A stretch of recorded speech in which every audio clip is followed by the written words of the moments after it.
I think the one condition that I'd offer that I agree in part with you, Hector, is like there's a lot of racism, anti-blackness, anti-Semitism that crops up on the left that I think needs to be called out and called out voice, like just front forward facing. We need to be calling it out.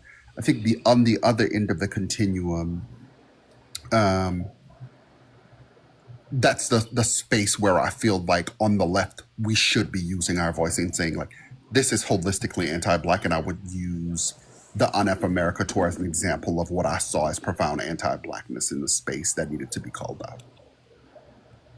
6,000%. And I like how you said that because I have my moments where I actually get burned out from it.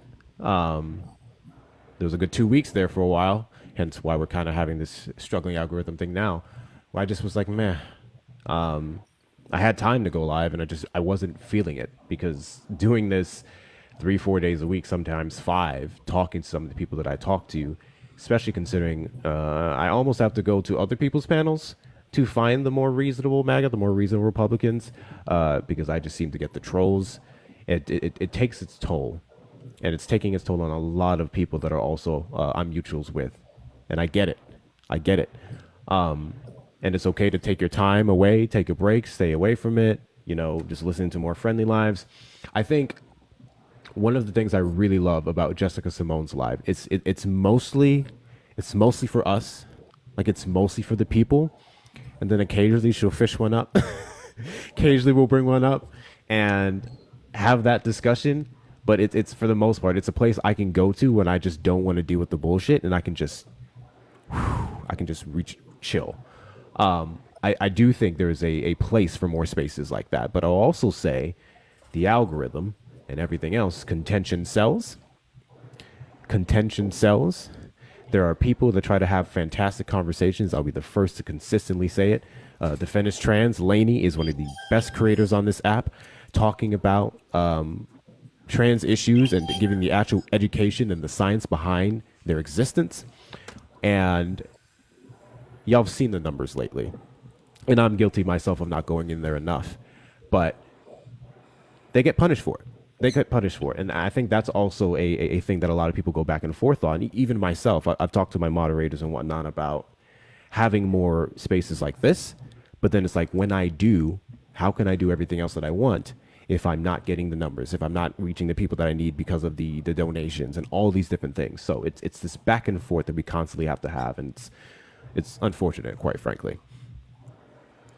Absolutely, and I will agree with that, man. Like it is a huge struggle for creators to try and reach the audiences we should be reaching, without causing a disturbance in the live itself, whether it's calling people names or whatever. TikTok has found out that the drama thrives in this country, and that's what they want to see. If you aren't having a screaming match with somebody at some point in the week, your numbers are going to go down. So that's why a lot of us, like Hector, like Jessica, like myself, have seen some numbers drop. Lainey for sure has seen her numbers drop, and it's because she has cut out the toxicity of those conversations with these dipshits. And I think we all should follow suit and get to a point where we are all just educating and conversating with regular Americans, not MAGA. I'm willing to talk to Republicans as long as they are able to accept facts. If you're not able to accept facts, we're not having a conversation anymore. It's literally just a pissing contest. So I'll agree exactly 100% with you there, Hector. 6,000%. Queen, you've been waiting for a bit. I apologize. What do you got? Are you not live on YouTube for a reason? I just did it. I was just having issues. I keep forgetting how to do the window capture versus the application capture, but I just figured out we are now live on Tube. Okay, it's live on YouTube now? Yes. Okay, I'll head over there. Thank you so much. Guys, if you didn't know, we've been dual streaming for about a month now, a little over a month. So every time you see me live on the Tickety Talk, we are most likely live on Tube as well. We did just hit the right amount of watch hours, so I will be monetized over there once that application process is done. I was going to ask about that. Yes, we did get that knocked out literally this morning. But yeah, all the views over there helps as well. If you're not the type of gifter and whatnot, then you're getting the exact same experience right now over on the Tube side. So I'd greatly appreciate it. Whoever would like to go over there as well, give it a good like. And those of you on the Tube side and didn't get to say hi to you, welcome in. Thank you so much. Tap the screen, do all the good things. As you know, the link is in the description to support me. Any case, Linz, what do you got going on? Hi, Swan. I wanted to comment on the debate talk because I know back in before the election, I held my own lives too, and I prided myself in having much of a different kind of gentle parenting type of debate where we wouldn't, if anyone pretty much raised their voices, they'd be gone. We were all there to civilly talk and discuss, and I got a lot of good feedback off of that. But the problem was, well, the reason I don't host those anymore is because I have a job where I can't now. But I've also, still embraced the fact that, you catch more flies with honey than you do vinegar, which is also a funny saying because it's not true.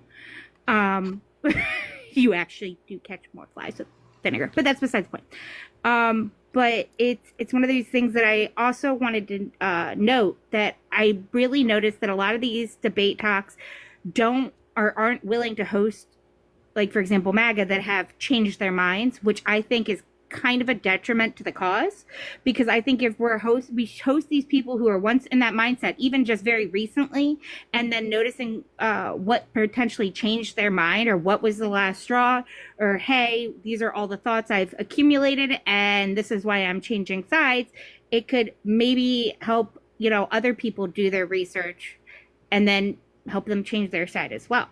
So I think it's something that we don't on Debate Talk really entertain as much as we should. 6,000%. Really quick. Queen, was there anything else? No. Drop me. Gotcha. I appreciate you coming up. Before I respond to Nurse Linz, I just want to quickly explain that sticker I put up. So I'm going to be in Houston on Monday or Tuesday? I'll double check with Jay. I'm going to be in Houston, I think, on Tuesday, and I'm going to be volunteering at the Houston Food Bank. And I wanted to bring a sizable donation to them as well. Those of you who don't know, several creators on this app, in light of the shutdown and the cut of Snap, are going to be in need of serious help. We've been trying to call on everyone in their local areas to get as much people as they possibly can to throw some money, throw some food, canned goods, or whatnot at your local food banks. And I'm going to be doing that for the one in Houston, Texas. So the goal today, I would like to personally raise $500 at least to give to that food bank. So anyone who has any spare cash, you're more than welcome to donate to the links in the bio. It's going to be Hector Talks with 2 R's, Hector Talks with 2 R's on the Cash App and Venmo. I'll have to get the PayPal in there at some point. If you have any extra money to donate, the goal is 500 for that. And then obviously we have our regular goals as well. So I think, how should I do this?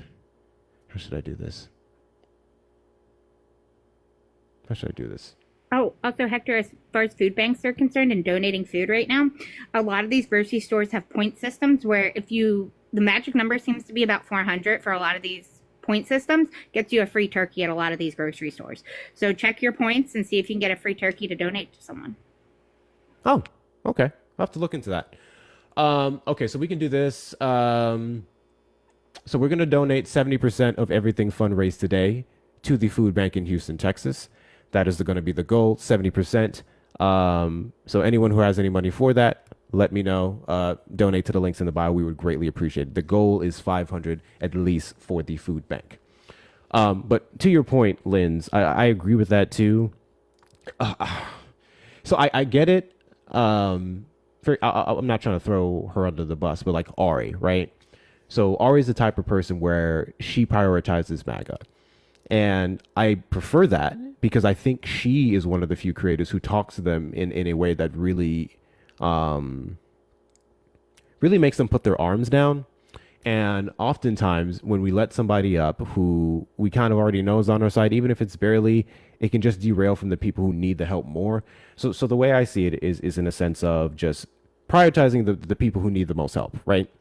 But yes, I do agree with you. I do think we need more spaces where we can have people who are newly reformed or trying to get on that pathway and talk to them, like ask them, hey, do you have any questions? Is there anything that's making you maybe pull back from the knowledge that you've been receiving, from the sentiments that you may be having, I do think we need to have more spaces for that versus just, oh, you voted for Kamala or you're not MAGA, okay, bye. Because at the end of the day, it's those, we'll say moderates or reforms that are really going to end up voting in midterms. I'm of the firm belief that the vast majority of Republicans in MAGA don't give a fuck. There is no reforming a large portion of them. I had one who regretted. I was on a live the other day. He regretted his vote 6 days after the election, when Thank you, Kimmy, Trump for the start- ghost. he was Trump had been talking about the Panama Canal, and he knew about Trump's business interests along the Panama Canal, and he was like, the blatant like conflict of interest with that statement with what he wanted to do. He's like, nope, I already regret it. 6 days after the election. Did he cite what his reason was for the regret? Yeah, he said the first thing, he said like almost every day that went by, he regretted it more and more. But he said the first act was when Trump started talking about overtaking the Panama Canal, because he knew that Trump had business interests along the Panama Canal, which would financially benefit him to take control. I actually heard that one quite a bit from a good bit of people when they were like, why are we worried about that over all the things here? So that's actually very, very interesting. Because if I'm not mistaken, is that ever something that he ran off of? Is that ever something he teased or talked about? It was after the election that he started talking about that and about Greenland. And I want to say that making Canada the 51st state, he had been maybe talking about right near election day. I don't know if it was before or after. Okay. There's a few things I remember he did within the first month that Trump supporters were even like, what the hell? He never ran off of, he never talked about it. He just started going buck wild. And I thought that was the clear, most blatant example of all the reasons why we told him not to do it. There was the stuff he promised you. And there's the fact that he is so unhinged, so unstable, that you really don't know what's going to take place once he actually has the power to do it. And that was something that very much concerned me. We've seen the results of that in the past 10 months. If anyone else had anything else, say that real quick. If not, I'm going to go ahead and introduce Kit. I forgot. It was something to the debate. Oh, everybody likes to see. Everybody will stop and watch a car crash. Everybody likes to see a car crash. Try something. Even when you're on the road, you be like, "Hurry up! Ain't nothing you can do about it. Keep moving." And even when you pass by, you still slow down and look at it anyway. So when they are having these problematic or toxic lives, I get like how debate culture can be good is in getting out the facts. People get caught up in winning, an illusional win of something. You don't get a ribbon, a participation trophy. You don't win shit except for your morals and trying to quote unquote win the fucking debate.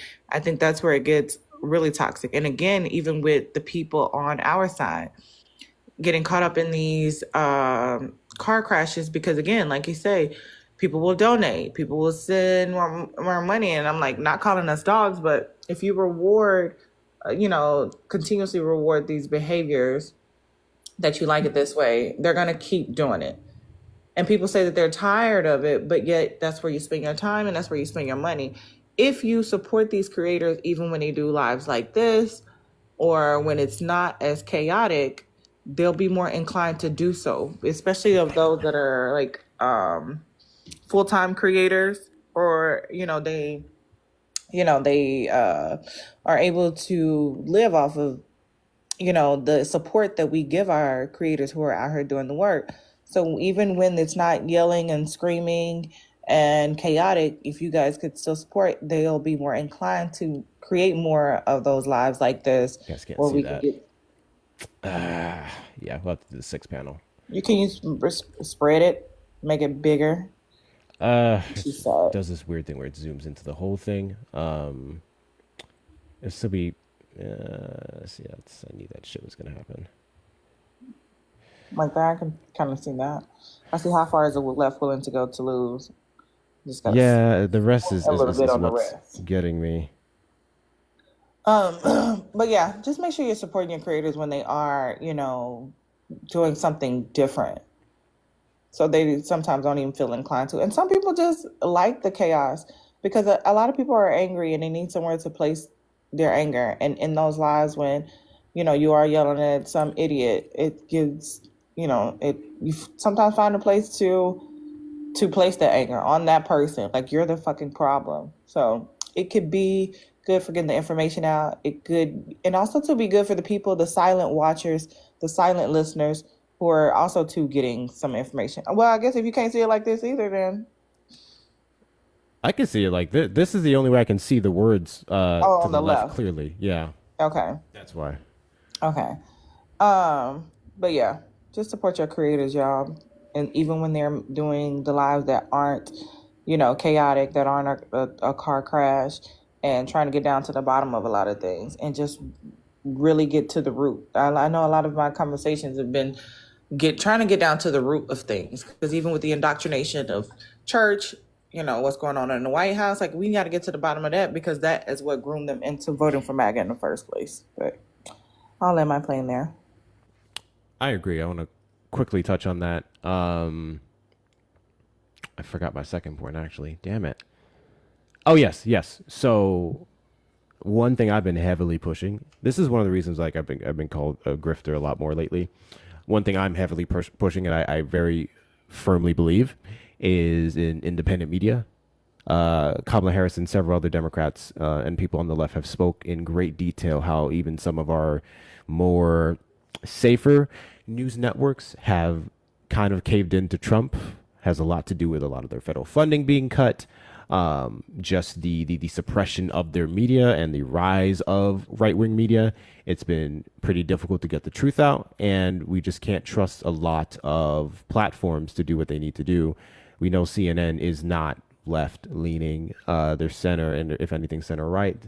So I don't know why y'all still watching CNN, to be honest with you, unless it's specific platforms. Like I love Abby Phillips' show. Her show is great. I stopped watching CNN after the pandemic. Like, done. Now, there are some great damn shows. What's going on, Jay? There's some great damn shows on CNN. Absolutely. I don't watch the average show on CNN outside of maybe Abby Phillips. And funny enough, Jay's here. Jay's the one who put me onto that. And another point that I wanted to make is one of my issues with debate talk when it comes to the left. And I'm going to say this really bluntly. And I'm guilty of this too. I think a lot of you guys are a bunch of emotionally unregulated crybabies, and you have no idea how to actually talk to many people in real life with any differing view from you. And it's probably best that you figure that out before you try to push yourself out to be some type of mitigator of policies and positions. I've seen so many people just open up alive, and they're just hot-headed, and they're just, oh, you voted for MAGA? They don't even care about the why. And I get it. A person who voted for Trump because he genuinely believed he was going to do good things versus a person who voted for Trump because he knew Trump was going to do the harm that he did, as far as I'm concerned, are almost in the same boat to me. You voted for the harm, right? However, I think it is very important to understand the nuances of the decisions. Personal pet peeve of mine. Huge fucking pet peeve of mine. Someone goes, I voted for Trump because of immigration. And I can't express to you the amount of times I've heard the fucking leftists say, so you're a racist. So you're a xenophobe. Off the fucking bat. And it's like, what? And then when they respond in anger, then they're the bad guy.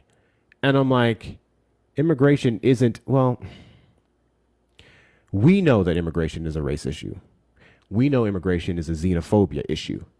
A lot of them just really feel and have been propagandized that there's been a bunch of people coming from other countries who do not share our values because they believe American values are just perfect, and they want to harm us. It's invalid, but it's valid. Like, unfortunately, that's how it's been advertised to them, whether it's right or wrong, and that's what they're running off of. Not just not liking brown people, although that is very much included with a lot of them. I do not like the mere assumption or the just response of when someone mentions several topics, they're racist, they're homophobic, they're this, they're that. I think it's much better, and this is something I try to do on my platform, to ask them more questions. Oh, you voted because of immigration? Why?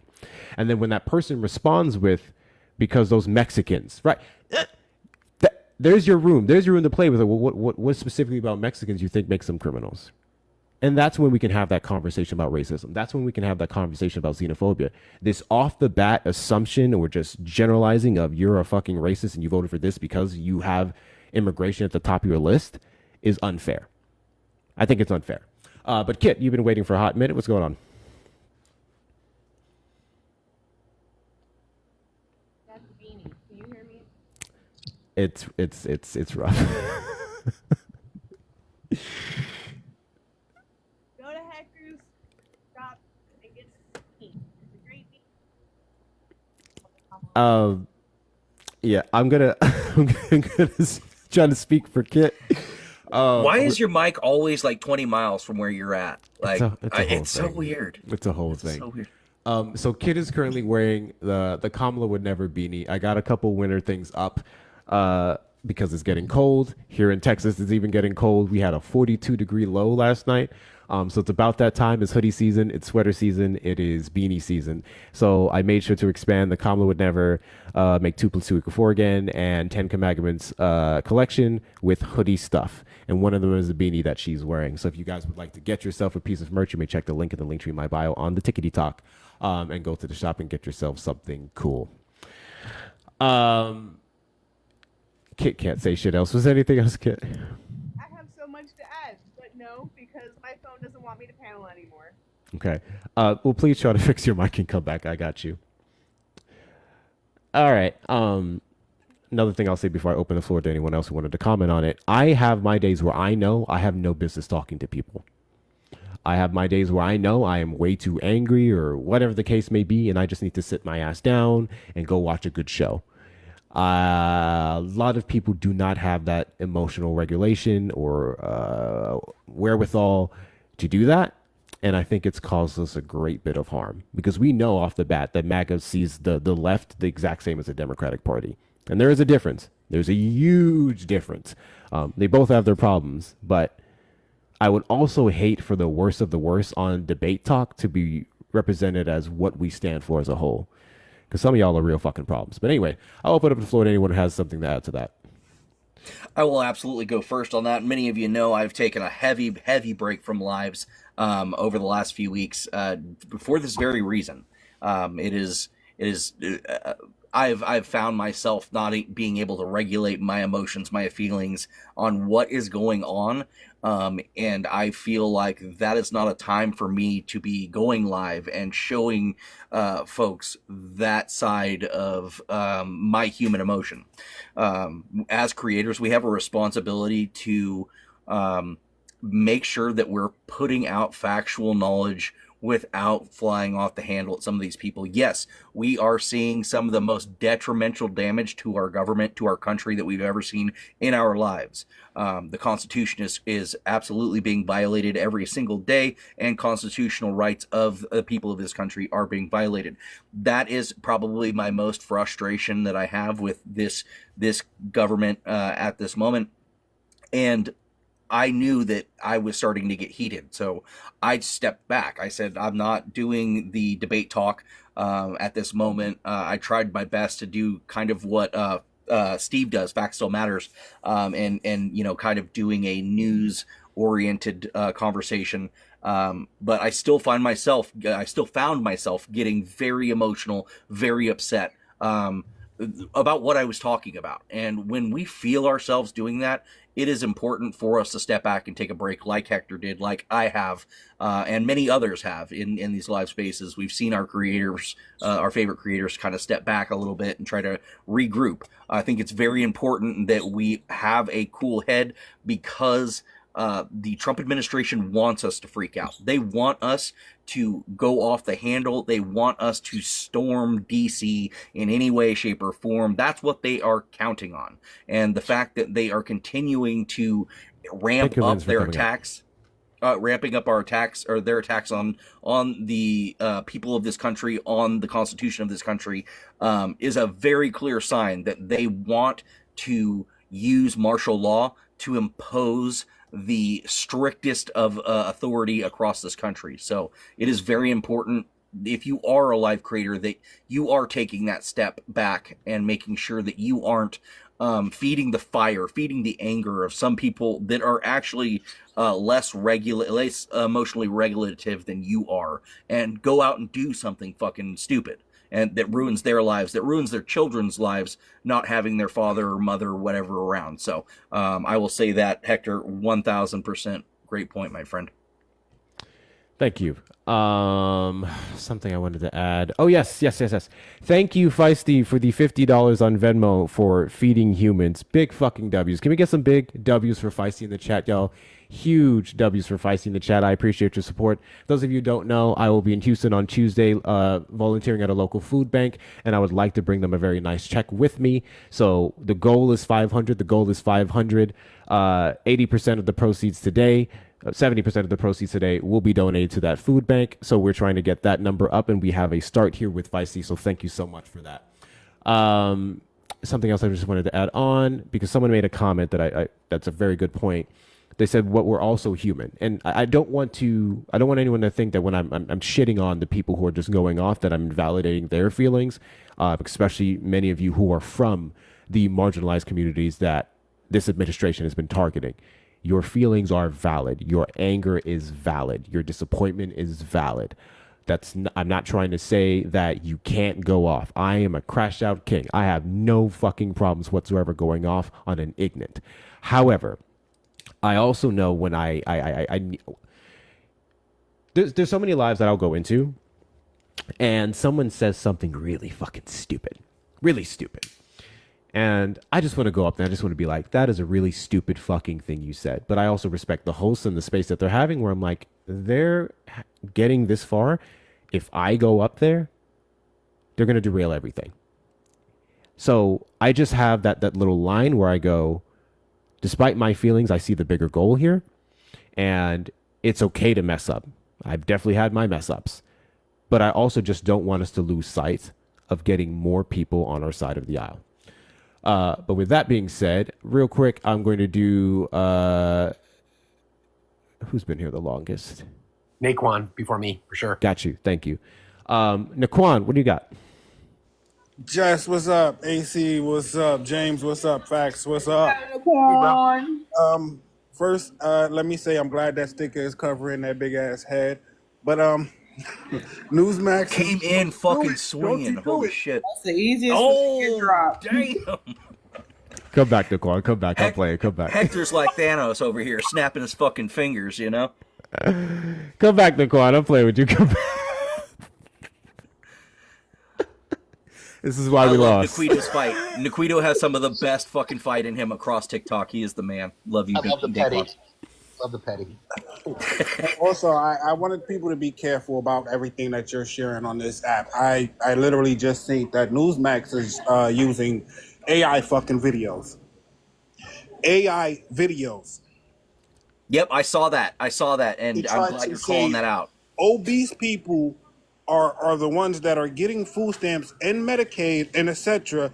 And all they doing is buying a bunch of freaking snacks and stuff in their homes. We're in an age where our news station use fucking AI videos. Ridiculous. We have to be careful what we post on these apps. Sometimes, yes, it's funny, and the reshares is funny and all of that because it made you laugh.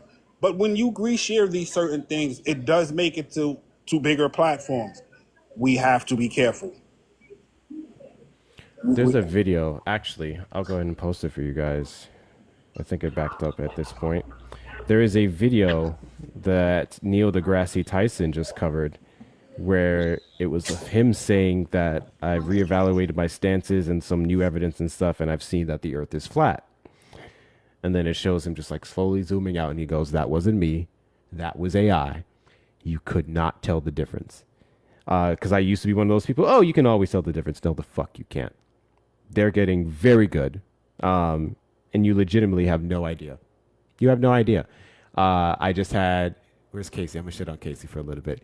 My moderator, Casey, shared a video, and it seemed like a wholesome, good video. I reshared it, and come to find out the whole thing was fake. The whole thing was AI, and I reshared that shit. So then I felt bad because I pride myself on being accurate and making sure everything that I put up is valid. But even it got me.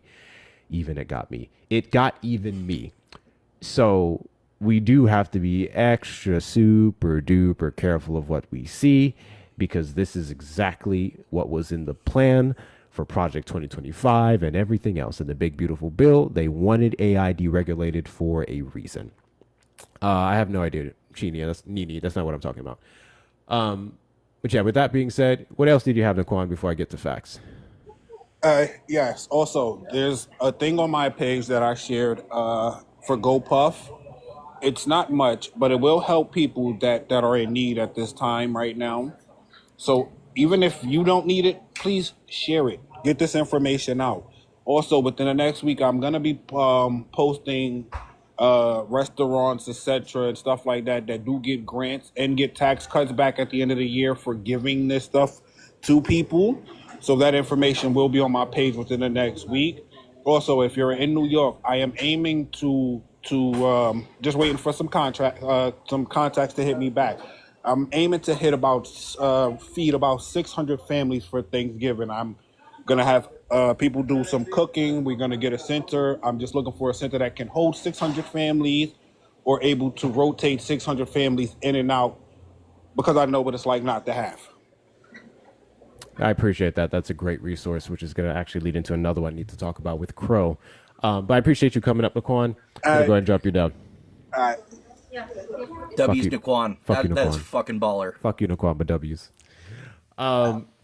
Really quick, any of my friendlies, if you need to get a hold of me, so I'm the way I'm streaming to Tube right now is through a screen share, and I don't want to open up any of my messages. So if you look in the live chat, I just posted a video I was talking about Neil deGrasse Tyson showing the AI video.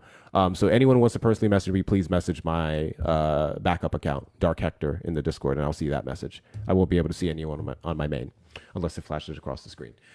All right, Facts. What's going on, man? I am the AI Richard Gere. If you know, you know.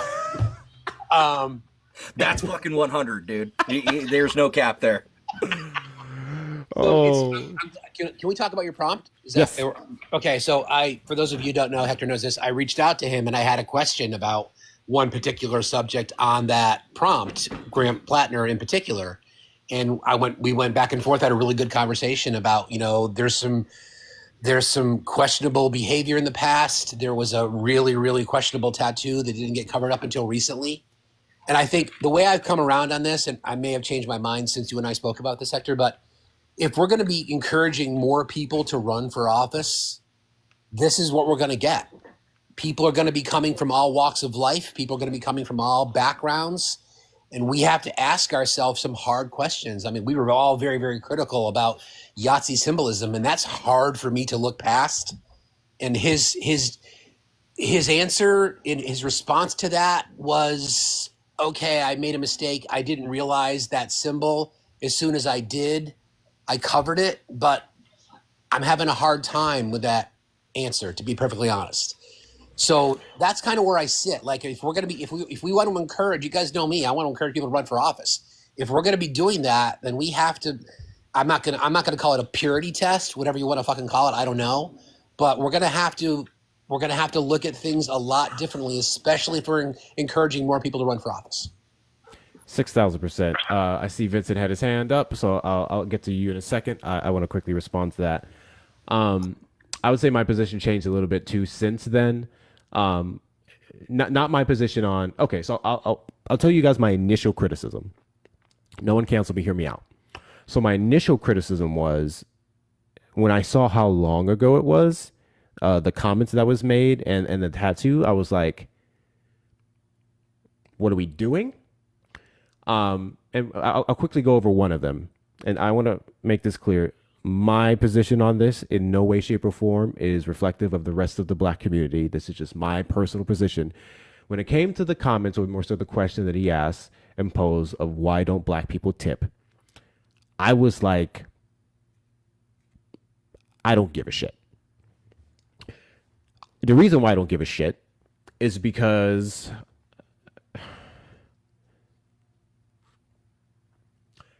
as a person who's worked in tip industries and does like Uber occasionally, there are certain areas where I go to and some demographics where I go to where that money just may not be flowing there. And I'm not generally going to get a good tip. Like when I see that happen? It's like, it's not going to happen.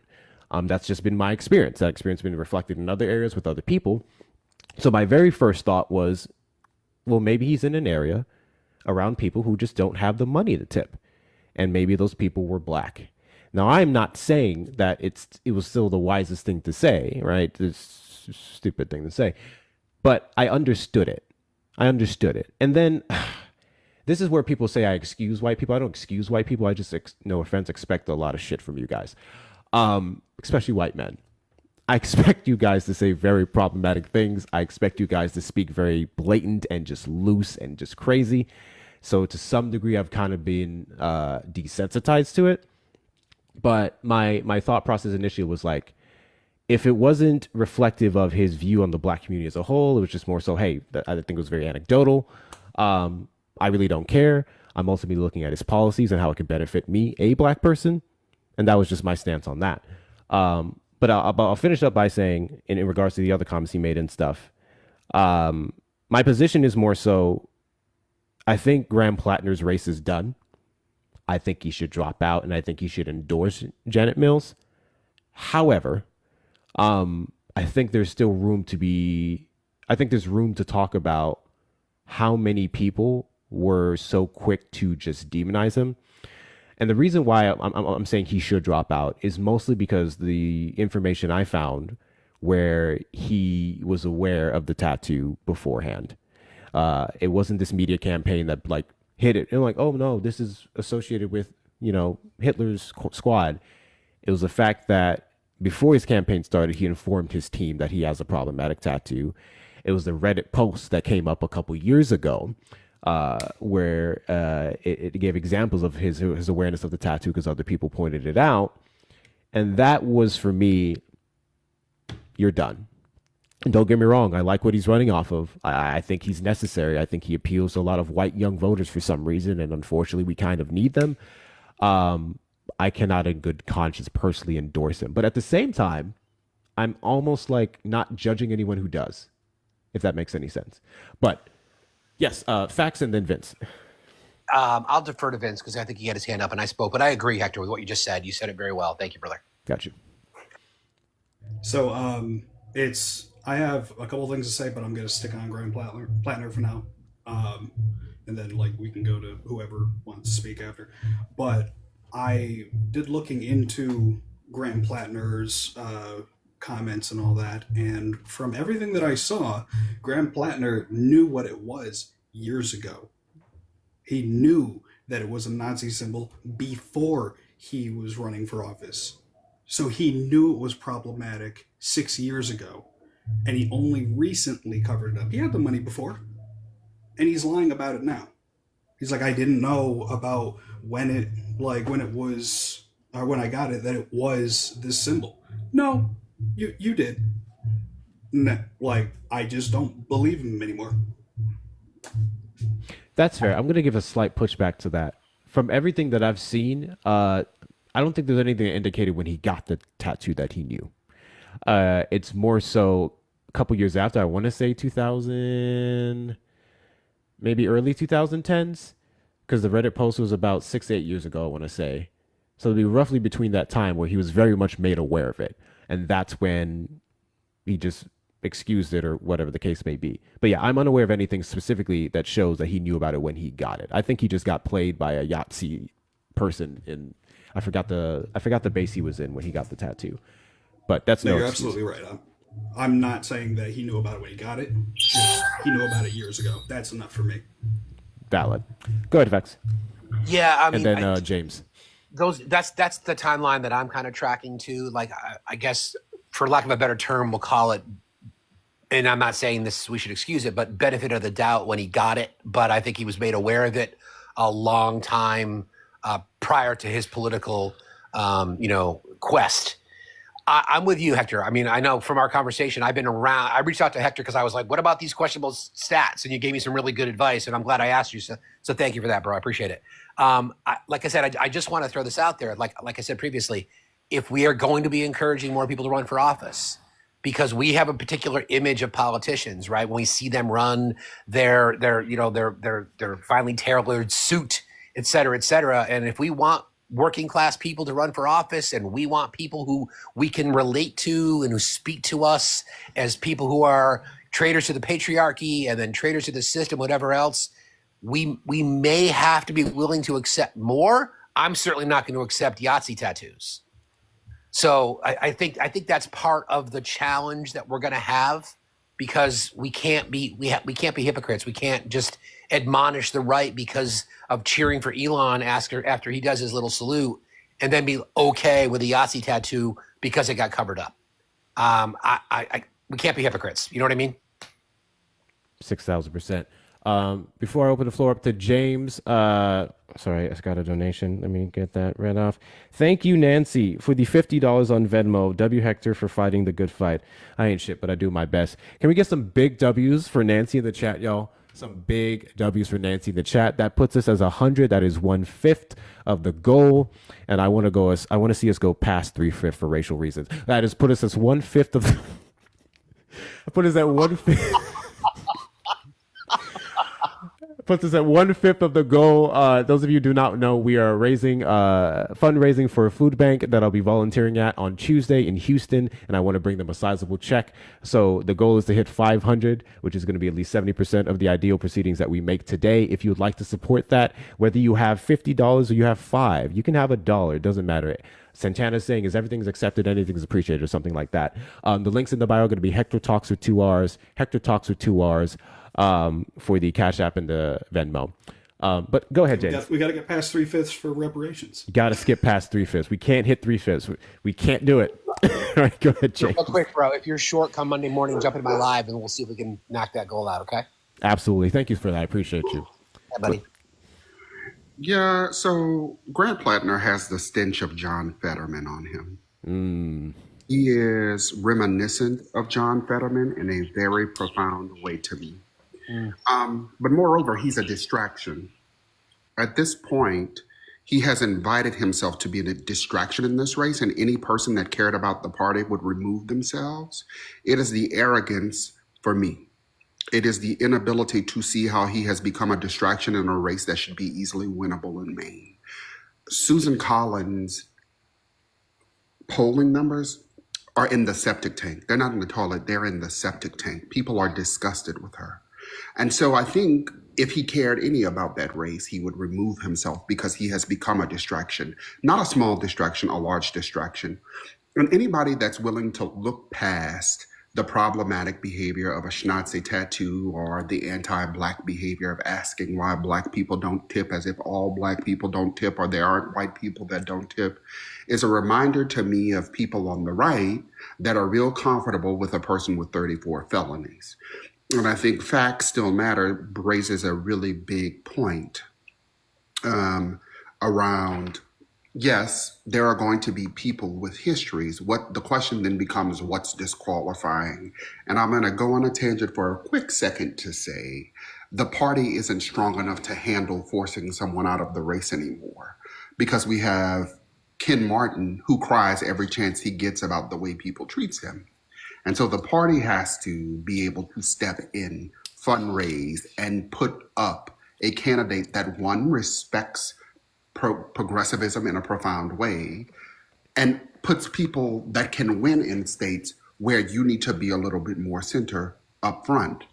In this particular race, I don't know that I even care enough about Graham Plattner except to say he is a distraction, and that we have an obligation to push distractions aside in this season of our democracy. I don't disagree. I do not disagree. If anyone has any thoughts or opinions on that, anything I've said or any of the other guests have said, you're more than welcome to request up. I'll just quickly respond. I'm sorry, man. No, go ahead. So I would agree. I think he's become a distraction, James. I don't know if he went into it as one, only because of what his background is. Like, I used to live in Maine, and down East Maine is like as blue collar as you can possibly get. I think he's become a distraction. I don't know if he went into it as one. I'm not sure you meant that, but I think you're right on the button. I think half a dozen one way, six the other. I meant the latter and not the former, but I think It doesn't matter at this point. He's a distraction. Agreed. I'd also like to add to that, we are going to see people just like Fetterman start to leak in our campaigns here the next 26 through 28, and we do need to be heavily vetting these candidates. If they have something in their past, they need to come and bring it to light at the very beginning. Yes. I feel like if these people are willing to admit that they've had a shitty past, something has happened, I'm going to feel as a voter more inclined to trust that person with my vote than anybody else. So it is very important that if you hear somebody announce and you don't know much about them, to research them in your area specifically, because your area, your vote will count. But yes, James, great fucking point. I think Graham is exactly that. Somebody that has the potential to completely turn on the entire party once he's in power. So we need to be watching out for those folks, and those just trying to get some limelight, we need to stop focusing on completely. 6,000%. Really quickly, I love all the fantastic men up here, but this is a sausage fest. Jessica, if you had anything to add, please take the floor. And Yeah, if there's I any had- other... Oh, Raised my hand. I was like, "Can I speak?" After I missed it. I'm so sorry. Go ahead. Yeah. It was so far going, long removed. I feel like I'm gonna take the conversation back. Just want to touch on what Fax said. It just like run for something. It could be not student council. It could be the alderman, the city council, school board. Even sign up for PTA, because even that makes a difference when those Liberty Moms and the books that they're getting banned. You could keep an eye on what they're trying to teach our children. Like, it starts down at the base. I know a lot of us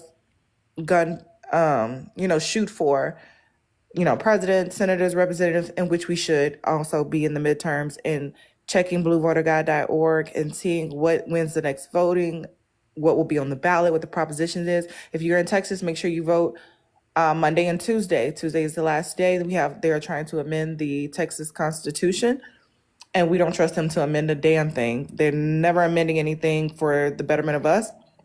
Some of the things may sound good, but we did a deep dive on my live. It's a no down the ballot, you guys. No, no, no, no, no, no, no. We wouldn't trust them to change anything. Change a baby's diaper. Oh, God forbid a baby's diaper. But run for something. Get involved in any type of way. If you feel like, what can I do? And if you're feeling up to it, like, get involved even at the schools, superintendents, whatever you can do. Keep your foot on their necks at all times. 6,000%. I saw a comment that said, "I've been waiting for the panel to get smaller to join because big panels make anxiety go So for these specifically, when I'm talking to our side of that, when I'm talking to friendlies, typically the panel stays big. But if you're that uncomfortable with it, like, please request up. I can drop everyone real quick, or better yet, everyone can stay on mute. Drop the C, buddy. Just let me know. Yeah, waiting on them. Here, if there's any women that would like to come up, I will drop too, my friend. That's we just need what I more was about women to voices in this fucking live, in our government, in our fucking times right now. We need more women talking at the top.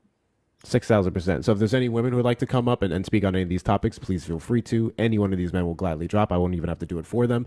And counsel, once again, if you would like to say your piece, everyone will mute up and allow you to do it, or I can do a quick drop. It's entirely up to you. What did I want to say real quick? Oh, yes.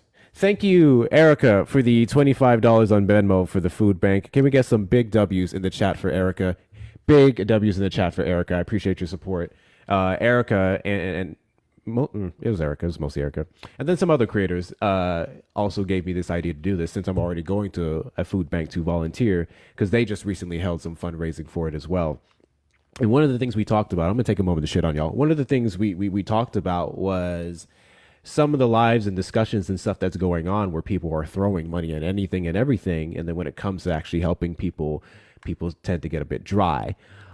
So I appreciate people like Erica for pushing forward and going several days this week and last week and getting that funding to donate to their local food bank. But I do have, hold on. So we have Council and Erica in the chat. Can I ask two of you to drop for a moment? Absolutely. I'll drop. Thanks, Hector. Good to see you, buddy. Thank you so much, man. And you know you're more than welcome back for whatever topic. Got W's in the chat. Facts, make sure you say something in the comments. If you're not following Facts Still Matter, I don't know what to tell you. This is one of my favorite creators on this platform. We call him now AI, but it was initially TikTok Richard Gere. Go to his profile if you know, you know. I want to quickly give Lex the floor because he's been waiting for a bit. And then we will get to Council and Erica. Okay, so really quickly, Hector, do you have a Cash App? Yes, Hector Talks with 2 R's, guys. Hector Talks with 2 R's is the Cash App and Venmo. That's what we're using to raise money for the food bank. Hector Talks, 2 R's and a Hector, okay. What I was going to say is about the guy from Maine is I've known that skull and crossbones since I was a kid, and I knew what it meant. He could have picked anything, Gadsden, Jolly Roger, any form or fashion of a skull and crossbone other than that one in particular, because that one directly relates to a group of soldiers that did especially horrible things to people. And I'm just like you are. I mean, I don't. How do you find yourself trusting somebody with his actions and his moves, and plus that tattoo, which there's no way that he could not know what that meant. There's no way. I'm going to push back on that. And the reason why I'm going to push back on that is y'all can take all the offense you want. I think white men are really stupid. They're very ignorant. They're very ignorant to other demographics and their experiences and the symbols and the rhetoric that causes us so much harm. And we know it's normalized in male culture in general, but I'll say white men culture for like those things they find cool, right? Oh, skull and crossbones, tough, big guy thing. That's a normal thing for them. So I am not surprised in the slightest that he went in there and said, hey, give me something cool, skull, crossbones.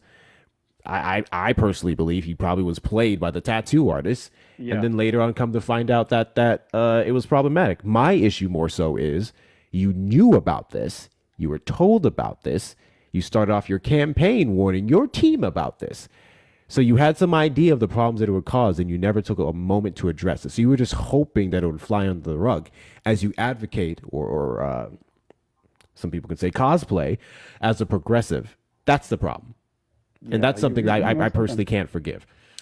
In all actuality, you are correct. But hold on a second. I'm gonna go visit your cash app for a second.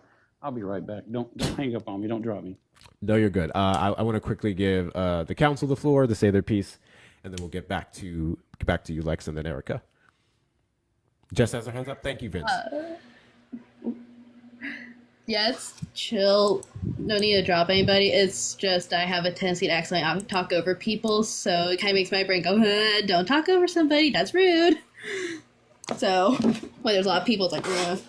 But, on the debate talk, as somebody who's watched less than a half of people, and some names I recognize on here actually from the different panels, it's like, not all of them, but a good handful come at it from the angle of just because you don't know everything means that you can't either talk on it or be up here to ask questions, even if you didn't vote for the Wish.com version of Cuties that's in office right now. And which kind of is irritating, because as somebody who has a lot of things makes learning about stuff hard, and went to the election knowing just do what you can to not let him in office, it's like I'm trying to ask questions and get sources. Y'all say get sources, but you don't give any good sources. And then when we list one, we're told it's not a good one. So can you give me a good one, please? No, you gotta do it on your own. Like, I've tried that. I don't know how to word it. Sorry. No, I get you. No, I get exactly what you're saying. Back to you, Lex, and then Erica. Okay. Thank you. I always have to make sure. Sometimes I think you guys send and then you don't remember that your name is on there, and I don't know whether or not unless you say in the message not to say your name. So I'm just gonna say your initials. It's a E. Starts with an E. Oh, that's a different one. Goddamn. Okay. Yes. So thank you, RM, for the $20 on Venmo. This is for the food bank. I follow you, Hector, and love your work. My name is I don't know if I should say your name. My name is Blank. I'm Blank Stories in the. Oh, you're Richard Stories in the live. Okay, got you. Thank you for all that you do. I do my best. Can we get some W's for we'll say Richard? W's for Richard in the chat, y'all. W's for Richard in the chat. Appreciate your support. I have not been doing the math. I don't know where we're at. I'll do that in a second. And can we get some W's? Big fucking W's. Big fucking W's for Lex in the chat for the $100 on Cash App. $100 on Cash App. That puts us up to, it better not be 3/5. Whatever. I'll do the math in a second. Can we get some big W's for Lex in the chat, y'all, for the donation? Appreciate your support. Once again, I will be going to a food bank in Houston on Tuesday to donate. Trying to donate. I want to have a donation, but to volunteer, and I wanted to take them a nice check to donate as well. I'll be volunteering with Jay, and we're going to try and do some good stuff over there. So everything that you send is going towards that. 70% of everything we make today will be going to that food bank. So if you'd like to support, it's Hector Talks with 2 R's on Cash App and Venmo. I do have a Chime if you need it. I do have a PayPal if you need it. I do have a Zelle if you need it. I just don't like those ones because it shows my name, but that's kind of out there already. But if you don't have those other platforms, Cash App and Venmo, you can get those as well. Well, I was gonna say, so I'm currently at my homecoming for where I started the school. I'm over here enjoying this Black excellence. It's awesome. Absolutely, as you should. I was gonna say hello to Erica. I've seen her. I saw her. She. I was in the comments, Erica, when you went after that. You Give me a completely. second to go on. You did. Erica, when she gets angry, she is. Oof. It's rare. Yeah, it's rare, but she when it happened. She laid down I don't know, like a 2 miles of pavement on somebody. I did? Alright. I don't remember. Yeah, I okay. So how you doing, Erica? You good? I'm doing well. How are you? I'm hanging in there. I'm enjoying my weekend. It's always good seeing you and everybody else on here. But yeah, I'll go ahead and mute, let everybody carry on. I may have to drop down shortly because I'm getting ready to go meet with Slick Rick and I think who else is over there? Awesome. Big Shot. Dougie Fresh, yeah. Okay, Big Shot. All right, I see you. I know Big Shot. I'm just going over there. I'm coming back. I'm not young anymore. I'm not a kid. It's like somebody, give me a second, man. I'm going to hang out with Usher and Beyonce. Like, okay. Well, I'm just gonna go over there and say hi to him, and then I'm gonna turn right around and come back to the room because I'm not youthful anymore. My cutoff is like 10 o'clock. Understandable. I appreciate you, boss. Erica, I'll give you the floor, and then Jana, I see you up there. Give me 1 second, but Erica, go ahead. Okay. I just wanted to reiterate what Jessica said earlier about voting on the 4th, this upcoming Tuesday. Definitely go out and exercise your right to vote. Elections are being held all over the country. Even though it might not seem important, there's a lot of like here in Maricopa County, a lot of the school districts are holding a vote on bonds to basically increase their funding. That's going to be important. So yeah, let's vote yes on that. I mean, you'll pay a few dollars more in property taxes, but it's okay. Let's vote yes on that one. So everyone go out, vote on Tuesday, get your sticker, exercise your civic duty, do all of the good things. In regards to Graham Planter, like Jay, I call him James. Who is James? Jamal said it well. He's another John Fetterman. Like literally, that's exactly who it is. And that's what I put in your Discord when you posted about this. That dude, I don't trust him. He is a plant. I do not trust him. I feel like he is pretending to be a progressive. And then if he does win, then what'll end up happening is he'll turn the tide for the worse in the state of Maine, which is already a pretty progressive state. So, and we don't want that. And Bernie Sanders is still backing him. That's why I knew it. I knew it. Not a huge fan of Bernie Sanders. Yeah, I'm just not a huge fan of his at all. I mean, he may be progressive and, yeah, he marched in the 60s. We get it. But what has Bernie actually done? So never really been a huge fan of Bernie's. Tis it, tis all. And I don't trust Graham Planter at all. What else do you have up there? Necessary establishment, anti-Semitism. Oh yeah, that stuff is running rapid. A lot of the people on the right are now like really leaning into being anti-Semitic, which is strange. I think more of them are falling more into like the Nick Fuentes stuff, that Groper stuff. These people are for some reason or another easily influenced. Debate talk, I think it's time that we have a shift. I like what you're doing here. Um, my whole thing is I am trying to see if I can just expose their lack of humanity and call it what it is. You're a depraved individual and you're okay with cruelty. Tis it, tis all. And have other conversations. And the monolith police, is that like purity test and whatnot? Everybody being the same? Yeah, it's so how I would define it is we go a little bit too far into people's personal lives or personal stances that they have on our side of the aisle, whereas I'm more Hmm. concerned with just how the fuck you vote and what that gets us in our democratic process, and not so much Ooh. some of the other things. Granted, I think to some degree they absolutely do go hand in hand. I think your moral center, your personal opinions, beliefs, and the ways you operate very much play a role in how you vote and some of the things you advocate for. No doubt Okay, you about said that. my part. Hmm. Um, but I also think that we need to aggressively start to mind our business as well. If that makes any sense. I don't know, because you just said it. Like the things that you do in your personal life do play a part in like how you're like what you vote for. You know, I don't know. That's a toughie right there. That's a tough one. Because I mean, I'm running like a scenario in my head where I think like a person, what if a person dates like Republicans? Like all they do is date Republicans, but they vote progressive. Well, that Like, make are no you damn voting? sense. Yeah, like, are you voting progressive, because that's what you feel like you have to do, but then you like really think like they think because you keep dating them. You get what I'm saying? Yeah. Wait, It's like, what she do said, you really believe? she said that again. Mhm. They vote. I got lost there. Oh, I'm sorry. I said, what if they vote progressive, but they only date Republicans? But okay. Yeah, okay. All right. Weird, right? It's weird. So it's like, I don't know. I don't know. I think like maybe for someone who doesn't have any that doesn't shape policy, that won't have any hands on with policy, then Oh, yeah, valid. Absolutely. let's not dig into their like personal lives and stuff. They're just like an entertainer, an actor or something. They're just here to entertain us, I guess. I don't know, as long as they're not doing anything harmful. We don't have to dig, but like a politician, I kind of want to make sure that you're not pretending, if that makes sense.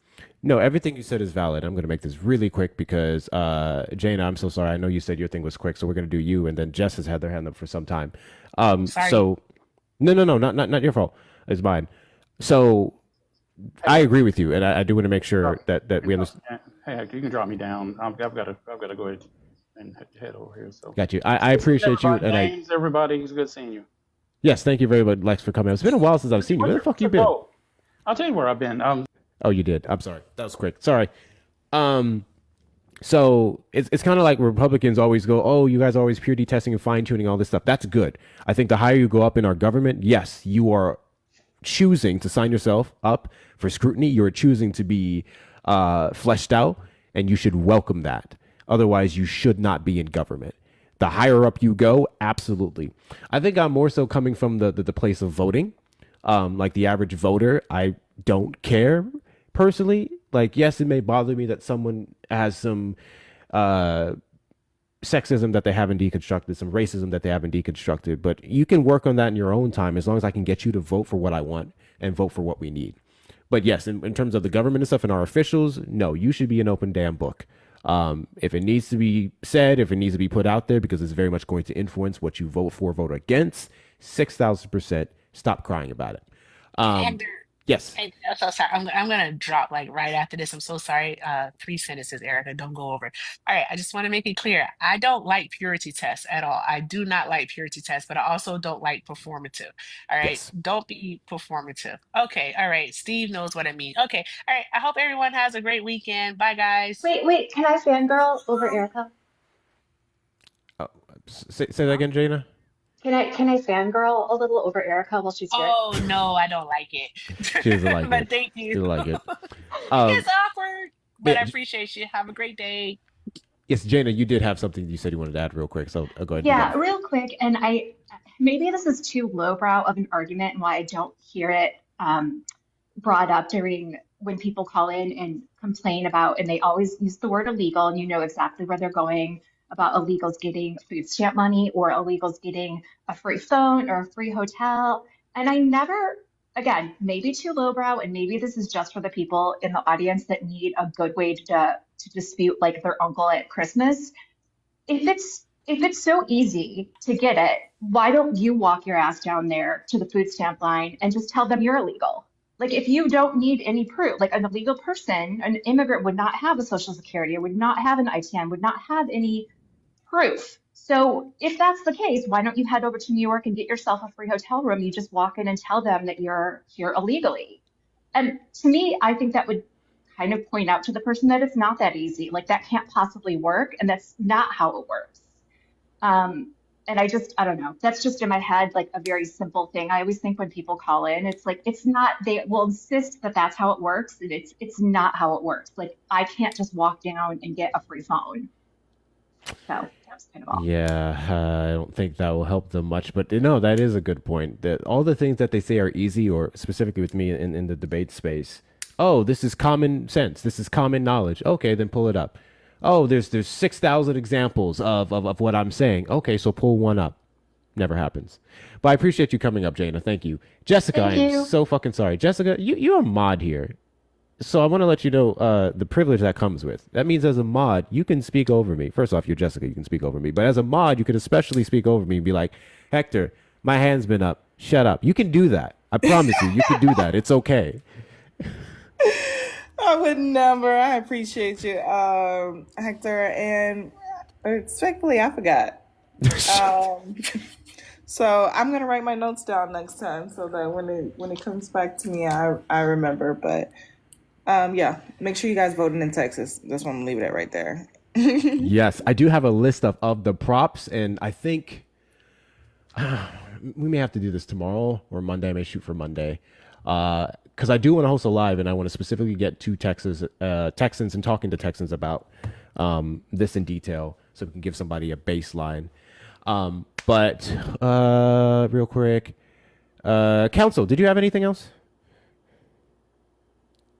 Not really. I just stand up here in case anybody had anything to say on what I said, and to help with it not being as much of a sausage party as y'all were calling it. So, I You know what? mean, I'm gonna keep you there for that reason. Thank you. I'm gonna keep you up there for a little bit if you don't mind. For that reason alone. oh yeah. And real quick, W's to Dean for the $25 on Venmo. People need food. They absolutely do. I think that puts us up to 270. That is 270. That is 270, guys. We've raised 270 so far. The goal is 500 for the food bank that I'll be donating to on Houston. So can we get some big W's in the chat for Dean? Big W's in the chat for Dean. I appreciate your support so much. Again, those links are Hector Talks with 2 R's, Hector Talks with 2 R's on Cash App and Venmo. If you would like to support the fund that we're trying to do, or the check we're trying to give to the food bank in Houston on Tuesday. Whose fucking turn is it? Naquan? Naquan, then Facts. Hector, my hand been up. Shut up. I just wanted to touch on what Jess was saying. If you live in a Title I area, run for DPAC. A lot of people don't know what DPAC is. I only know what it is because I'm on the board for it. So you get to allocate what goes on with the funding, the Title I funding, whether that's hiring a new teacher, new programs, etc. You also get to sit down and interview these teachers to make sure that they're the right fit for your kid. We need to get active in local things. We need to be active in local things. Even if you can't run for big positions, run for DPAC, run for PTA, run for these little programs in your neighborhood, because our kids do matter. Very much so. two things before we get on to facts, because I am trying to conclude with the Graham Plattner section. One, I saw someone just sent me a friend request on Venmo. You do not have to friend someone to send the money. They give you an option to pay without confirming. Not to mention, no offense, you have a sketchy ass profile picture. So do that if you'd like to send a donation. I appreciate you. Secondly, already lost track. There's 324 people in the live, guys. We're coming up on 200K likes. Make sure you're showing the algorithm all the different ways that you want to be here. There's going to be the free engagement. You're going to be tapping the screen. It's not free. Sending a Dale Harvey is a $1. Commenting. All the engagement helps. Those of you on the tube side, which I have totally abandoned for a hot minute, thank you guys for being over there. Make sure you're liking the stream. Thank you to the mods for keeping that space clean. But yeah, make sure you're sharing, repost. Some of you have the option to add to your story. Get this out to as many people as you can. I think we're having great conversations, and I'm personally enjoying not having to raise my voice at a maggot today. So thank you guys for that. Thank you guys so much and participating in this conversation. Steve, go ahead, and then I'll say my piece. I fanboy for Erica every time I see her, so everybody can join the club. So let's put that to rest. Two things. I mentioned in a comment. I contacted Bernie's office about Graham Plattner specifically. Didn't speak to him. Left a message with the senator. I worked on 2 of Senator Sanders' campaigns, so I still know some people connected with him. And it was their answer was interesting. I think there is some churning within the office about how far they're going to go with that support, and we will see. I think Bernie's a very credible person. He's been very consistent. Say what you want about his politics. Some people agree or disagree. The thing that I've always admired about him, he's always been the same person, and I'll leave that right there. But I will report back if I hear anything from his office. Second, and I think this was the point that Erica was trying to make, and I've kind of changed my opinion on this, because I used to think that, hey, we should hold our politicians to a higher standard. To be honest, I would rather they just be flawed humans like the rest of us, because they're relatable. Like if I want somebody representing me, like I want to, if it's a man or a woman, especially if it's a white man, if that's the case, it is Vermont after all. I want somebody who said that they've struggled with mental health, or they had addiction issues when they were younger, or they're a single parent and they're trying to make shit work. That is relatable. That's what's been missing in our body politic, because we see our elected officials as celebrity. And we shouldn't. Don't worship politicians. Let's have flawed people that are representing us. I don't want, and I'm guilty of that myself. I've always held politicians to a higher standard. Why? Because we want them to do better, but just because you want them to do better doesn't mean they are. I would agree with that. I see your hand, James. So I think there's a difference between accepting our flawed humanity and the fact that we make mistakes, versus borderline excusing and enabling certain things. But I would agree with you, and that was actually going to be kind of my initial point of contention when it came to Plattner. I would mostly agree with some of the sentiments everyone else shared, especially Erica, in terms of it's kind of too late. You fucked up a little bit too much. But I think one of my big issues initially was, and I've been very transparent about this on this platform. Those of you who don't know, a lot of my journey started a little after 2020, right in the middle of 2020, during the Floyd protest. And then it took 4 years for me to get here, to the point to where I'm voting, to the point to where I'm advocating for progressive policies, to where I'm anti all the other things. That was a 4-year process for me. And it took some call outs, it took some problematic statements, but now I'm here. So I think the issue that I've always had when I hear how we sometimes talk about some of our flawed politicians, as you mentioned, is like, well, where's the room to grow? Where's the room to understand that where you start or where you're at here doesn't necessarily equate to where you could be if you're given the space and time and patience and love to grow. And I did a lot of my shit myself, but I also have to make sure that I don't have a blind side to project who I am and where I was onto other people.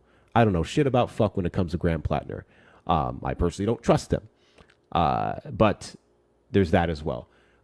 James, go ahead. Yeah, so I'm going to make a statement I made in the chat, and this is about nobody's statement in particular that happened in the last 10 minutes. But you can be progressive and still be anti-Black. You can be a progressive and still have sexist tendencies. You can claim to be progressive and, insert a word. So that's the first. Thank you, Erica, for the gift. I think the other thing that is important, at least to me, and just kind of naming, is that I think we sit on this fence of where people morally should be to represent us. And I think one of the people that give me huge pause for concern is Bernie, right? Like him continuing to support. I'm sorry, I'm getting some background noise. Me continuing to support Pagel. Do you mind? Is that Pagel's mic? Oh, Yeah. thank you. Yep. Continue to support Grant Plattner is on topic for him. It is on point for him. It is what I expect from him at this point. I think people like Bernie started what I think has been the division that we see on the left, at least in my estimation. I think he has some good policies, but I think he has engaged in some harmful behavior that has disrupted the party. And I'm going to liken him, because today I'm just juxtaposing people to people like Ruth Bader Ginsburg, who was a staunch feminist, but violently anti-Black when it came to the BLM movement. And so, like, while I hear this piece about Bernie, I think when we start having these conversations, particularly about people like Grant Plattner, we need to recognize that it comes from somewhere. And the protection of white men is a very serious thing, even when they have done and engaged in some foul and reprehensible behavior.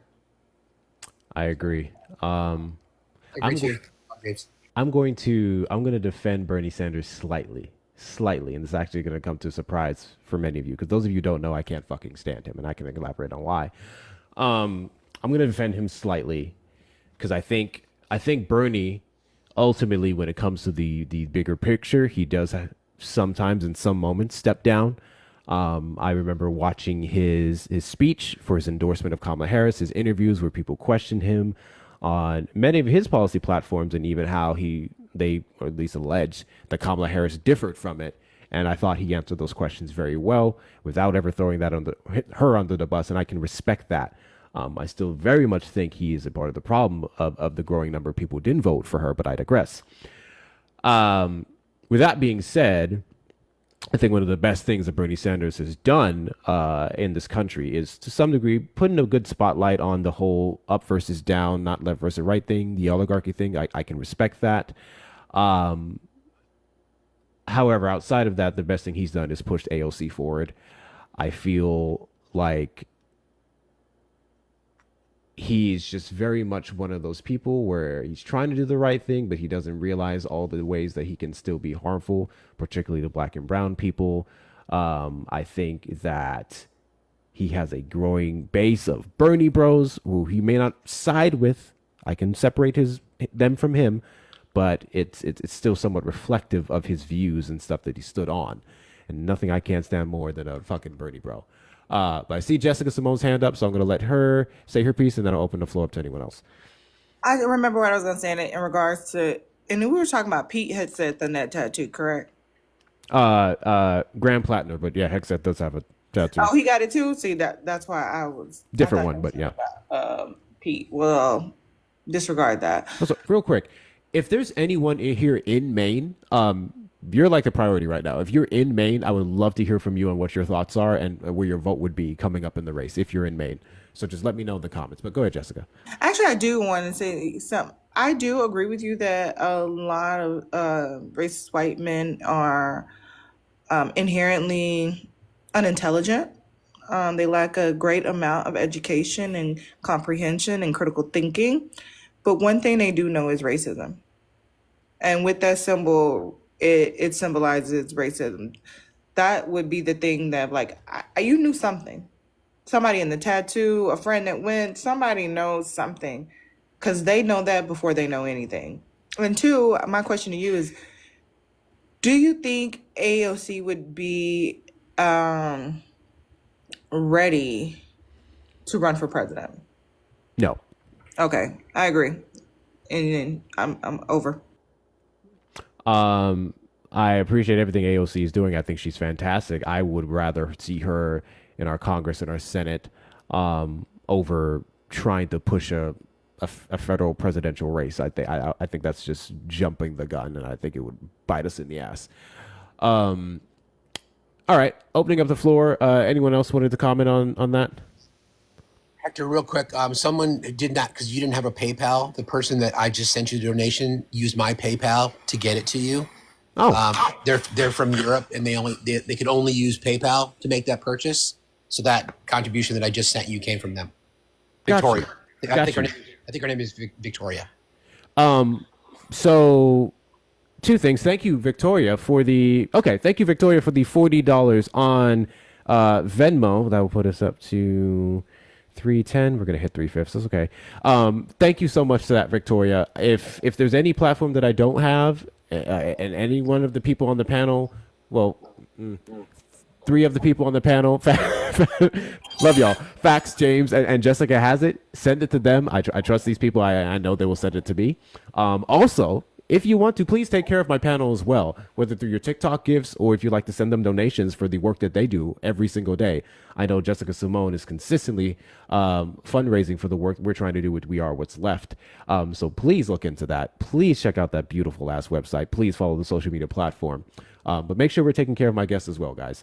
But yes, W's to you, Victoria. Thank you so much for the $40 from, you said Europe? I think she's from the UK, but she only had PayPal as an option to pay over international lines. Holy shit, that's amazing. W Europe support. And then before I let anyone speak, let me go over a couple more. Thank you, Renee, for the $20 food bank donation. Thank you for all that you do. Unicorn Lady. Should have read that first. It was just your first name. We're good. W's in the chat for Unicorn Lady, guys. W's in the chat for Unicorn. I appreciate your support. What's the 320? I'm trying to do the math now. 330. Okay. Remember that number, 330.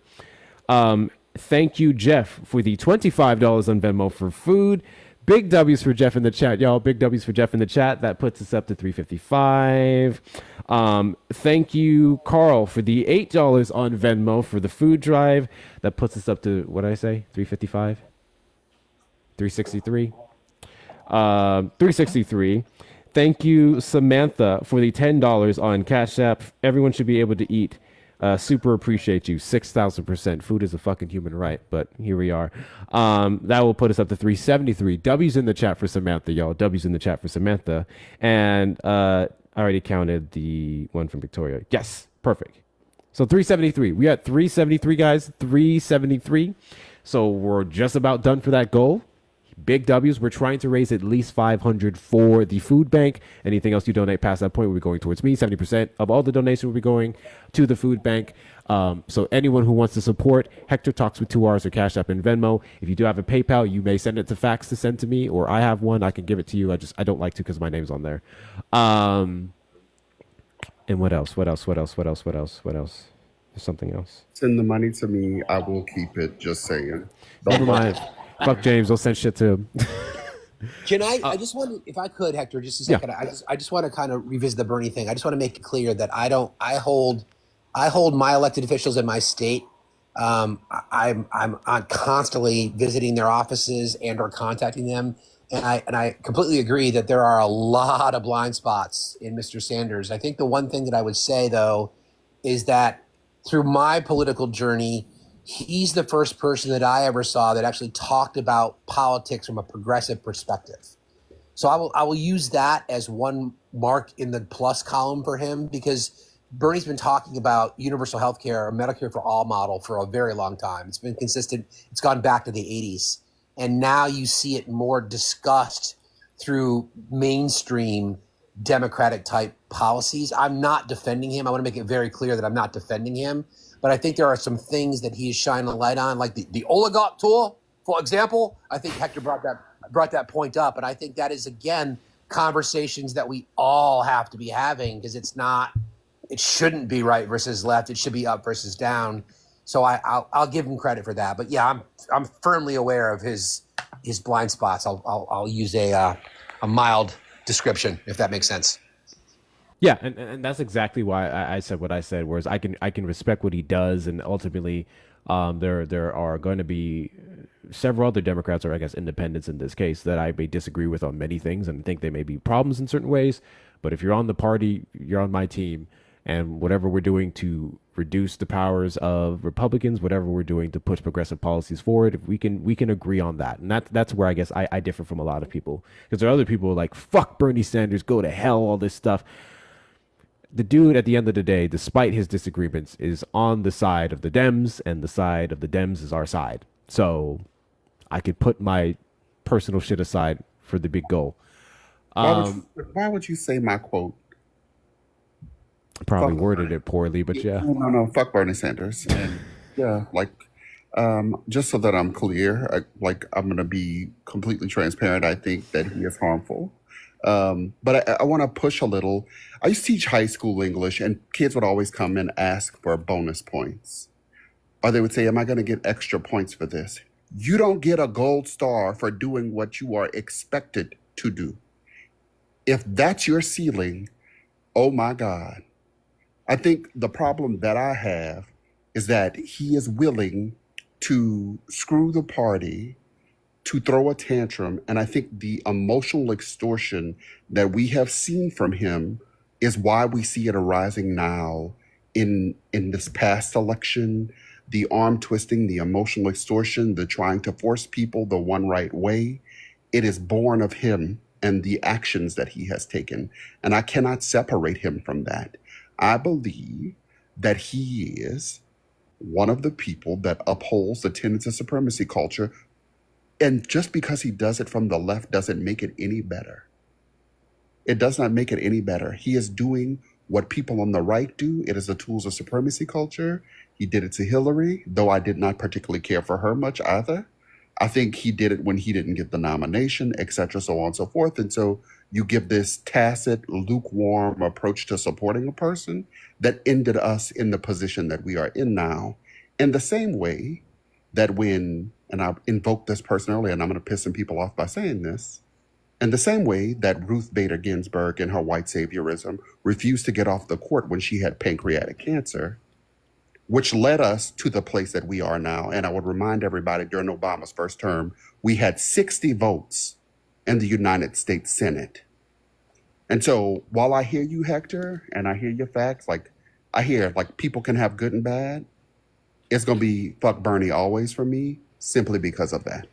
I get that, James. I get that. That's fair. Can I ask you a question? I'm out of curiosity. Who would be somebody, maybe they're on the radar or not on the radar, that you would be supportive of as a candidate currently? Nini, check your message requests. You would have got a message from my backup. Sorry, go ahead. Kamala Harris. Yeah. Yeah. So Kamala is on my list. And just because I believe that she deserves a full go of it. I think that she had some really good plans. Yeah. I'm going to say this, and this is going to piss some people off. Andy Brashear. Yeah.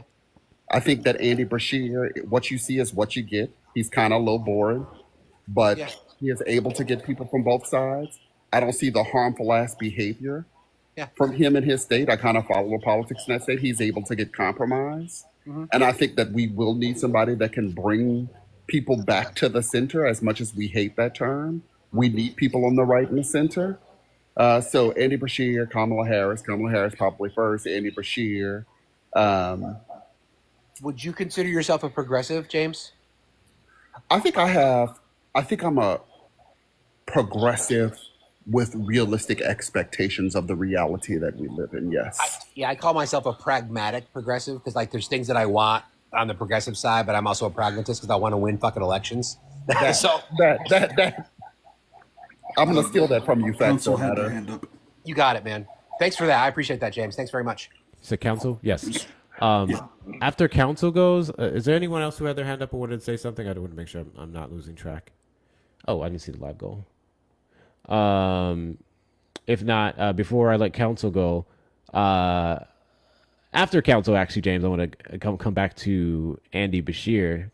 I'm curious, I didn't know this, maybe I'm unaware of this, of the any person who would be against Andy Bashir, because if anything, I want Andy Bashir over Gavin Newsom, to be completely honest with you. If we're to talk about two white men running in 2028, Andy Bashir all the way. I'm a huge fan of him. But council, what do you got? Mostly a comment and a couple questions. One, what's the number thing next to the blue thing on top of everybody's names? Because mine says 128. I don't know what the heck that means. Coins that people have given you, and some follows. Ooh, nice. Also on the Andy thing, my friend, she did like a where would the volunteer without going there without getting paid thing would be at the Capitol, and I got to meet him. Apparently Andy's pretty cool in person even. But also facts, I don't know what you sent me, but it's not showing on my laptop, so I'll check it after the stream. So I just followed you. That's all. okay, I just saw a message thing come across like, huh? Okay, cool. Yeah. Andy Beshear has been very progressive in Kentucky. I'm pretty aware of his policies. I think he really shined during the pandemic in a red fucking state as a Democratic governor when many people in his area were just hounding down on him about some of the restrictions he tried to put in place in the state of Kentucky that literally saved lives. And that's where I lived up until 2022 when I moved. And I have the utmost respect for Andy. I'm unaware of any crazy skeletons in his closet. I'm unaware of any problematic stances that he has. He's always been pretty good at talking to opposing sides. I think he appears more center and ultimately is, but there's many ways that he very much does lean progressive. So I think that could be good for us. I think he's going to be the most appealing if we want to talk about the Electoral College, because another issue I have with how leftists talk about our elections is completely acting as if that shit doesn't fucking exist. As long as it does, we're going to kind of have to be center. So there's that. But someone had their hand up. Who is it? Vince? Okay, go ahead, Vince. The only other thing I wanted to touch on was something that Jess brought up about Debate Talk and how a lot of people reward Parker and Dean and all that, and they kind of just go nuts for it all. And I'm not pushing back on it at all. I wanted to kind of, what's the term, expand on it. Because I took psychology in high school, and then I was required to take psychology for college. And one of the things that a lot of people are constantly looking for is something called play. It's any activity that can really fire their cylinders, get them to pay attention, and have them constantly engaged. And unfortunately, there's a ton of people that are constantly like that in those spaces. So that's why they're constantly funding Debate Talk, because it's all that they have. And they don't actually care about looking past it. And whenever I see that, I'm just like, okay, yeah, no, that's all you're worth. That's valid. Just Andy Beshear real quick, like, yeah, we need to key in on the rural vote and what is happening in rural America, particularly through what Du Bois talked about relative to the psychology of being white and using that as currency to think that you are somehow in a better position. Our rural communities across the country are hurting, and we need somebody that has the mindset to make those people recognize that they need help too. The work that he has done in Appalachia, particularly, is notable. And so when we talk about how do we change the dynamic in this country, it's through rural America. And I think that Beshear does that in a very powerful way and reminds them of their own humanity. Du Bois calls it the psychological wage of whiteness, where people have been conditioned to believe no matter how impoverished they are, no matter how poor they are, no matter how bleak their circumstances are, that they are better than minorities of a different race. And they have used that in currency throughout history. If you want the book, look it up. I'll put the book that it came from in particular in the chat. But I think it is important to recognize that somebody like Andy Beshear helps close the gap on that. That's valid. I don't disagree with that, James, at all. But I look at the Senate and I see that seat in Kentucky as something Beshear could win in a layup because he's so popular in his state. and I always keep my mind on the Senate because of the Supreme Court. That's so I go back and forth on that one. Keep up the same cycle? That I didn't keep up with, Bex. Do you know? I don't think I think he's termed out. Last time I checked, I think he's termed out. And Mitch McConnell is retiring, so he's not running next year. So that Senate seat will be available potentially. So it's on the same cycle. That Senate seat and the presidency is on the same cycle. It's basically That Senate seat, yes, correct. gosh, got it. No, that makes sense to me. I think that he would do good as a senator from Kentucky too, and I think it helps us chip away at the majority there. So yeah, no, perfect sense. This is not on the background, but I'm curious to what you guys think, because I'm feeling frisky. I'm feeling friskies.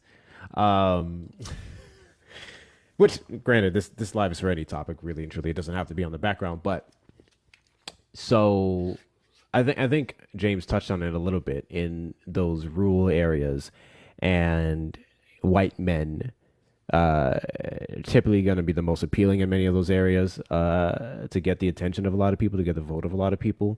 I'm of the firm belief that it's different strokes for different folks, different demographics are going to be able to appeal to whoever we need. I don't care what method we use to get the vote as long as we get it. So with that being said, let's switch this over to TikTok and debate talk. There are a group of people who I've been noticing screaming very loudly against Parker and Dean. And I agree with them to a certain extent. When we talk about those two specifically, why are they the only ones being propped up and uplifted? Why aren't we putting more of a spotlight on many other creators of color who may just be better? But I am also of the belief that they've done a large bit of good of getting a good young base ready to vote for Democrats, ready to vote for the candidates that we want. And I'm kind of iffy about people who just go, they should be deplatformed. I think that's very strange rhetoric that I'm seeing from portions on the left. And I wanted to get you guys' opinions on that. Yeah, I'm definitely not supporting them. Right? Like, I'm not supporting them, but I don't need to like bash them and tell people who to watch. Watch whomever you want. I'm not going to watch them because the threat of anti-blackness emanating from particularly was it Dean that did all that crying and then said that the threats against HBCU, well, first of all, he did that crying, he did that lying, and then he said the threat against HBCUs were retaliation, as if HBCUs or black people had anything to do with Charlie Kirk. And so I am disturbed by some of the commentary that they make. And I think that they are regularly having to be reminded of the harmful nature of their behavior. And with a platform of that size, they ought to be careful of the things that they say because it truly does have ramifications on places like historically black colleges and universities that are fundamentally underfunded, under attack, etc. So I think that the behavior and the response was absolutely unacceptable. Before I get anyone else going, Pagel, I'm sorry, you've been up here for a hot minute. Is there anything you wanted to add? Oh my gosh, it was so further back. I'm so sorry, James. I was driving and the phone fell down in my shirt. So sorry for the noise before. Someone they were talking about like food stamps and kind of people's belief that immigrants were coming in and taking all this from them, right? And that's stuff like where I'll come up on a debate panel and I'll speak to, right? Because that's within my purview. Like I would love to hear what James has to say about education because he's a teacher, right? And what I find is a lot of people don't understand how insurance and healthcare works, right? They think, like with Obamacare, that somehow that's taking something away from them, instead of understanding having a larger pool of people on insurance keeps insurance down for everyone. If you're fortunate enough to have private health insurance like Blue Cross Blue Shield, that's going to go up if we lose the subsidized marketplace because the pool of insured people gets smaller. So like explaining those kind of things because there's been so much misinformation put out nonstop by the current administration, I think is so important. And when people understand that, then they have a way to then go back and critically look at maybe some of the choices and decisions they've made, right? But you have to have that knowledge. And then when you're talking about these young ones that are running these platforms, I think it's really important for people to be willing to stand up and go, I don't know everything. Let me refer you to this person. That's like their strong point, right? So I know about healthcare, EMS. When they talk about food stamps, people are shocked when I tell them I'm worried about my crewmates. There's a lot of paramedics on food stamps. We are not an essential service. This stuff going on with healthcare, our job, we're already understaffed. Closing hospitals is going to cost somebody their life, and we're going to carry that toll, right? Because now I've got to transport you 45 minutes, and I've only got so much in my bag.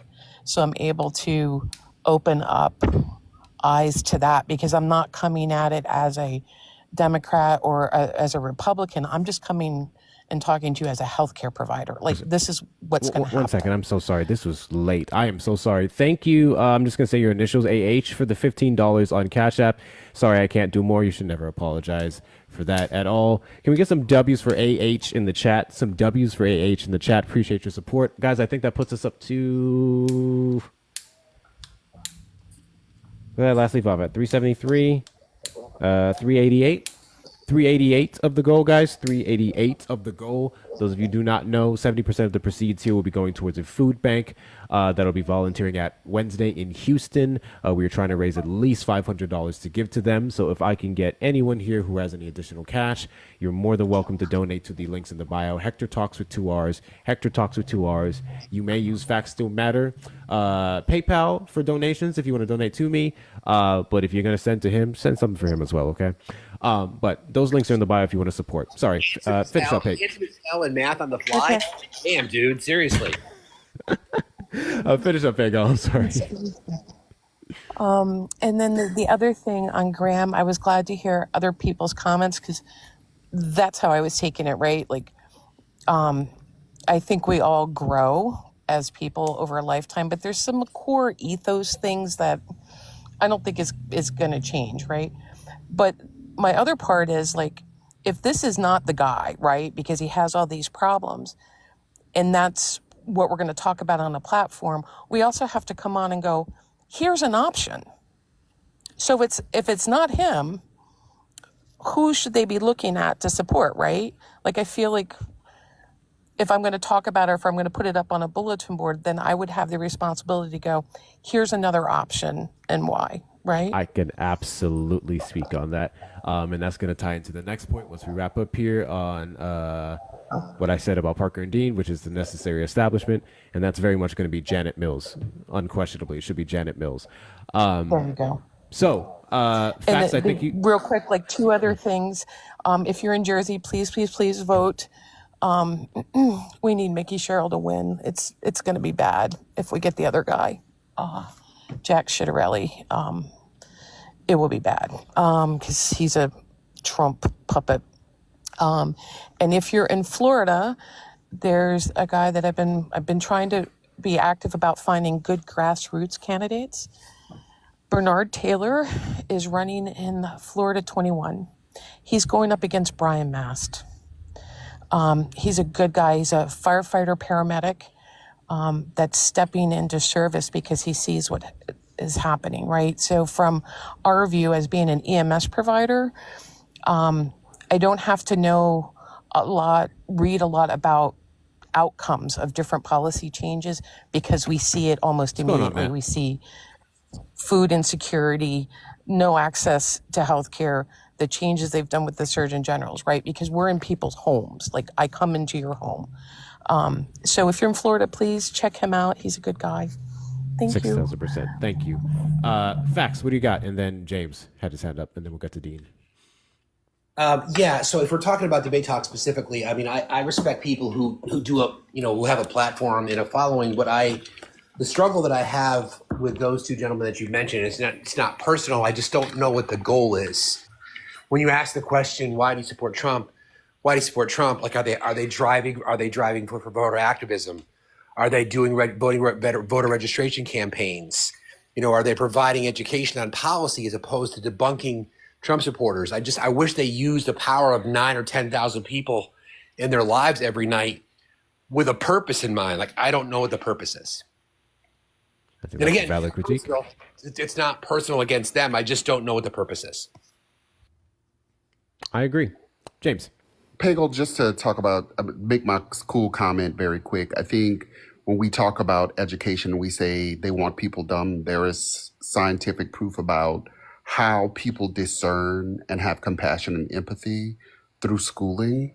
And it is necessary to have a robust educational program in order to teach people. So your prefrontal cortex is developed in school, and it teaches you how to think about an issue. That amygdala helps you feel about an issue, and your ACC helps you to engage in mediating what is the right decision to make. And that's developed through schooling, right? That socialization, that education. And so where we have schools that are failing, we are not only failing in knowing when Columbus sailed the ocean blue, we also are failing in that we are not appropriately engaging in the processes that help to develop people to be rational, empathetic, and thoughtful human beings. I absolutely agree. And then like my next question to you would be like, what can I do to help you, right? I'm now teaching on the side as a lab instructor because I'm old. My paramedic body's hurting. And I see the students coming in and kind of like the little bit of the culture at the community college that I'm working at, and I'm not okay with it, right? Like everybody's not going to get the gold star. And I feel like we're setting them up to fail. But listening to a teacher speak, like this is what they're seeing in class, this is what this policy change, this is how it's going to impact my classroom, my students, your children, right? To me, carries so much more weight than some politician or news talking about it, if that makes sense. And that's why I like to come into lives. Most of the time I just, I'm quietly like down in the comments because I want to hear first person experience. I don't trust the media anymore. I'm not real thrilled with most of our politicians, right? I want to hear it from the people that it affects, right? So thank you for being here. Of course. I haven't been in the classroom for a very long time, just in fairness. I started my career as a teacher. I was a teacher for a long time. I'm not in the classroom anymore. But I would say my general answer to anybody listening is to talk to the educators in your community about what they need and make sure you're voting in school board races, right? Like we think about presidency, but I think when we begin to have an educated electorate, these conversations that we're having about the basic concept of giving food to hungry people won't be as difficult. Preach. Yes. Back to the Dean and Parker. I actually like how you said that. Facts. I do kind of have that point. Granted, I will say this. I think there's maybe some people know I don't. I'm personally more of a Parker fan. I think I've seen personally more and better approaches from him about certain things, and we also don't fully know a lot of things that they do behind the scenes, so I do not want to discredit that. But I'll also say, to your point, James, about anti-blackness, there's definitely been different things that I've seen personally have been brought to my attention in light of all the different controversies that's happened over the last couple of months. I feel like I see more so one over the other working on that, whereas the other one just seems kind of more. So I feel like, again, my expectations are very low with white men in general. So personally, I'm just of the opinion that they're doing infinitely more than the average white kid at their age. I do not think that it's all about performance, but I absolutely do think there's a very valid criticism of the end goal of a lot of what they do. Dean, what do you got? Oh, who unmuted? That was me. I'm Yes. sorry. I just wanted to touch on it too. There's a lot of many different factors also to white depravity that that people are upholding. Even things like the app pushing certain people more than others. Just even going back to when all of the TikTokers, like black people, would make up a dance, but they would only push the white people who do your dance over and over and over again. So I think that also too plays a lot into it. And again, even to what James saying, like people that you don't like, either block them or don't go there. Say you're not interested. You don't have to be in there. But when I talk about the left and us not being a monolith, there are some people who will only listen to white men. Even black people who are low-key anti-black or looking for their proximity but still want to be on the left will also only take a white man's word or a white woman's or whatever the case may be. There's a reason.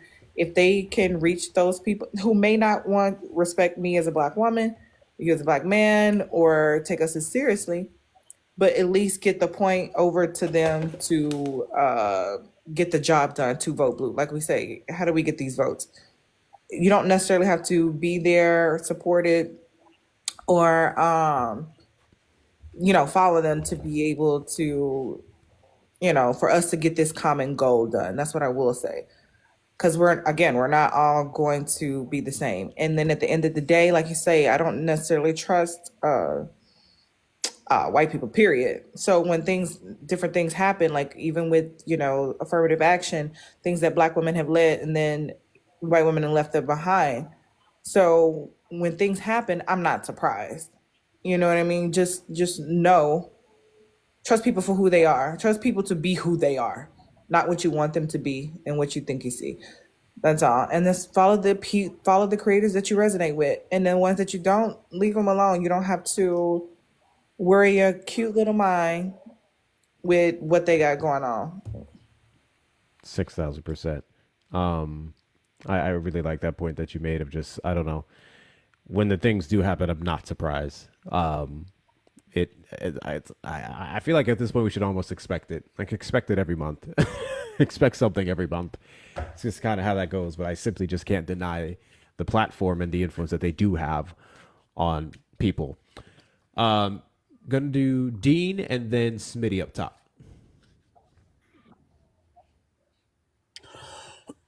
Well, first of all, good afternoon, everybody. How is everybody? What's going on, boss? I've been watching for a little while.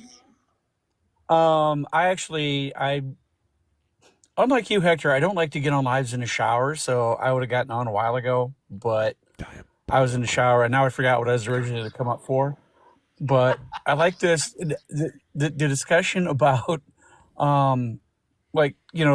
these arguments over things like SNAP and the insurance premiums and things. I can personally attest. I know anecdotal evidence is always like we don't give a shit for the most part, but I can personally attest to the fact it's not easy to get on food stamps. At one point, when I was in went back to do my undergrad, I was only working part-time and I wanted to apply, but I had a roommate and I had to put her income on my application. And since she made more, I couldn't get food stamps, even though I was buying my own food, she was buying her own food. They didn't care. So it's not like you can just walk out and walk into the office and go, "Hey, I want food stamps." And they go, "Okay, that's cool." And it's things that we don't take into consideration, because I think a lot of these people that are crying about these things have never had to apply for food stamps, have never had to apply for any assistance programs, and don't know what the qualifications are. And as far as the ACA goes, the best insurance coverage I ever had was the first ACA policy I ever had. And I was low income at the time, qualified for the subsidies. And I have employer health insurance right now that's nowhere near that good. This is good. If things are going to skyrocket, people are going to die. And there's no escaping that. So those are things we need to ask our politicians when they're, and I live in Iowa, and my representative is home right now because the House is not in session. And she has literally said that she'll hold a town hall meeting over her dead body. So she's not even accessible. We can't, nobody can talk to her. This is not the kind of people we need in Washington. We need people that actually listen, want to do their jobs, want to help people instead of, sucking up the party line and making money just to sit in a chair. Yes. So, Pago, if you don't mind, can I drop you down for a moment to let somebody up?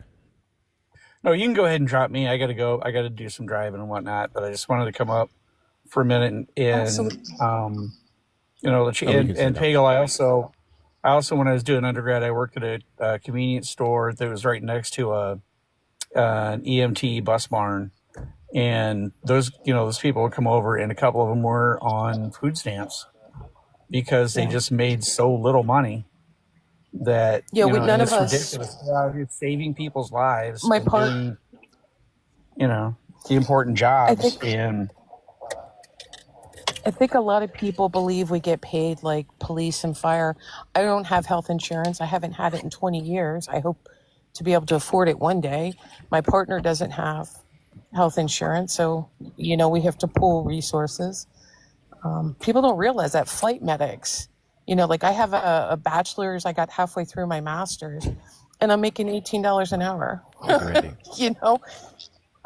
So thanks for looking out for the crews. 6,000%. I appreciate you coming up, Dean. We're gonna go ahead and drop you down. But yeah, you can request back up whenever you have anything. Also, I appreciate it, Hector. y'all gotta stop mentioning the thing with the wheels on the panels. Smitty, what's going on, man? How are you, man? Good to make it to your panel. I've admired you from afar, and it's good to be up here and weigh in on the topic that you have. Smitty, I've seen you around for a while, and I'm looking at this button, and I'm not following you, and I want to promise you it's not intentional. I have a bad habit of associating with people regularly, and I think because I associate with them, I follow them. But go ahead. No, all good. No, not a problem. All good. All good. So the two topics that I wanted to weigh in on, one was debate talk in the sense of, there's been a lot of chatter recently as to what's wrong with it and how it can be improved on the left with progressives. Thank you, And I Smitty. think that, I'm sorry. I was saying thank you to the chat, and thank you for all the My bad. businesses. My bad. Yeah. Yeah, no, you're good. So I think that the mistake that some of us make in debate talk, and I said this, a couple of days ago, I definitely want to reiterate it, is that sometimes we will debate topics that are not debatable. We will debate human rights topics that there is only one side to it as opposed to a two sides debate. And I think that's where we get in trouble. And oftentimes there are people that, may not make a comment, may not be able to get up on a panel, but those are the people that we end up losing. And I think it hurts all of us. And so I think that to the point of what Jessica said around following content creators that I think do that the least and that you admire, I think is the way to go, and promoting content creators that really do a good job of at least trying to make the space safer, right? And that actually goes to one more quick thing that I wanted to say around why I think Democrats are having problems winning elections, in my opinion, at the national level. And at the, in regards to Congress with senators and representatives as well. I do not think that the Democrats do a good job of promoting their stars. And the stars within the Democratic Party, certainly on the legislative side, are the women, Black women and women of color, in my opinion. And those folks are not promoted. I think that if I were to look at who I think could be the next or should be the next president of the United States, oftentimes Jasmine Crockett is left off the list. Oftentimes AOC is even left off the list, right? So, and you have to wonder, why is that? And, just doesn't make any sense, right? It would be like having a basketball team and all of your best players are on the bench. And so I think that many times what we tend to do is point the finger at conservatives and Republicans, and we get in the habit of telling them all of the things that they're doing wrong, which they are doing a lot of things wrong, but we're not also looking within our own house and calling out our own people who are not promoting us and promoting our stars as they should. And this also goes into even, outside of Congress, but even within the workplace, and folks that, for whatever reason, don't get the promotions that they deserve and get talked about behind their back. And I think folks know what I'm talking about there as well. And so there's a lot that could and should be done, but if we don't promote the folks that really, really should be the leaders of the party, I don't know how we end up winning. So I just want to say that. 6,000%. And I'll take this moment to do some dogging on that. I was just thinking about it the other day. Even with, let's say, the recent town hall that we had on the government shutdown, they sent Bernie Sanders and AOC. And I get the reasons why they sent Bernie. I don't like him, but I get the reasons. And AOC is fantastic. But I don't know. I thought about somebody like that. And I like AOC, so I want to make that clear. But I just thought about something like that to where I was like, Jasmine Crockett would have done a fine job at explaining to Americans exactly what it was. But the party in of itself still very much sees her as abrasive. They are very much averse to a lot of the things she said.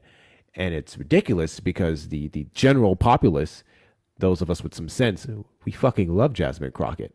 I know so many people go, I don't really care for Democrats, but I love that. I love Jasmine Crockett here in Texas. And James said Jasmine Crockett for Attorney General, 6,000%. 6,000%. But yeah, we still very much have some issues with letting our star players shine. And it very much is rooted in racism, 6,000%, and misogynoir. So it's unfortunate. Absolutely. Yeah, absolutely, man. If I could just say one more quick thing to your point, I completely agree with you. And this is where, again, I think we need to look within our own house, because we let that narrative, some of us, I won't say we, some of us let the narrative go that, a Jasmine Crockett, she's too loud, she's obnoxious. And we sometimes are more intimidated, than the folks on the right. And I think that is a huge problem. And I think we need to talk about where that passion comes from, because the Black women and women of color that have been the most passionate with me, all of them have one thing in common. All of that came from love. The people that are the most passionate about these issues, the people that are the most passionate about what's happening with SNAP and all of these social issues, is because they love so much that it hurts them that much. And that's why they're saying it that way. And we don't do a good enough job of educating people in the populace to say, this is why it's happening, as opposed to just kind of wanting to put them in the backseat. 6,000%. Good. Great. Oh, go. Oh, Jessica has her hand up. Yes, thank you, Jessica. That's my little hand up thing, so I don't have to. But the last thing he said too, like about being loud. Marjorie Taylor Greene is always screaming and being loud. They over there calling names and taking digs in the Congress, but it's only a problem when Black women do it.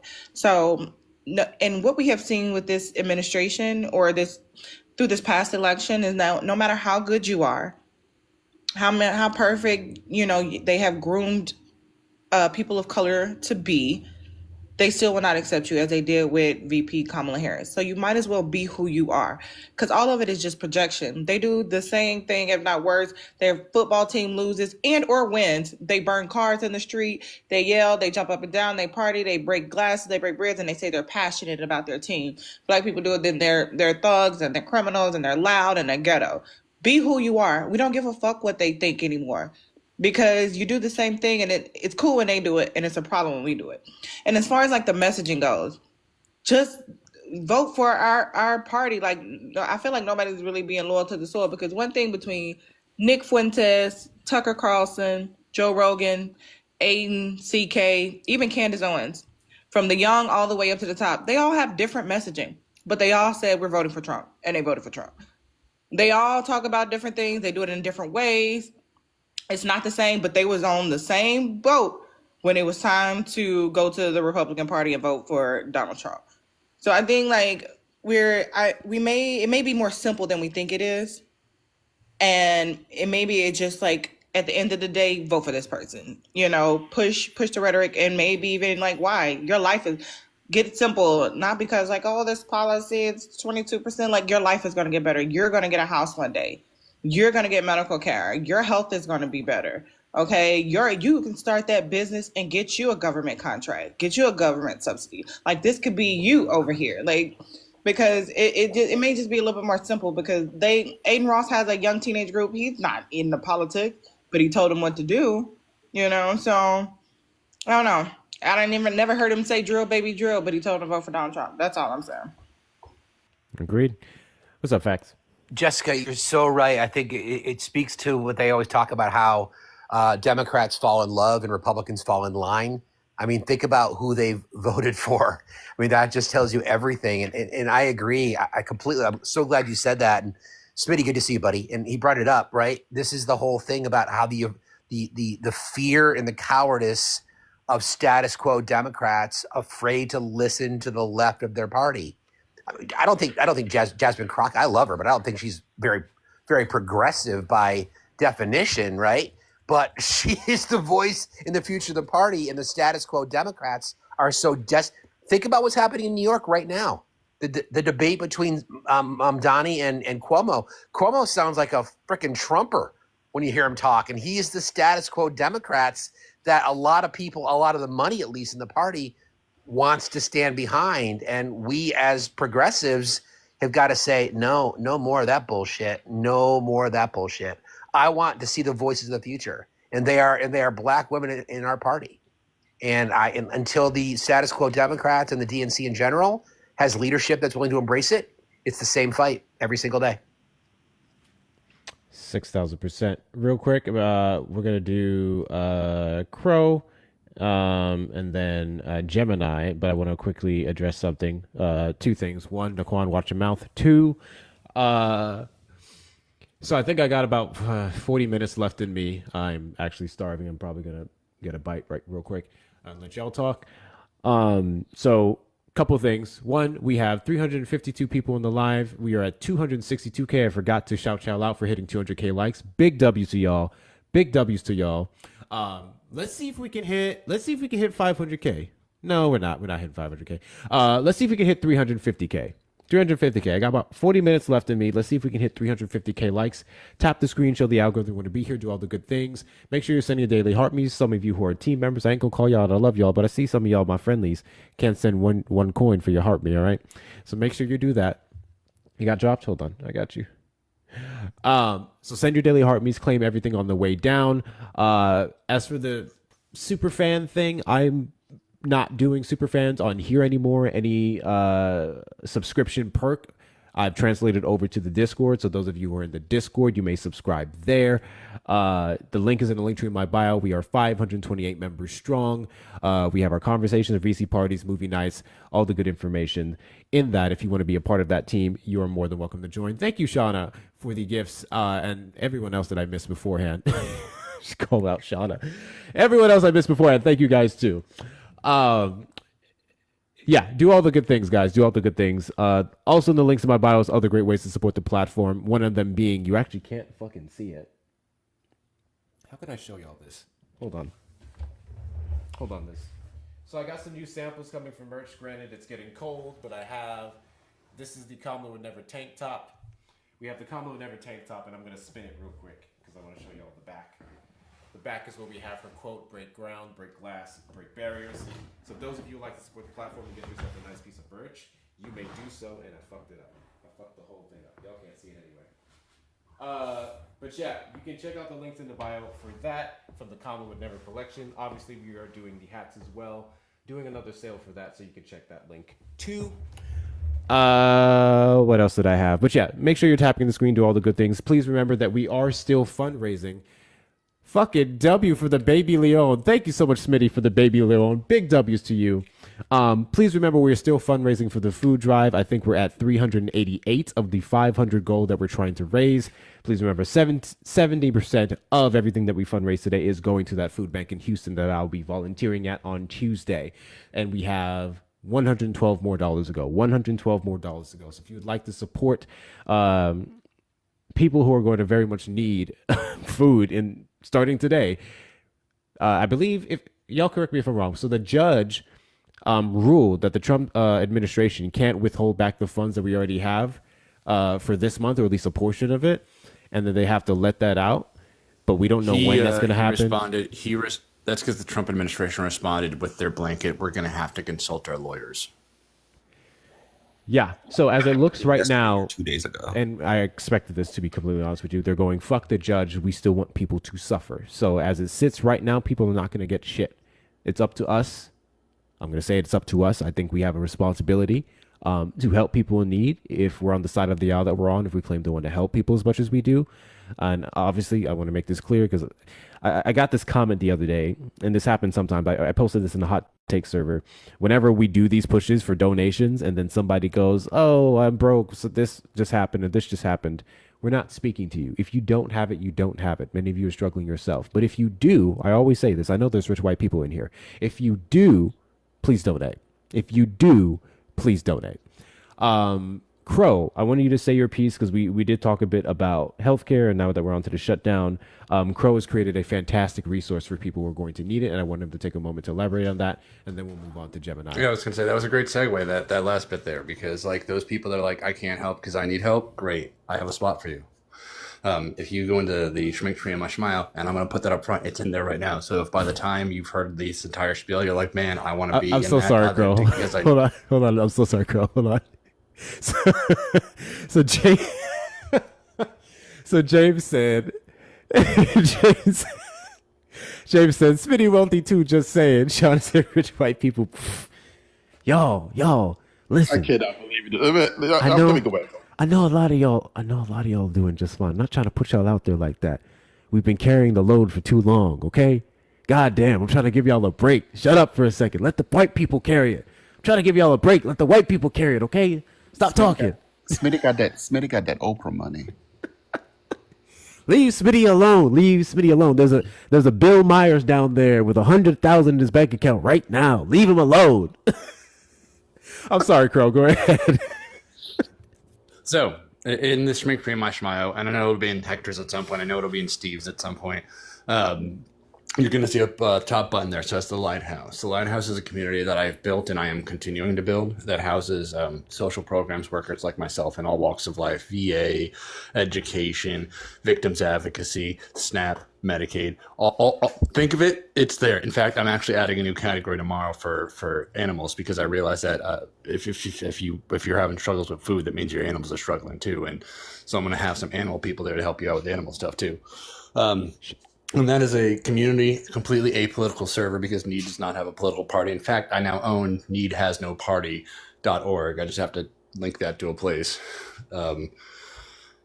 It is a community server where those of us that work with those systems, those of us that work with those agencies and the programs and the policies and the legislation, all that stuff can help people that are confused by the system, may not know if they're covered, may not know why they got denied because their caseworker didn't explain it clearly enough, may not even know that some programs exist. Like I just helped somebody, they're like, I need this to get a job. I'm like, do you know about the ETP program? They're like, no, what's that? I'm like, it's a program to help people get a job in this state. So the entire reason for the server is to be a community resource for anybody that needs assistance to help them get the assistance they need. It is called the Lighthouse. It is in the Schmink Tree in Mushmile. 6,000%, guys. So if you have any questions, comments, and you want some resources as to how to get through for the next month, that is the one-stop shop to go.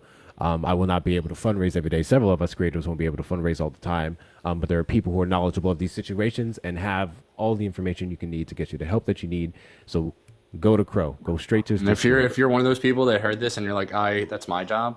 I always need more people. Like I need people that do the work I do from every state, because a lot of these programs have the baseline policy set at a federal level. Each state has their own nuance in their own version of the system. So like I can pull up the policy for say Texas, but I still won't understand it as well as say a social programs worker in Texas because they do the work there every day. 6,000%. Gemini, you've been waiting for a bit, but real quick, hold on, what did I miss? Thank you, Saj, for the $5 on Cash App for your awesome. I know, I'm just kidding, Saj, I love you. Can we get some W Sanj in the chat, y'all? Some W Sanj in the chat. I appreciate your support. That puts us up to $393. $393. We just need $107 left. We're trying to raise $500 at least for the food bank that I'll be volunteering at in Houston, Texas. So ensure that if you have, that you give, that you have. If you have, that you give. Appreciate y'all so much. Go ahead, Gemini. Thank you, Mrs. Puff. Honestly, Jessica kind of like took a little bit of what I was gonna say earlier because I was gonna respond to a little bit of what Smitty was saying about, I guess, like the work that people need to do on the left as far as the Democratic Party of, like we said, getting Jasmine Crockett and them in position. Which, if Jasmine Crockett was running for president, I do fairly believe she would get like way more. No, you're good, Jessica. You was cooking. Because no, I do feel like everybody had a good point on that. I do feel like, yeah, if Jasmine Crockett was running for president, I do feel like she would have got way more votes than Miss Harris. I do feel like she is enough on the left and what's the word? I feel like she's enough on the left, but also enough to like in the middle for some people who say like I'm centrist, but really they're just like Republican without wanting to say the Republican. I feel like she'd be able to get those many people. I think her only problem would still be getting the diehard Republican, conservative MAGA people. But I also feel like with some of that, there's a big level where in our current like political atmosphere, especially when it comes to the right, they're not really compromising, nor are they like, whoop, my alarm went off. They're not really a like caring about the facts and opinion as far as like what truly will be beneficial. And I think that's a part of like when we're talking about fixing some of the racism and misogynoir in our party, it's equally like people that are right leaning don't see fixing that same problem. They don't see the misogyny, the racism.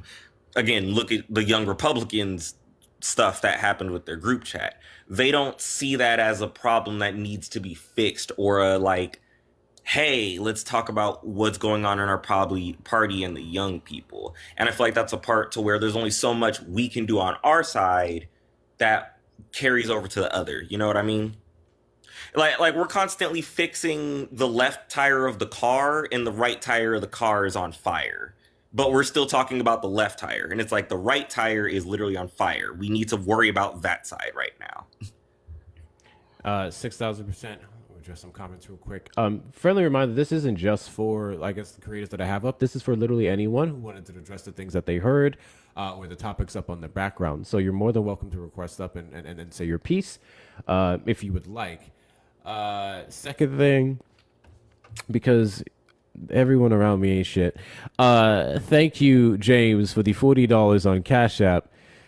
In the arms of the angel, from the crate to luxury. Can we get some W's in the chat for James, I guess? W's in the chat for James. I appreciate the support. That puts us up to 433. 433 of what we're trying to raise for the food bank that I'll be volunteering at in Houston Tuesday. Thank you very much, James. You ain't shit. It's my pleasure. I remember when you were sitting on that ottoman and bawled and yawling in despair, filling your ramen noodle cup with ditch water, and look at you now. What a blessing. Started from the auto now we chair. I'm fucking hollering. Started from the autumn, now the whole team and some chairs. Sorry. Some of y'all missing some lore. I'll do a quick lore rundown before we get to lore in here. Those of you who don't know, when I wanted to make a bit of a shift and like upgrade the platform, because currently I'm live on my phone because of the algorithm on Studio, but I prefer Studio. But, we used to do everything on our phone. We had the green screens, and I made great green screens and stuff. But, I wanted to up the quality, and I wanted to reach more people and have a much better setup. So the majority of the stuff that you see before you, the mic, the stand, which you can't see, the lights and stuff, was fundraise. And one night specifically, as I got some of the things, I didn't have this chair. I didn't have this nice chair that I have here. and I'm gonna show it to you guys. Actually, I'm gonna show it to you guys. Flexing his fancy gaming chair on us. Got a little bit of money, starts flexing on everybody. So this is one of two ottomans that I had, okay? And before I had the chair, we had this ottoman. And I would sit on this ottoman as my chair for the lives. You couldn't see it. You only saw me. But I decided to show them that I was sitting on it one day, which is one of the biggest mistakes I ever made. And they spent the rest of the night fundraising for me to get this chair with a pillow. Oh yeah, with the pillow. I had the pillow on there. And they spent the rest of the night fundraising for me to get this chair. And this involved the likes of 8Shit James and Saj down there playing that goddamn song you hear in all the commercials, In the Arms of the Angel. And making all these makeshift parody lines about me living in a hut and all this fucking bullshit. Anyways, we're here now. We got much better equipment, and in large part is due to you guys, and I think it was freaking amazing. I thank y'all. I really thank y'all, but y'all ain't shit. Lauren, what do you got? Well, bless your heart for sitting on that damn ottoman, and you definitely deserve a chair. That Good shit was God. a cheek workout. It absolutely was, but go ahead. Whoa. Yeah, man. What I wanted to say was that I think, we've got a real problem because, Jasmine Crockett, AOC, good, spokespeople, but the YT people are not. Thank you, Bailey. They're just not going to come out and vote for a woman, first of all. Never mind a woman of color. It was hard as hell to get Barack Obama in there, and he was a man. But then you add the woman on top of it, and there's just, the opposition to that is just so strong with these idiot, and I am a YT woman, but these people are not going to, they don't want to vote for a woman. They don't want to vote for a woman, and a woman of color, absolutely freaking not. They won't do it. 6,000%. She won. I get what she's saying because I've been respectfully studying, I ain't gonna say white culture, but white people. And She's been doing both. They're grown to think that women are just not only inferior, aren't worthless, you're not supposed to do anything but pop out baby. But even at the end of the day, with 107 days, she won. He won allegedly with like a 1 point something percent margin. So I feel like with enough time and more convincing and being able to run our campaign, now all of them would have voted, but I think also too, if she ran again, that 1 point something percent, considering how bad shit is right now, could change. And as we keep, and shout out to all the white people who are deconstructing and helping free their other fellow whites. I appreciate you guys. As we have more time to continue to do that, we never know what could happen this next midterms and presidential race. I just wanted to add real quick too that I think one thing we don't acknowledge enough is again, the only reason Trump kind of won this time around is because more people didn't vote. There was a lot of people that just didn't vote altogether. Whether it's they chose not to vote, whether it's people were sick, some people didn't know about mail-in voting, some people it was their very first time voting. So a big number of the voting pool of Harris losing was not solely just because and I'm not saying it wasn't, because there definitely was a lot of misogyny. There definitely was a lot of people saying she's not qualified and she didn't handle the border, all the lies. But another big portion is the people who were playing the purity politics. I can't pick, I can't tell the difference. Both sides are the same. Neither option was good people that equally led to the loss. And I feel like this is one of those parts where now that people are clearly able, I would hope people are able to realize they are not both the same thing. It is not if this was, Harris versus McCain, 4 or 5 years ago, that's different. Trump is not a good pick altogether. And the people who really thought that this was like a McCain and Obama situation is kind of stupid. And I feel like that's a bigger part of the problem too, is like Trump and Harris was two completely different candidates, and one of them was obviously going to be better. But people really wanted to play like I'm gonna sit in the middle and not make a decision. Too. I don't want to throw a wrench in this, but I'm going to say this. And Gemini, people on the left told folks not to vote, and it agreed. And they used emotional extortion to do it. They were limited in their understanding of the civic process. They did not give the heat that they gave to Kamala Harris, to Anthony Blinken, or Secretary Austin, when those two people had, by legislation, the right to do something. They didn't do what they did. The people that attacked and harassed and are still attacking and harassing her were unhinged in their assessment and expected a black woman to do in 107 days what 40-something white men and one black man hadn't done occupying the Oval Office. And so I just kind of want to be clear about that. The other thing is there are $67 left in Hector's goal, and I want to encourage you all to donate. Look, Hector gives back all the time. As somebody that started from that hut on that ottoman to now, he gives back. He doesn't ever forget where he came from, and he uses his platform to raise money.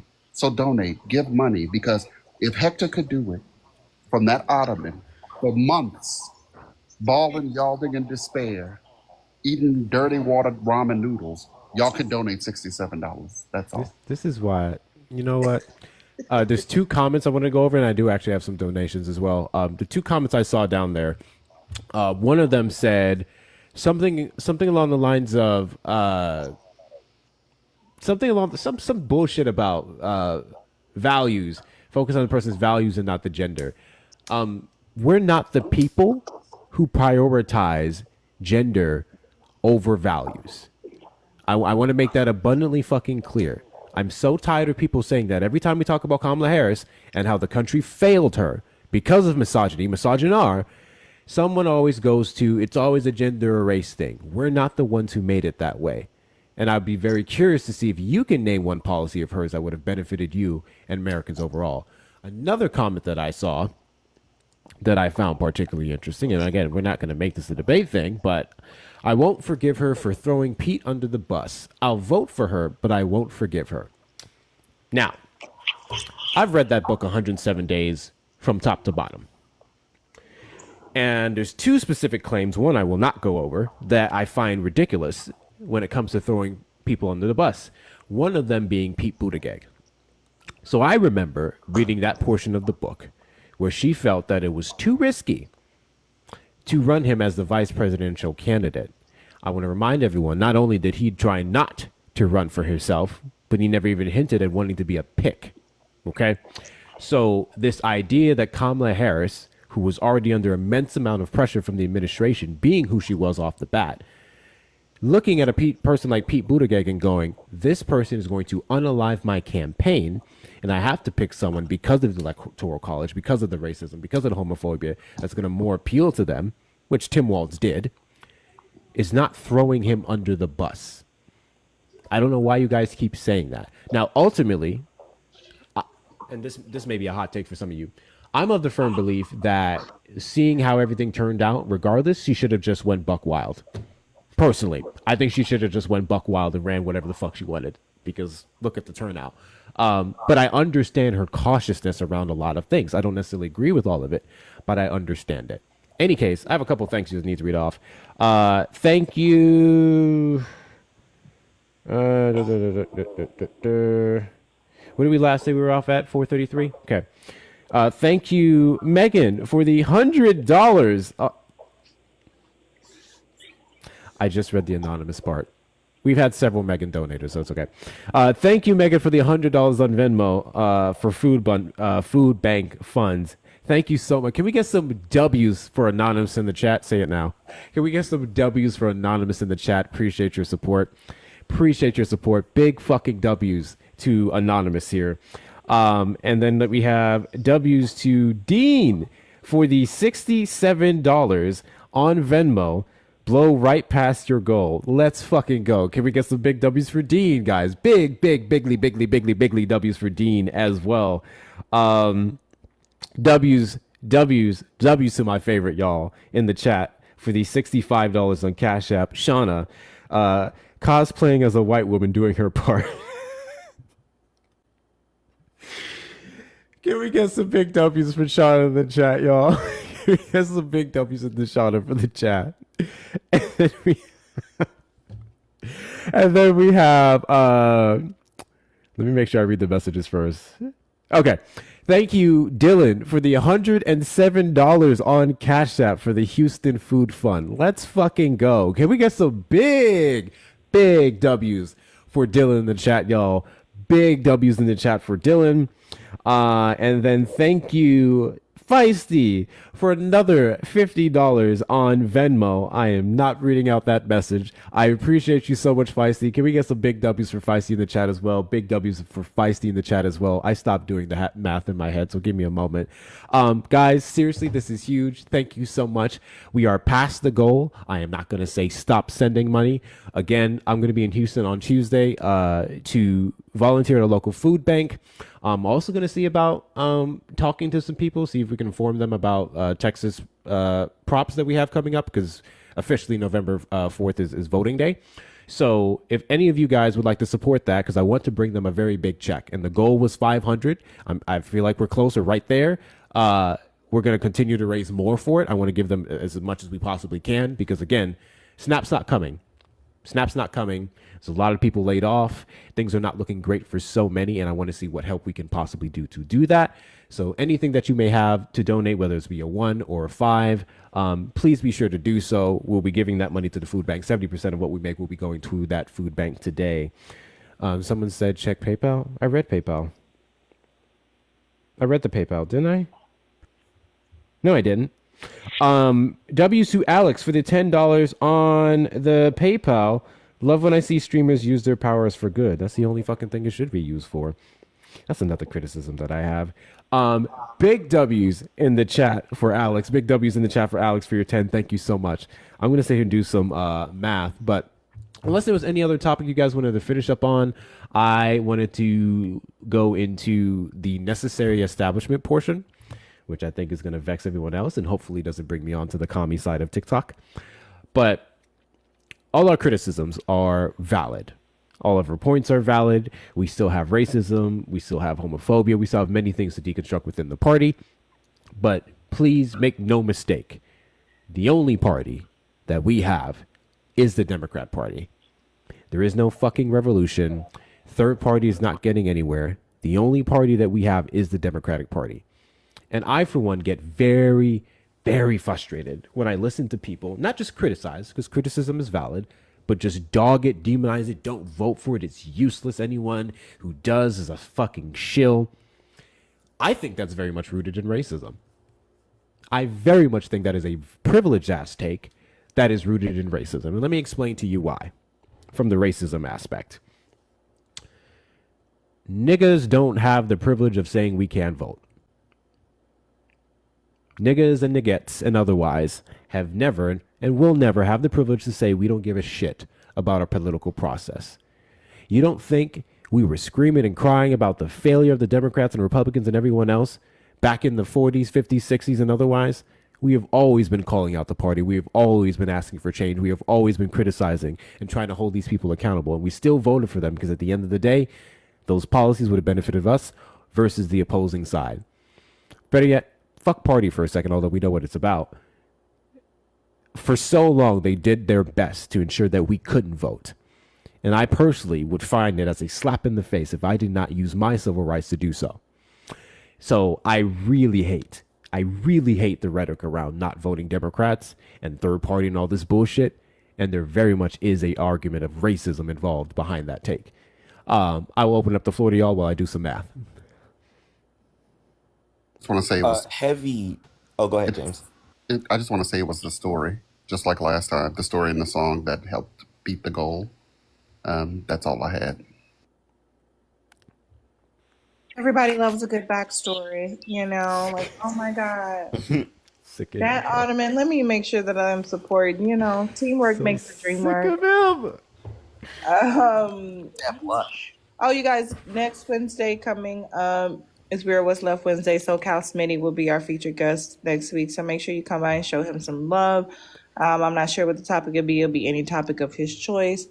A lot of you guys already know SoCal Smitty, but again, it's just for you guys to get to know the We Are What's Left creators and fall in love with them and things that we do to try to amplify each other's voices in the meantime until we get this big lump sum of money that allows us to travel to our first HBCU, one of many, and be able to talk to our non-voters and our first-time voters. So thank you, everybody who have donated thus far. Check out the website, www.wearewhatsleft.org. Shout out to the new creators we have brought on just recently, Thomas Bishop, Dave the Viking, as well as Let's go. as well as Zay. So thank you guys so much. All right. Good to hear it. Zay is fucking awesome. I love Zay. I wish he was here. I love Zay's Zay cool. too. Actually, I'm a I was gonna say on your part of it, because like I said, that privilege part, I feel like is a part of not only just when we talk about racism, but when we talk about like the LGBTQ community, trans people, women, people with mental health. I feel like there's a big factor of when we're talking about the privilege, a lot of people don't know enough about it. And I think like, especially like when we talk about like privilege and racism, when we talk about YT privilege, a lot of them don't understand it. And I think that's kind of goes more on to even like how I was going to say, as a younger black man who did vote, I can say for a fact, I know there's a lot of young black men that didn't vote altogether. And I think a lot of that part too is the privilege of a lot of young black men not really understanding a lot of our politics. And I think that's a bigger part of the education side that has been a little left up in the air, because like I'll even like be honest, I didn't care much about politics up until like it was time for me to vote, and I really had to learn like what's going on. Because when Trump's first presidency went on, I was in middle school. I didn't get into politics until I was a junior in high school, and that was like just after the big cough. So definitely, I'll say like a lot of the misinformation was going on. Like we said, we had people like CK who was pushing misinformation, a lot of other right-wing, podcasters that were pushing it through misogyny, a lot of them pushing it through demonizing LGBTQ community, religious psychosis on people, which is how we get to, AB topics and stuff like that. A lot of that to me got involved. And I feel like the other end of talking about, I guess, like economics, when people say like I'm socially progressive but I'm economically conservative, which makes no damn sense, is kind of where we got to like this point of a lot of men especially are thinking about their wallets when it came to voting for Trump. A lot of men were thinking, if I vote for Trump, I'm going to get my money up. He's going to make the economy better, the stock markets, because we know the stock bros out there. I'm going to get jobs, this, and that, without really looking into when were said policies put in place, what are the effects of said policies, really listening to the economists that were saying, hey, if he does blank tariffs, it's going to be bad. If he does this with trade agreements, it's going to be bad. And I feel like that's a bigger part, especially of the misogyny, that was people thinking about their wallets equally. A lot of people didn't care about the social parts of the racism, the misogyny, the homophobia. They were thinking of, but he's going to make my money big type of thing. And that's the power of illusion. Yes. And all these bankruptcies, not doing good businesses, every business failing, fraud charges, discriminatory charges, all types of things. But just the illusion of looking, quote unquote, rich, you think your pockets will be good just because you, quote unquote, see him. It's an illusion. And they've been bought by the illusion of I may have some money in my pocket. And then the illusion that he gave you a stimulus check because he put his name on it. When you were paying attention, he didn't want to even give it to you. Just like he don't even want to give out the Exactly. snaps. He don't even want to spend the reserve. Now, I got my own ideas about the reserves. I think he already spent it. I think he ain't no reserve to spend, so I got to keep fighting it back because he don't know how to handle money. Like, what are we talking about? You can't handle your businesses. You can't handle money. You don't hire the right people. They don't even have to be qualified. I've read articles about even that real estate company you tried to put in. They hired the CEO and they tried to tell him he didn't have the CEO did not have any experience and it wasn't going to be a good idea. He's like, it's my friend. And then it went under and he's like, I don't know him. Of course, you don't all of a sudden. But yeah, it's an illusion. Don't be disillusioned by the illusion. That's the one thing I'm gonna disagree with you, Jessica. I don't think it's gone. I don't think it's gone. I think it's still there. I think he just really plans on using it for something else. I genuinely think he's gonna use it for something Probably else. already promised to somebody else. Right. I think that's probably what it is. I think he's said to somebody, hey, in 2026 or 2027, I'm gonna give you this bulk of cash. But I think at the moment the money still is there because if the money was gone, it'd be a commotion. We'd see so many, we'd see the diehard conservatives in his party go like he's fucked up, he's lost his mind. Unless they gave them a piece. That's true. That's true. You gotta think like the whole side is crazy. The other C word, but I don't know if I don't want to. See, I'm a hot take, and you might disagree with me. I still, to this day, I don't think every conservative or Republican politician, I don't think they all are that crazy. I think there's a level to some of them where they're gonna have a breaking point where they're gonna say like he's lost his mind. I think like No, I think that 20, they said it 30%. already. But are they going to say Right. it to us? Or are they going to vote again? It's not even about what you think about them. Do you have the balls to go against it? Do you have the balls to speak out?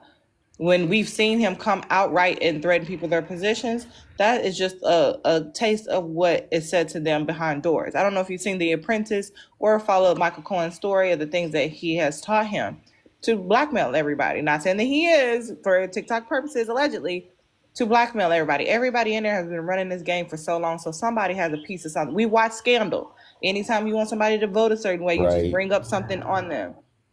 Okay, So real- it's about being ready to risk whatever is coming out and being and having the balls to say no. Because we just watched 2 Democrats be unalived. We watched a judge house go up in flames. Who's gonna have the balls enough to say something? And what will it take for that to happen? Real quick, hi Geeky, and I want to point out something someone said. I don't think it's about saying that they're all as crazy as MAGA or Trump, but someone pointed out in the comments they're complicit. That's the thing. That complacency Definitely. is what got us here, and also Not a deal breaker. do me a favor, guys. Do me a favor. Can we make sure Fax gets over 1,000 coins? Can we do that, please? Fax has been here the longest. He's contributed so much to this conversation. If y'all don't do this, I'm going to say this is anti-white racism. I'm fucking kidding. But seriously, can we get Fax to at least over 1,000 coins? Okay, can we do that? And can we get some Gemini some coins as well? Please. Don't embarrass me in front of guests. What are we doing? This is a Can I- legend up here.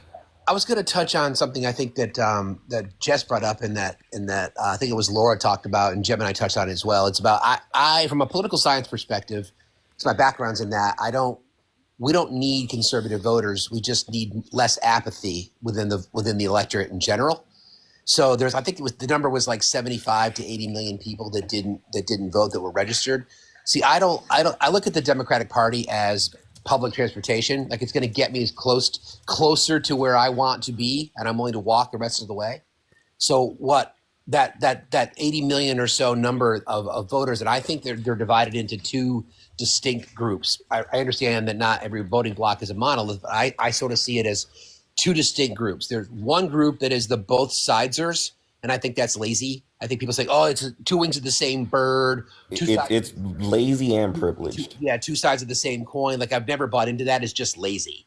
And then there's people that I genuinely feel are disenfranchised by the system, like they feel their vote does not matter, that they've been abandoned, that they don't feel like they've got a voice. They're just trying to make ends meet for their family, and they've just become disillusioned. So one of the things, if I can do a quick PSA, Hector, one of the things that I'm working on that I'm going to be hopefully going on the road next year, I'm calling it the Do Something Tour. And I want to go to these communities. I want to use my privilege to go out and talk to people about why they're not participating in democracy.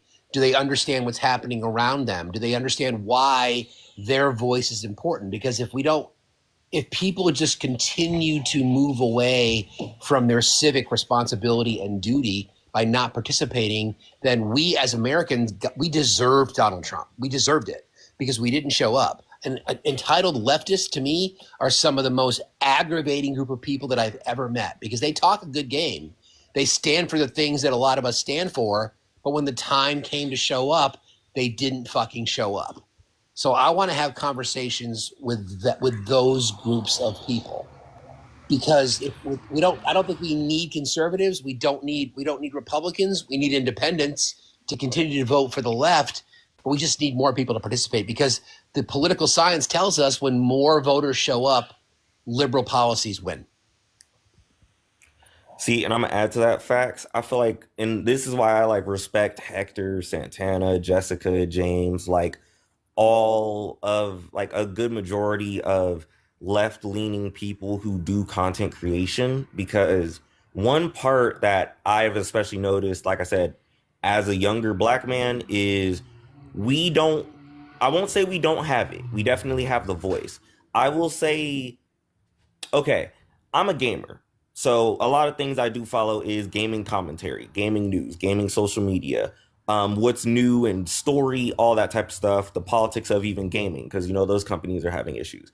One thing I've noticed in my years is right-wing influencers are deep in that side of media. They're deep in comic books. They're deep in MCU, DC. They're deep in it. Even though it's not as far as saying a character, like, you know, going, oh, Batman's conservative, there's definitely a lot of people who will, like, they'll say a movie or a show is bad because it's pushing the LGBTQ agenda.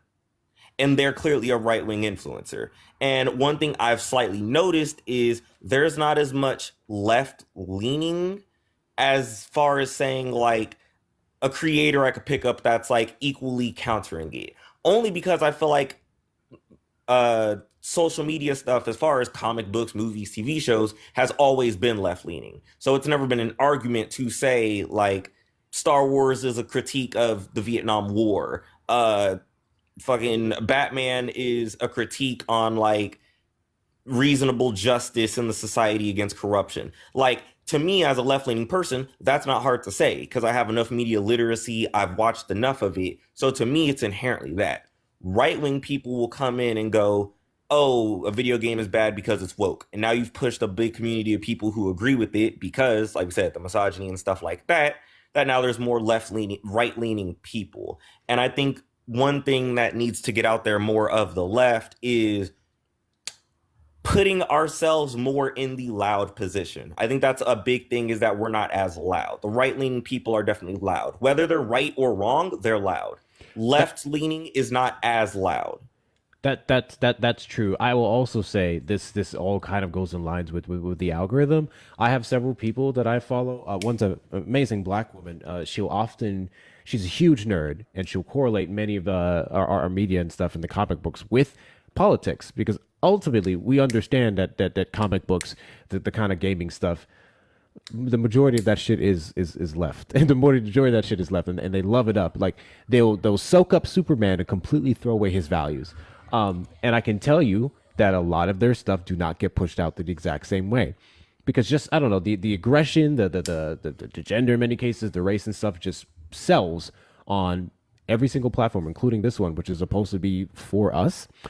But real quick, I also wanted to ask you guys this opinion. I'm going to let y'all decide. Wait, can I on respond this. to a comment real quick, Hector? There's a guy who made a comment real quick. I want to respond to it. Remember it for a second. So Diet Pepsi down there has made some comments, and I figured, in light of what we are talking about, and the people that we want to reach, I wanted to consult with you guys and see how y'all felt. if they're willing to come up, Diet Pepsi, if you're willing to come up, we would actually like to talk to you about your some of your stances here, because we are going to be wrapping up in a moment.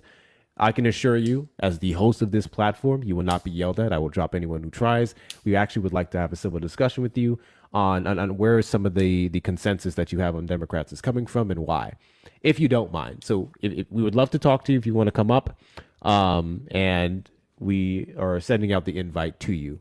Let me find his account. I could think that's good because knowing their plights is important, and sometimes their decisions are led by misinformation and disinformation or the lack of knowledge. So being able to provide that will help them make more informed decisions. And know, I would guess you would say, the consequences of even not voting is a choice. And so they can still know the consequences of that. It doesn't mean that it's not my fault because I didn't vote. Like that is also to a choice, and it also too makes a difference. Absolutely. Gemini, make your point, and then we'll move on to Diet here. Okay, so it was one comment of I forget I don't know how to say his name. I'm not going to out him like that, but he mentioned how like comic books have always been left leaning. There's comics where they're literally fighting Yahtzees, and I know like if you're any comic book where you remember the comic where Superman is beating the shit out of the Klan, and like I will say yes for sure, and that's a big part of that was a comic that came out years ago when, like I said, when I was a baby. A lot of that stuff now, like recently, if anyone here look up Batman, Absolute Batman, in one of the most recent Absolute Batman comics, he beats the shit out of white supremes, and He literally tries to do the salute, and he breaks his hand. that he turned his turned his arm into a right angle. But there's already people on Twitter saying, why is the left using Batman to fight the right? Why is the left still calling right-leaning people Yahtzees? They are associating Batman beating up legitimate Klan members. The dude was about to yell YT power, and they're associating it with the left is attacking the right. Not the left is, or not even the left. It's not Batman is attacking Yahtzees. It's not Batman is attacking the Klan. It's, oh my God, this is woke leftist media. Why is everything about this, and that? And that's my part of like, this has been a big staple nowadays of even on the comic book side of the rise of, you know, MAGA people and right-leaning stuff is they're invading spaces that never used to be their spaces. I'll say for sure, sports has been a right-wing place. It's true. Football has always been a right-leaning thing, in my personal opinion.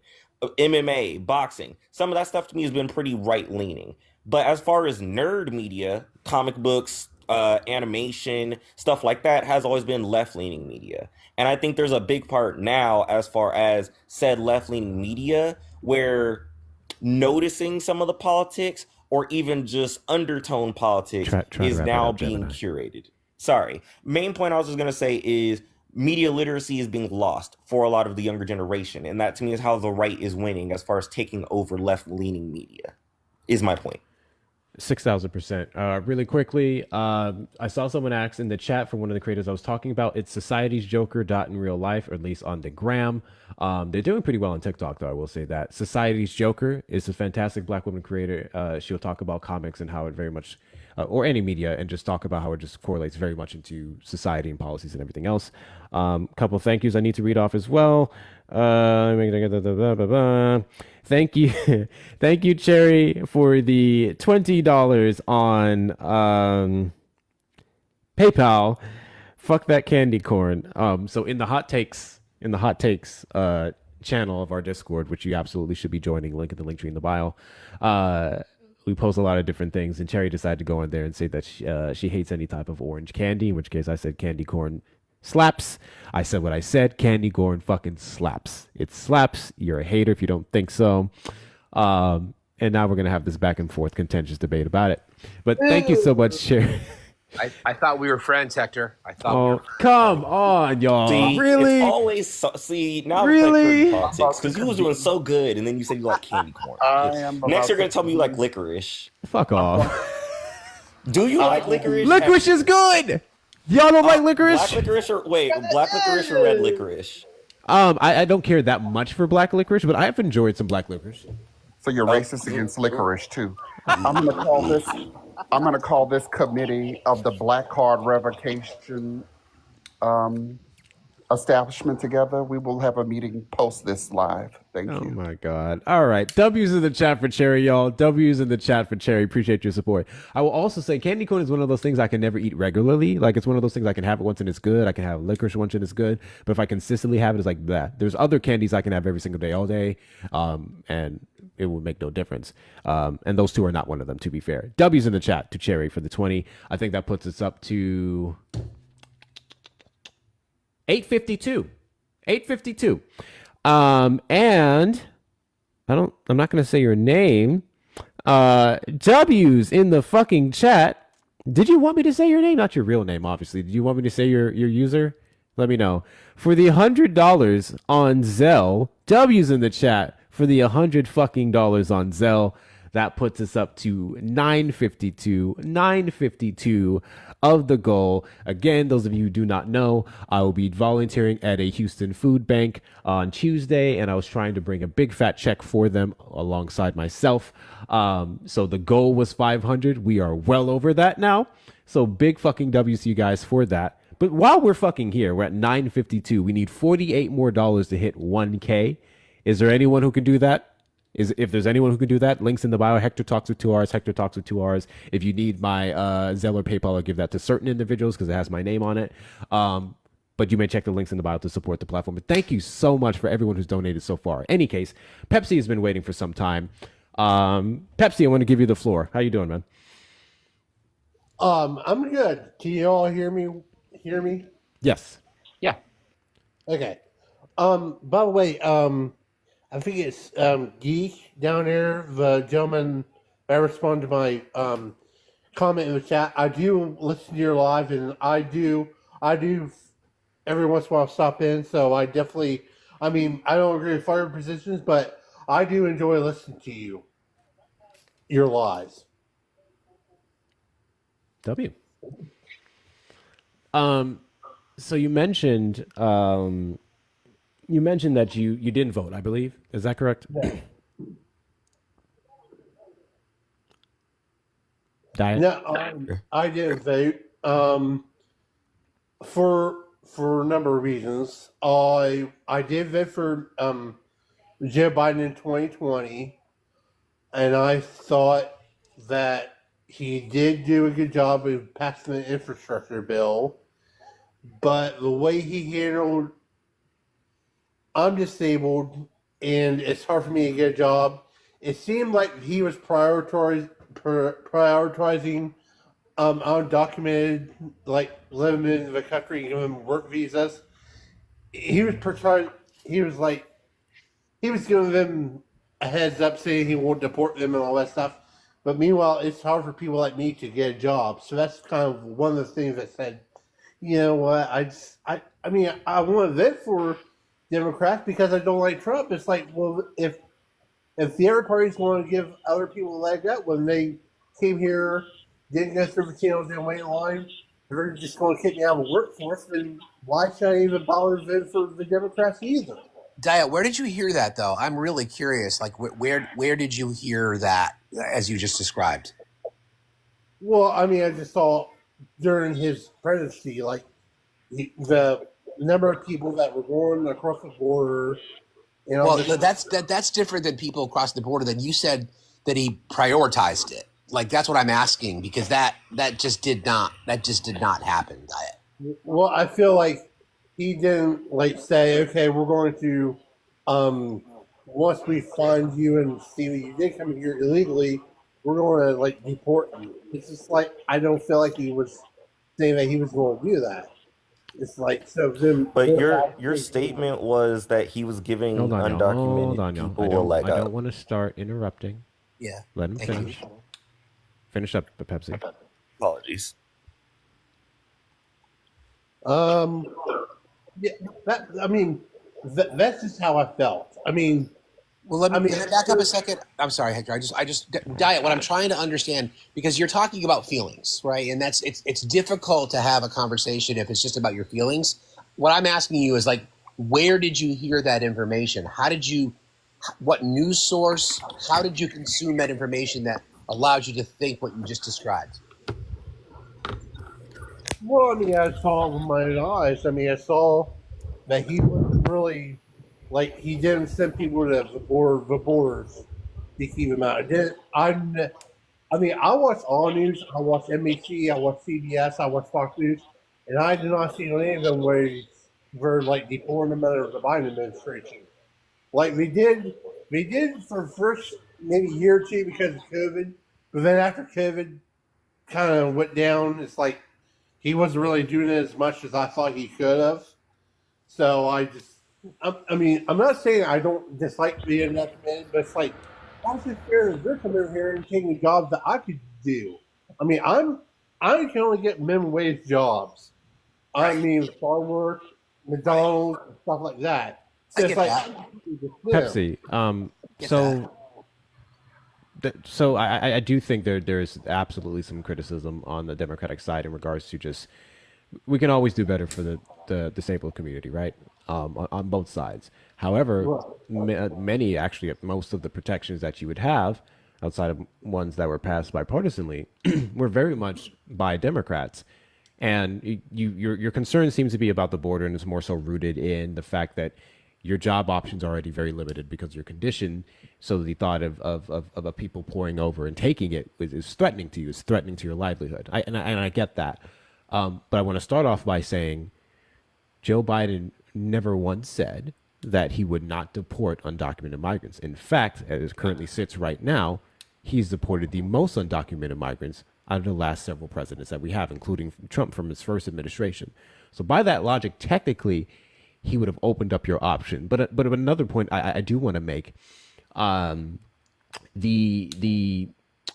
we'll say entry level, lower wage kind of jobs that you're talking about, which would be one of the pools that you can pull from, and undocumented migrants also would reflect. There are more than enough of those jobs in the market. In fact, we quite literally have more open jobs than people. So the threat wouldn't be the undocumented migrant. In fact, it would more so be the ableism that is in some cases protected, especially by this party. We had policies that Democrats pushed, DEIA policies, the A being accessibility, that would have directly benefited you. And the Trump administration said it's not merit-based. You get what I'm saying? So I'm not sure where you quite got that from, but it would be incorrect. Joe Biden, like I said, has deported the most undocumented migrants, and even if he did or didn't, they're not quite the threat to you that you may think that they are. We have an issue with ensuring that people like you are taken care of, but I want to remind you of February of this year when a plane crashed and unalived 50, 60-something people, and Trump went up on the world stage and he started talking about how it was the fault of DEI. And then he started to go over the FAA's push to hire more people with certain disabilities and that it was a mistake. So with that being said, I want to give you a chance to respond and then pass it up to Serena. Serena next? Okay. I get what you're saying. It's true, but I just didn't see it as a voter. Like he wasn't. It's like I just didn't see it as a voter. Like I just didn't see where he's saying, we have to, he didn't give a speech like Bill Clinton did, where he says, we should close our borders. The American people was tired of all these people coming across the border. Joe Biden didn't say that. I mean, Bill Clinton said that, but that was in the 90s. I think there's a lot more difference between the 90s Democrats and there are today's Democrats. I hear what you're saying, but again, I think you're conflating two issues here. So the issue of immigration and the issue of this country and ensuring that people like you have the right to work and you're being treated as fairly as other people are two different things. They're two different things. I can assure you that undocumented migrants are not a threat to your employment rate. In fact, there's many of them who are unemployed right now, and were unemployed throughout the Biden administration. And the jobs that they had to take were the ones that had protections that you yourself, or didn't have protections that you yourself would have upon getting a job. Yeah, plus I live in a small town, so like my job options are pretty limited because If you don't mind I me can't asking, what state you're in? thing. Um, I'm sorry, I hit my phone. I live in Ohio, so it's a small rural town in Ohio, and I can't I could live near the bigger city, but I need to be home to take care of my grandparents because they're starting to get older, and so where I'm at is like where I'm stuck at because I can't leave my grandparents. I won't leave my grandparents. So that's there's only a few options left for me anyway, like fast food or working on a farm like dairy farms, and you know, like you people say that there's not people willing to work with jobs. I am. I'd be more than willing to milk cows for 8 hours. I'd be more than willing to flip burgers for 8 hours. I mean, to me, a job's a job. I believe you, Pepsi, but I want to make this point that the issue that you be talking about is more so ableism and discrimination against you, because in those job markets that you're talking about, undocumented markets have nothing to do with that. I'm at a better chance of getting that job than you. Gemini's at that better chance of getting a job than you. Anyone else on this panel that would be considered able-bodied have a better chance than you, despite the fact that you would probably need it more than all of us because of your disability. And that is not a fault of undocumented migrants. But Serena wanted to say something. I want to give her the floor, and then whoever else wanted to go after Serena, please put your hand up in the chat or something. Yeah, hi. Thanks, Hector. Really quickly, hi, Diet. I am myself a disabled individual. I live in the state of Texas, and I'm going to say a couple of things to you that are probably going to be somewhat painful to hear. But it is something that I say as an individual who understands the reality that you live with every day as a disabled individual, but also somebody who had to take a hard pill and swallow it myself. Have you ever heard of the phrase, you cut off your own nose to spite your face? No, I have not. Okay. Well, I'm going to explain it to you because that's exactly what you're doing. You are having a very short-sighted thought process of what your personal issues are. When you personally hit the nail on the head, you don't have a job because you live in a small town. Your small town does not have the infrastructure to support employment for folks like yourself. My husband's family is from Ohio. I know a ton of small towns in Ohio. So I know exactly the infrastructure and the job market that you're probably looking at. I also know probably the life situation that you're looking at. But blaming any sort of administration for why you can't get a job as a disabled individual is cutting off your own nose to spite your face. And I say that as somebody who has been disabled since since the age of 33, but continued to work until the age of 40, of my own regard. And I worked, on top of the disability income that I received. I have multiple friends who work on top of the disability income that they receive. And there's ways around working and being a disabled individual. Everything that you voted for, He didn't votes vote. to your. He didn't. Oh, he didn't vote. Excuse me. I'm sorry. I must have missed that. Everything that this administration supports is the antithesis of supporting us. Okay. I live in a state, and Hector knows very, very well, where our governor is completely anti-DEI initiatives, and he himself is a disabled individual. Again, We're in Texas, Pepsi. Greg Abbott is our governor. This man literally defunds all the things that give him ramps and everything else to move around. It's fucking ridiculous. Go ahead, Serena. he is the definition of cutting off his own nose to spite his face. It absolutely makes no sense and benefits nobody. It benefits nobody. So what I'm going to explain to you and what I'm going to say to you as gently and as kindly as I can, as somebody who is living in this hellscape and wanting to look for somebody to blame, but understanding that we are all culpable in this.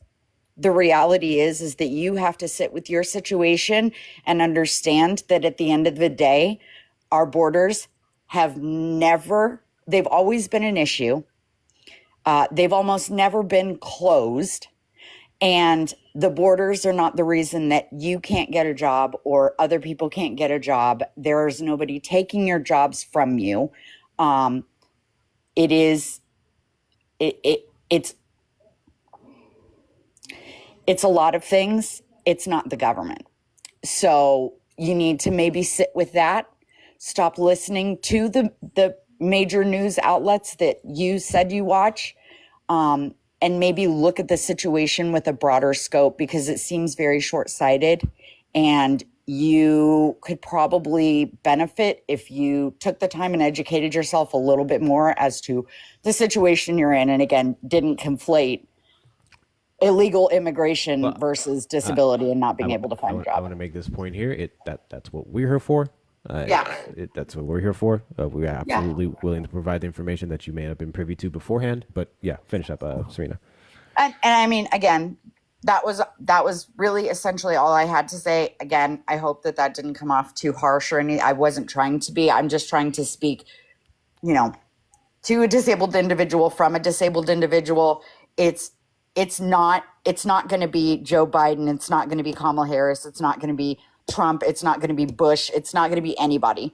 There's not going to be a president that you can hold responsible for the fact that we as disabled individuals will always have a harder time. So maybe look at that instead of focusing on illegal immigration first. And that's it. I'll land there. I want to give Diet Pepsi a chance to respond, then James, and I think Fax. Can I ask a clarifying question real quick? It's not long, super short. Okay. Because I'm a little confused. Gemini, James, and Fax. Diet Pepsi, you said this earlier. I heard you say this was like you voted for Joe Biden in 2020 or 2022, whatever. This election wasn't Joe Biden though. This election was He didn't vote in Harris. this last election. No, I get that. I just wanted to understand, is he still talking about why he didn't vote for Joe, or is he talking about Harris? Because I feel like that's something people do a lot where they go, well, Joe Biden didn't handle the border. And it's like, yeah, cool. But like this election was against Harris. So I just wanted to clarify that before we start asking more questions. Well, I understand that, but I think a lot of people can agree, Harris didn't say when she was talking like, "Oh, I would have done this different, or I would have done this one different." She's like, "Well, I would have done the exact same thing you did." It's like, so why would it more of it for you if you're just going to complete a part of the policies we already have? I think she was on the View when she said that. Yes. Yeah. The View interview that you'd be referencing, that is not what she said, to be fair, Diet Pepsi, and oftentimes those words were taken out of context. She would ask, what would you do differently for Biden? And she said nothing particular comes to mind. She did proceed to answer for all the monumental things she did do for the country and different pieces of legislation. Although, sure, I can give a caveat to you on people in that moment when that question was asked wanted to hear something fresh and new. The answer may not have been the best. But her doubling down on the good things the Biden administration did and that she did alongside him isn't necessarily bad. But I've went back and forth on this answer for a bit. I personally think she answered it just fine, but it's not what the people wanted in the moment. They wanted to hear something fresh and new and different. But sorry, James, go ahead and then Fax.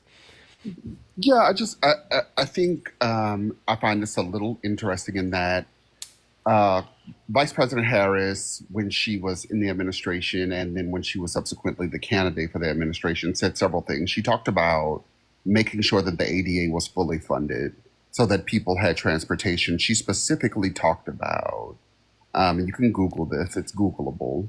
She talked about making sure that people living with disabilities had the right to work a job and ending the practice of floor level salaries, like floor level minimum wage for people with disabilities so that they could live effectively. She talked about Medicare and Medicaid and how expanding that would help.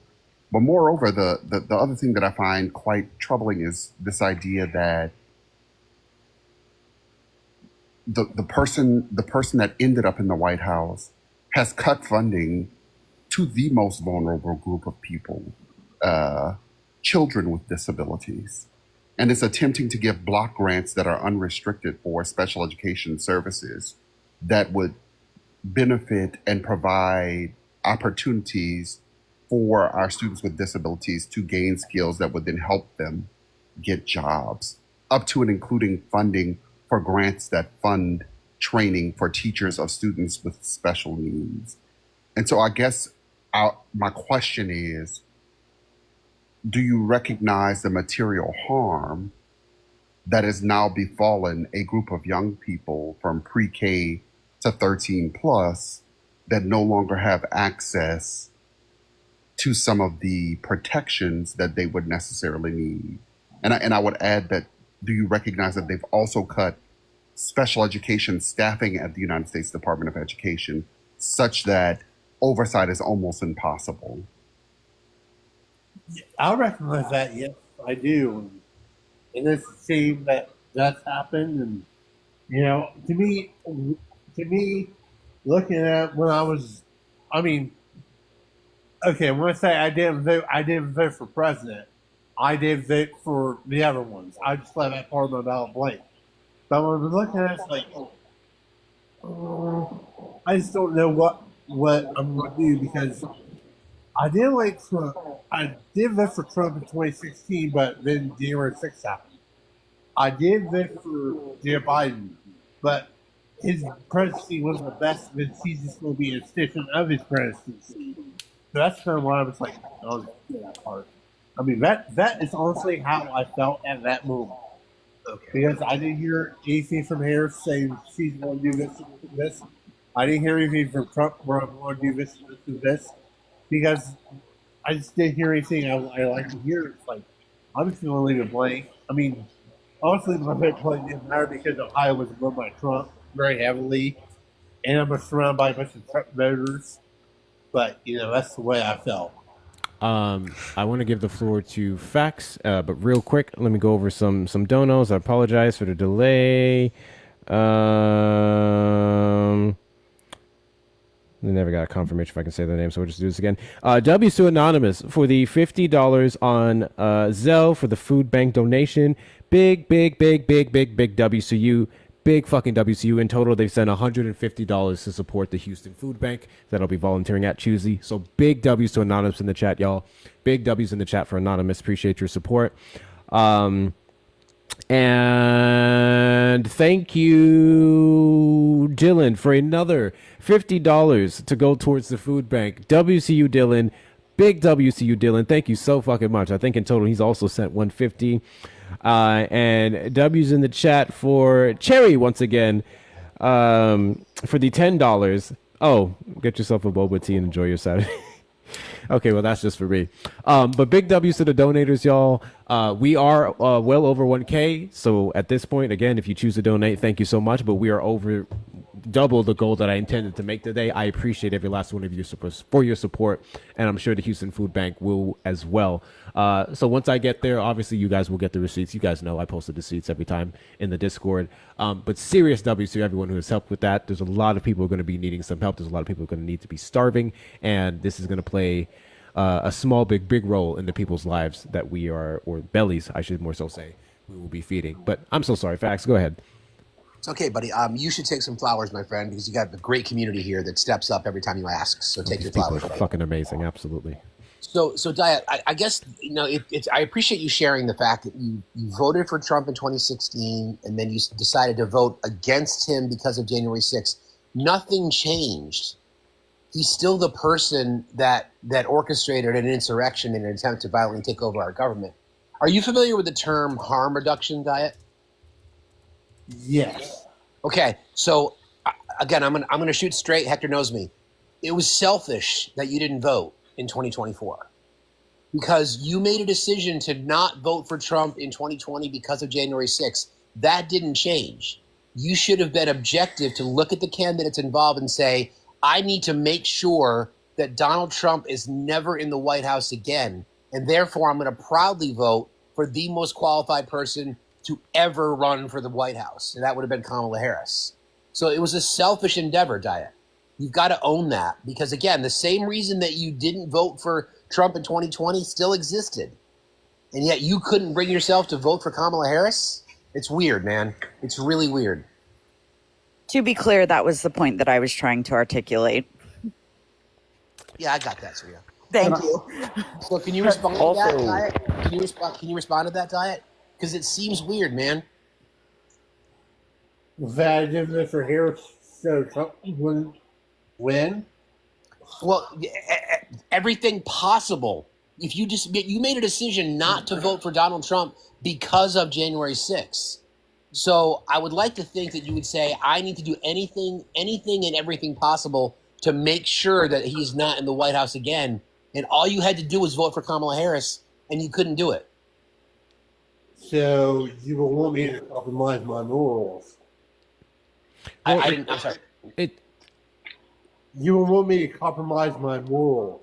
No, Well, you made the decision in 2020 to vote for Joe Biden because you said you didn't want Trump because of January 6th. So why couldn't you use the same philosophy last time? It makes no sense, man. It's selfish. I got to tell you, it's selfish. Well, another reason I didn't vote for Trump in 2020 was because of how he handled COVID. You said J6 though. And I mean, that's fine. You can have more than one reason, but please don't take what I'm about to say in the wrong way, Diet. So here's the problem with what you're saying.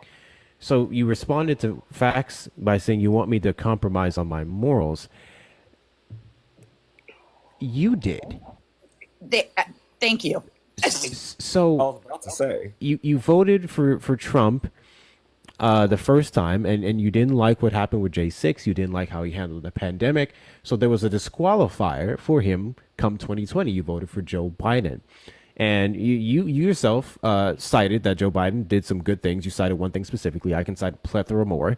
But because you felt that he left you out of the equation as a disabled person, then you chose not to. So I guess I'm a little confused how you're saying that we're asking you to compromise on your morals, but the morals was on the side of the party that you voted for with the man you voted for who endorsed Madam Vice President Kamala Harris. And I also want to point this out because I just did a quick search because I couldn't name it. Are you familiar with the Transformation for Competitive Employment Act? No, I am not. Got you. So it was sponsored by Madam Vice President Kamala Harris and Joe Biden. And what that act would have done is federally gave billions of dollars in grants to local communities, specifically rural communities, ideally, that would have helped them restructure their business models and marketing so that they can hire people like you. She wanted to end the... James just touched on this and I fucking forgot it. So no, federally, there's like this ruling. I forgot what it's called exactly, but basically, employers would pay disabled. Yeah, employers would pay disabled people less based off their disability, and she voted to end that, and then the Biden administration specifically passed an executive order. Where's the name of that again? I just had it.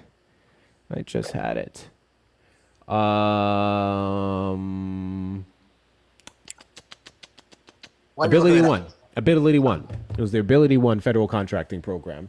And that said, hey, you cannot pay federal employees with any disabilities less because of their disability. And then Kamala Harris expanded on that by trying to propose bills in Congress that would have made that across the board with any employer. There's a couple other things that I could read off here, but I will actually make this criticism. A lot of this is good, and a lot of the work that they did was specific with the federal government. But kind of like you said, you're in a rural area where you're just more so looking at regular jobs, in which case we would have needed bigger legislation for that. But they spearheaded this in the government, and they tried to get it passed in our Congress, which Republicans kind of ran in the legislative branch. So there has been quite a bit of things that they did do, and you were just unfamiliar with it, which is okay. But they wanted to fight for you. They tried to fight for you, and that would have continued to happen if Kamala Harris would have won. And the timeline's not working, Hector, because Diet, you said you voted for Joe Biden because of January 6th. January 6th happened after the election. Yeah.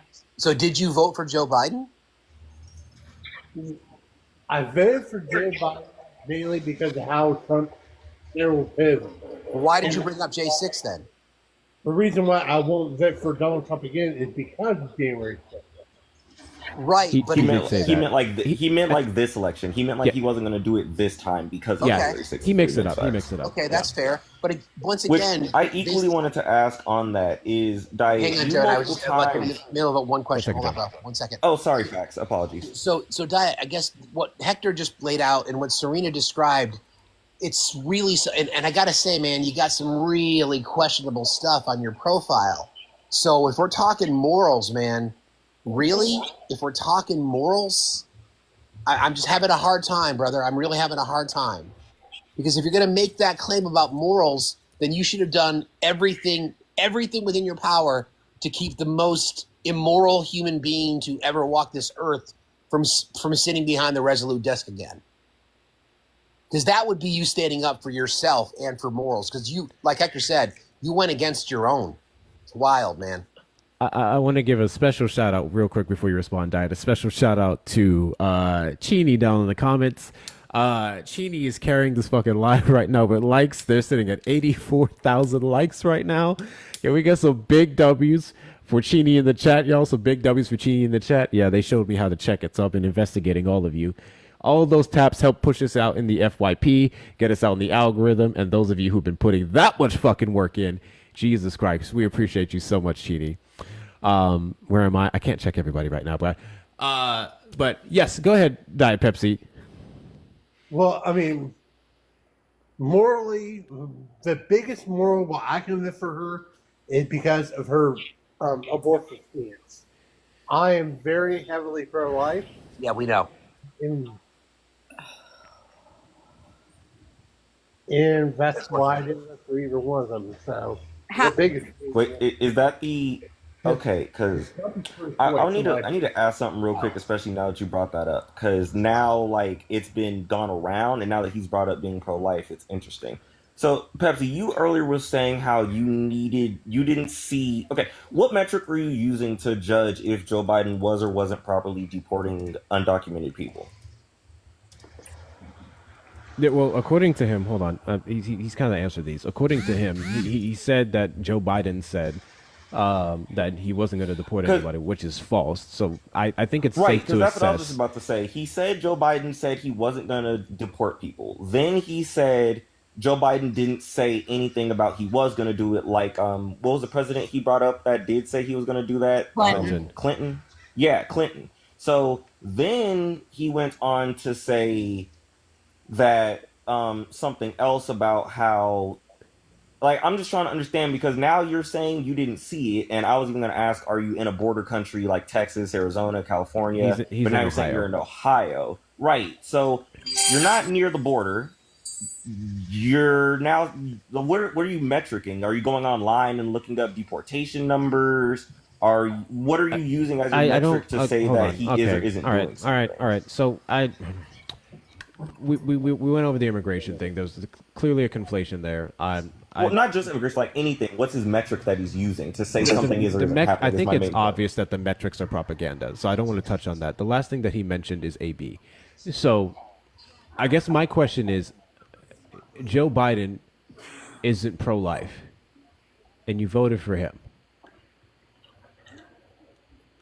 So we're at a point in this conversation, Diet, where you're saying a lot of contradictory things.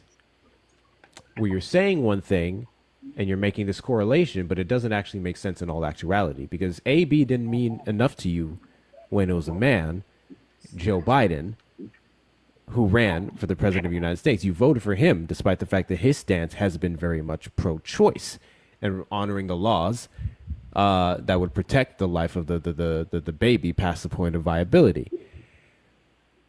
So why is it that it became an issue come 2024? Because I need to understand, you essentially did not care enough in 2020 about his pro-choice stance. I wasn't a Christian back then, so I really didn't pay attention to that. You weren't a Christian back then?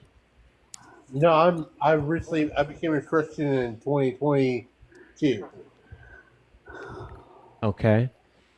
No love, Joe, Christian hate. Joe Biden is also a Christian. So And again, if we're talking about the fact you voted for Joe Biden According to you, Kamala Harris said she wouldn't do anything differently from Joe Biden, which is uphold pro-choice rights and do everything else he did. Some of the things we mentioned for your community, the disabled community. And now we're seeing all of those protections being rolled back.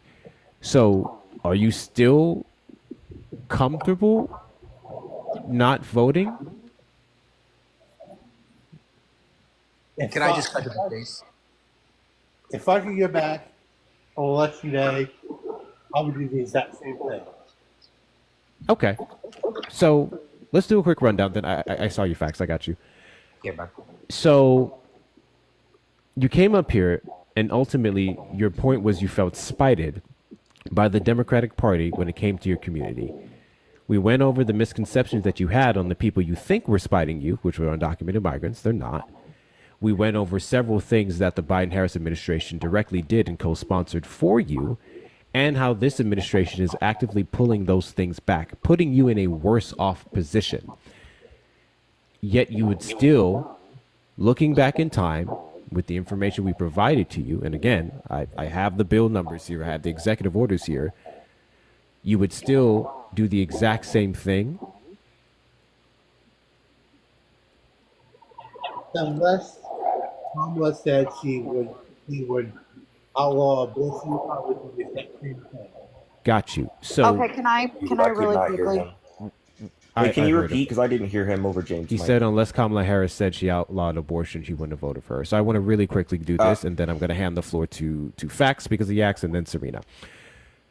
So every single person you voted for beforehand, outside of maybe some Republicans, actually not even Republicans, because George Bush wasn't pro-life and Trump wasn't pro-life, all of them held virtually the same stances as Kamala Harris in terms of policy. Okay. Facts, go ahead. Diet. Okay, straight talk. Do you think it's because Kamala Harris was a woman? No. Okay, because the where Hector was going with that point, I think is exactly the conversation. Because you voted for people who don't align with your views. The difference is Kamala Harris was a black woman. Yep. So, okay, this is another reason why I didn't vote, because people would automatically judge someone for their actions. I asked the question. He asked All the I question. just He asked. didn't judge. I He just just asked the question. I didn't vote for Donald Trump either. I didn't vote for anyone that was pro-choice. Gemini, give me a second. I understand that, but again, that's where the harm reduction comes in. And you couldn't bring yourself, because you know the kind of person that Donald Trump is. You've acknowledged that.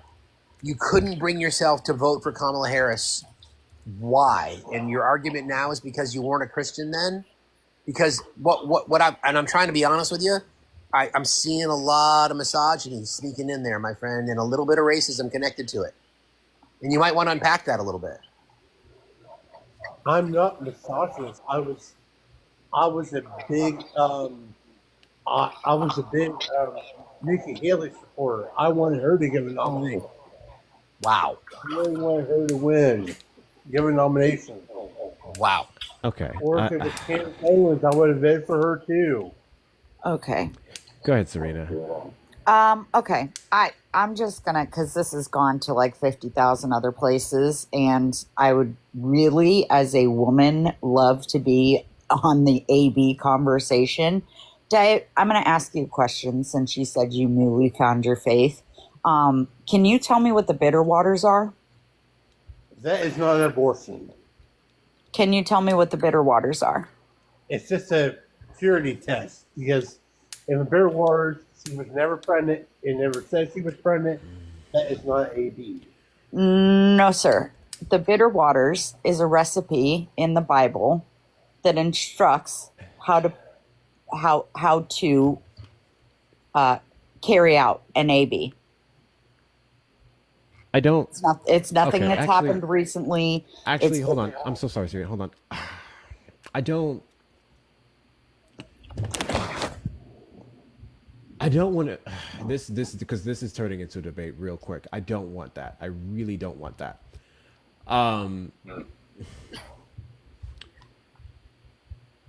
Well, and the Diet? reason that I ask that is because of it and again, and I get where you're at, Hector, and I'm trying to be real respectful because I know your panel and I know you and we're family and I get all that.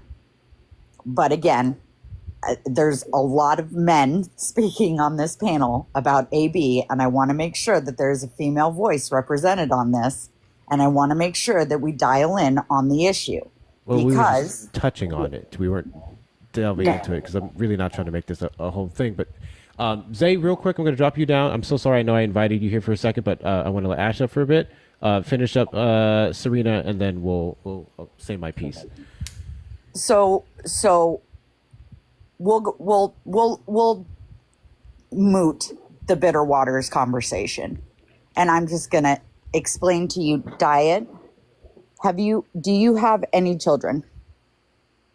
I do not. No. Have you given birth to a child? No. Have you become pregnant in your life? No. When you go to your doctor's office, do you expect a level of privacy when it comes to your medical treatments? Yes. Why do I not get that same respect afforded to me because I have different genitals than you?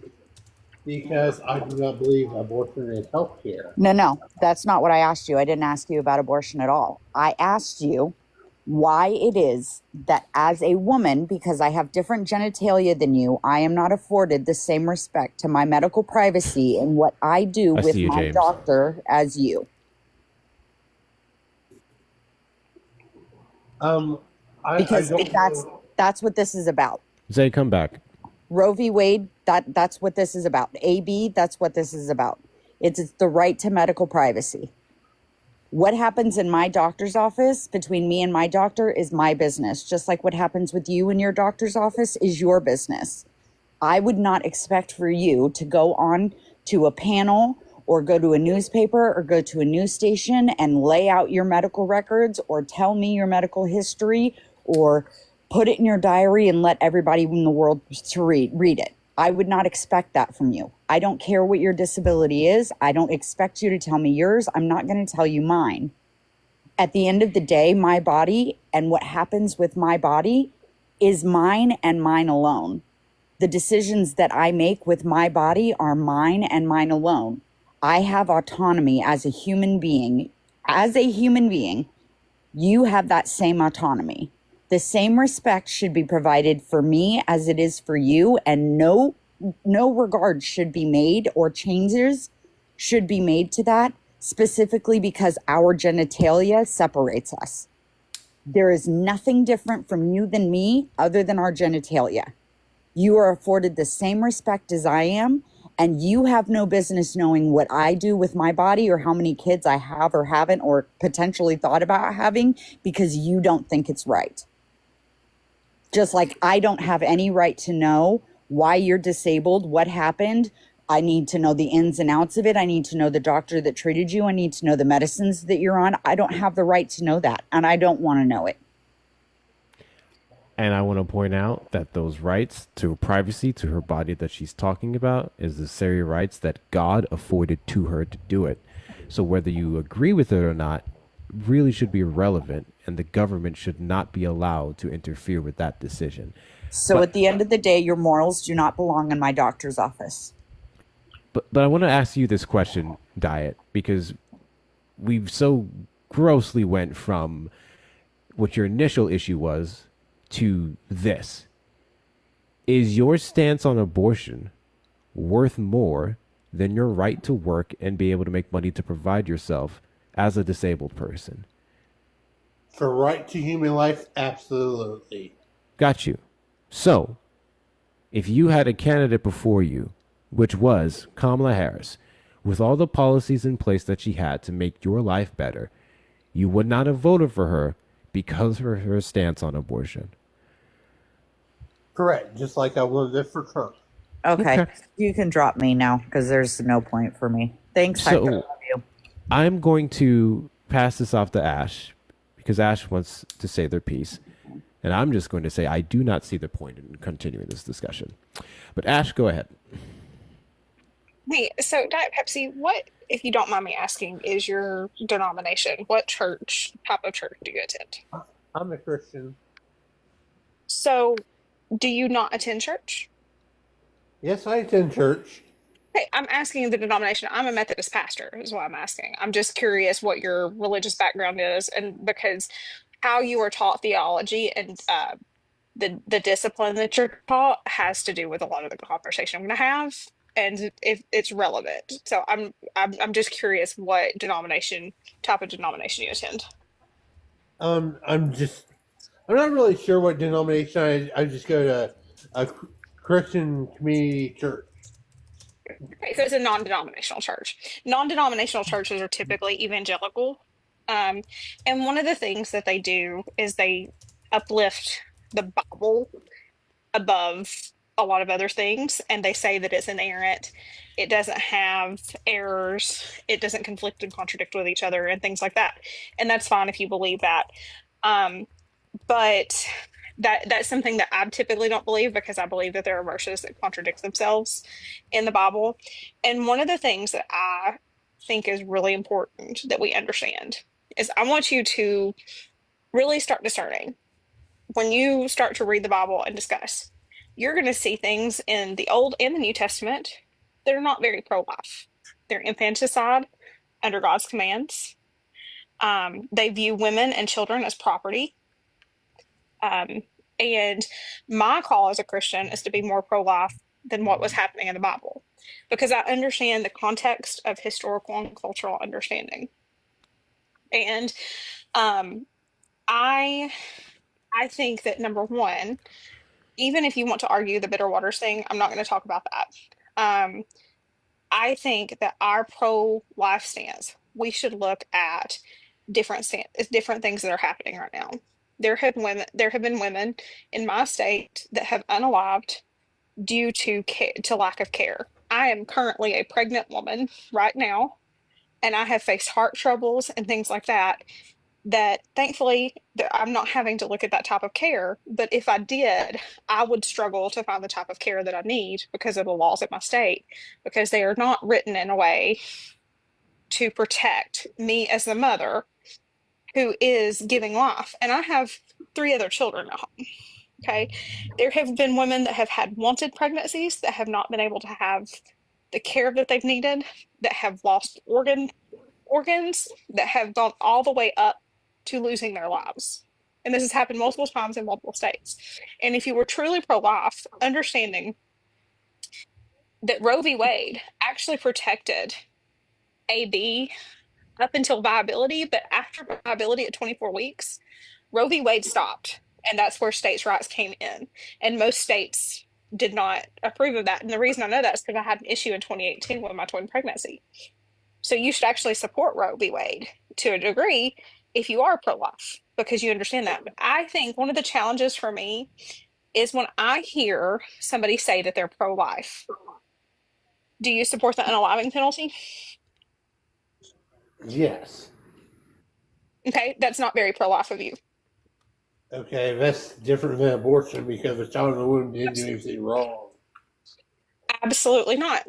The reason is because you're condemning somebody, and even Jesus, as he died on the cross, he unalived on the cross, was giving grace to somebody on their unaliving. And so it is still a life.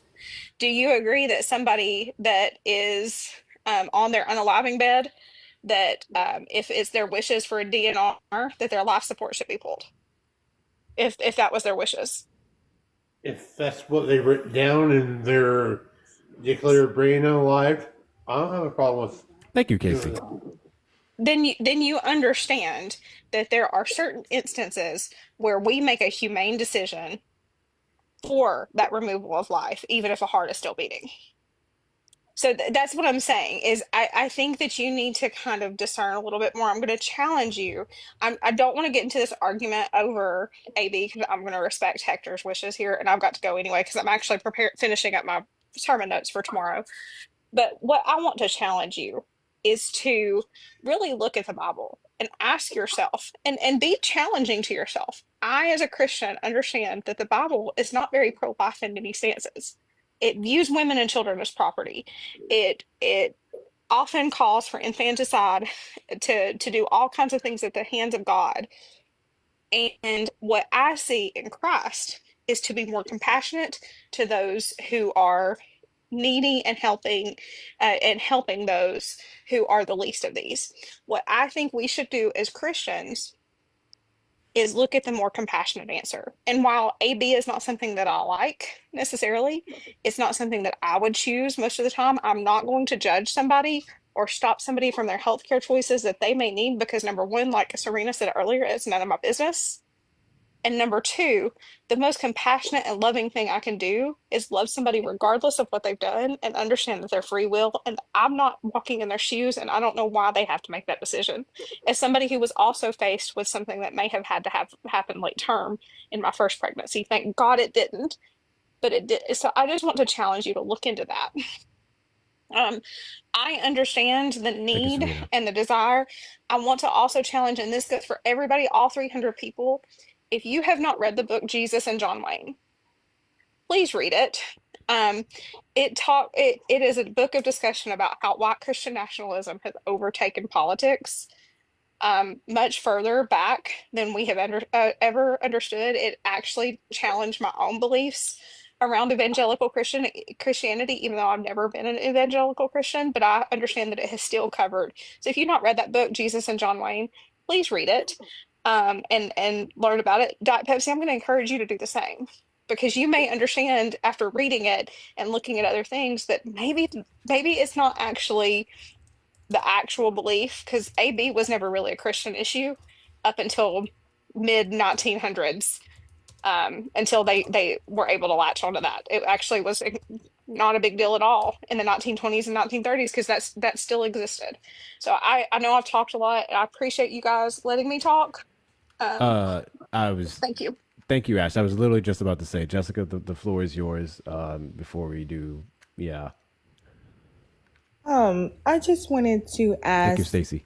Diet Pepsi, as a Christian, did Jesus die for our sins? Yes, he did. He died for us to be free and have a choice, correct? Yes, he did. So who are you or any man on this earth to play God or to play Jesus and take away the choice of individuals to do what they will with their body and claim to be Jesus? Because we as humans are no better than Jesus or better than God. So if he died for our sins and died for our choice, who are you to take that away? Again, like you're saying, like I do not. Who are you to vote for people to take that away? That is directly going against what he died for. No. I do not care what you do with your body. It's just when there's a separate body inside the room, I do not believe you should have a right to use your body to unalive that body in your womb.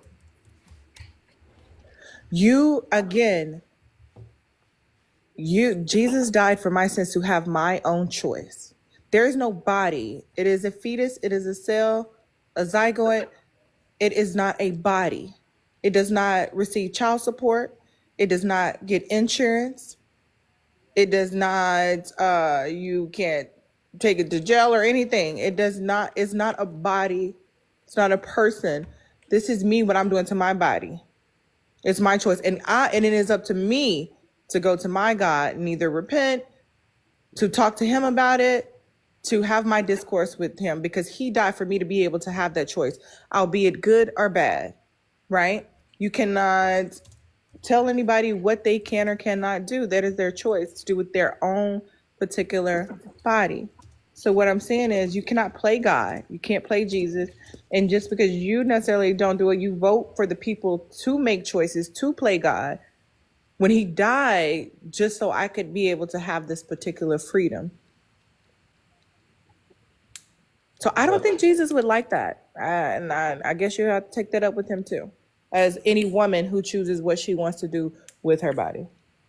I just don't think Jesus would be happy with you unaliving. What was that all, Jessica? You don't know. My thing is, that's between you and God. You can't tell me what me and God got going on. and that's my choice, and he will deal with me accordingly. This has nothing to do with you. You're too busy trying to control other people's body and not worry about your own, because the same administration is also too taking away DEIA. Like, everybody has their own things that they need to be worried about instead of trying to control other people's lives. You don't think Jesus would be, but you don't know, and that's between me and my God. Hector, are you gonna drop Diet in a minute? Before you do, I have one yes or no question. Or Zay, if you're there, you can ask first, Zay. No. Diet, I appreciate you coming up. I wanted to Wait. give Jessica the floor. No. Too late. Just. I was gonna ask him, would it be okay with mandatory vasectomies for men? But there's no point. No, I know there was no point. I just wanted to make sure. Serena, please come back up. I want to apologize. I wasn't trying to suppress anyone or anything of that nature. It didn't take much time for me to figure out that was just a waste of time. And there's a lot of things that I want to say that I'm not going to say because I think we had a fantastic live, and I'm not going to crash out. But I just feel gaslit that this man came up here and ran off of the disabled community specifically, which I do feel for, were left behind by the administration. And we can all universally agree that more could have been done, sure. And then it quickly went from that to psych. I actually don't care about my own well-being so long as anyone supports the right to choose. And that's why I was just like, I'm not. That was really starting to piss me off. Yeah, let's move past it. It was a great live. It was awesome tonight. Let's move past it. Zay. Hi, Zay. Thank you, Pago, for the $40 on Venmo. Food Bank, wish it could be more. Donated yesterday to my local food bank. WCU Pago. Thank you so much for the 40. It all helps. Like I said, guys, we were well over the goal. I don't know where it's at anymore. I don't care. Thank you Can guys I so do much a for plug helping. on that note? Yeah. Okay. So I have a friend who is just as incredible as Hector. Somebody's got a lot of mic feedback. I have a friend who is just as incredible as Hector, and in the Houston area is running. She has a nonprofit that has been very successful, and she is running a direct mutual aid for folks that are in need. And she's helping people not just in the Houston area. She's helping people all over the country. Bye, Pepsi. Enjoy the rest of your night. I don't want to hear you chirping in the comments. In desperate need of some additional funding. I mean, obviously everybody is, but if you guys could just take a second and go look up the Snack Shack. All it is a quick Google. It's called The Snack Shack. And maybe push her out into the stratosphere and help get some direct donations her way. She's doing some incredible things. She constantly advocates for the Black and brown community. She constantly educates on reverse racism. She does a lot of incredible work within the community. And especially now more than ever, she could use some help and some good work. So on a better note than Diet Pepsi, please, everybody take a second and go look into the Snack Shack and send her some support. Thank you. Thanks, Hector. Thank you. Zay, I want to give you the floor because I invited you up just to speak on the topics, but it was right around the time that guy came up, and you see how that went. My fault. If you're not following Zay, please make sure you give him a follow. Fantastic creator. He started going back live again, oftentimes talking about the Trump administration in regards to the Black community. And first off, not only saying that because Black people should follow him, white people especially should follow him because he has a perspective that you all need to hear. Things that I touch on, but I think he goes into a lot more detail. But what's going on, Zay? Good evening, everybody. Thank you very much for letting me up, Hector. It's been a while, you know what I'm saying? Took a little break, this week from going live, but we are going to start back up tomorrow. Hello, Jessica. How you doing? I see you on your backup account. What's going on, Gemini? What's going on, Serena? Thanks for having me up, guys. 6,000%. Wanted to comment on anything you heard or one of the topics we have in the background real quick? Yeah, sure. Of course. So I will say, okay, so how far is the left willing to go to lose Okay, so that's to lose. To lose. Well, shit. I guess you could, excuse my language, but I guess you could say, to answer that question, we could easily look back at, you know, the election in 2024, right?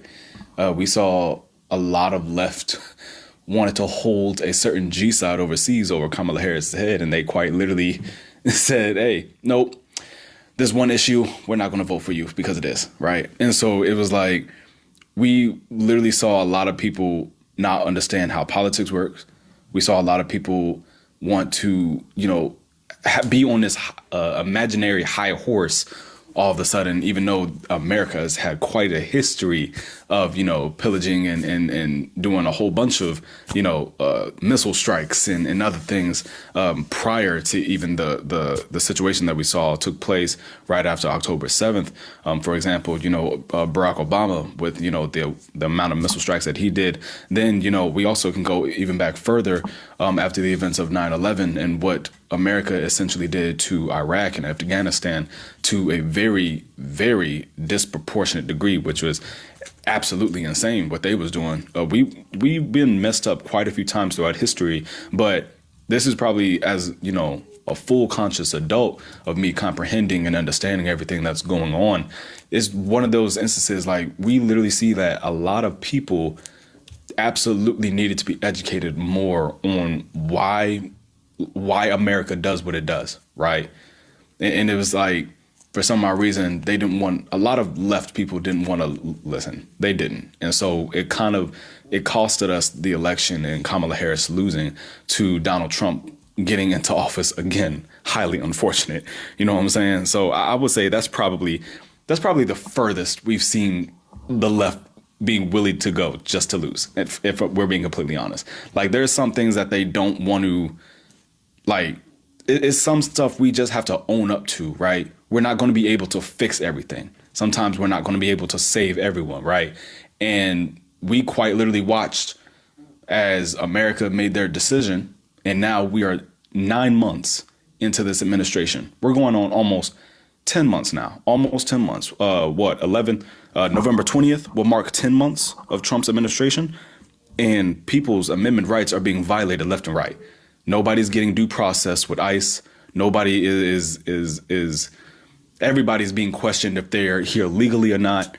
And now we see the Supreme Court is literally being called upon to overturn everything and shoot us back to the 1920s as quickly as possible under this administration. So, yeah, I think the 2024 election is a perfect example of, you know, a lot of hard liberal far leftists, you know, sticking to one thing and willing to lose over that, unfortunately. That would have been an interesting thing to touch on earlier, because when I talk about far leftists, I talk about those people and I classify them in that category. And I've been told by leftists that there's no such thing as far leftism. I've been told that if there is, it is a good thing. And the way I categorize far leftism is people that are so quote unquote far left to they're borderline anarchists. They are protest voters, and they're people who ultimately are better served in fucking book clubs than our political process. But on that note, is there anyone who needed to go before Dan that I may have missed? No? Okay. Go ahead, Dan. Hey, what's up? So Nikita told me to, quote, get my white ass over to Hector's Live and donate. That is all the information I have. What's going on, buddy? Okay. Well, yeah, we were just having this topic, talking about different things that we've been seeing on the left. We criticized the Democratic Party and leftists alike. What's going on, Pickles? Thank you so much for the money gun. Appreciate you. Guys, if you're not following Pickles, go ahead and do that shit. But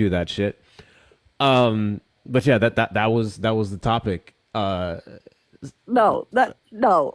We need to back up real quick. Because first of all, Dan, ladies and gentlemen, all 289 of you motherfuckers in here, this is the antithesis of what allyship looks like. Because he said, My friend told me to get my white ass in here and donate. And this motherfucker showed up in here and he got on panel. Has no clue why he's here. He just got told to donate and he showed up somewhere. That is allyship, okay?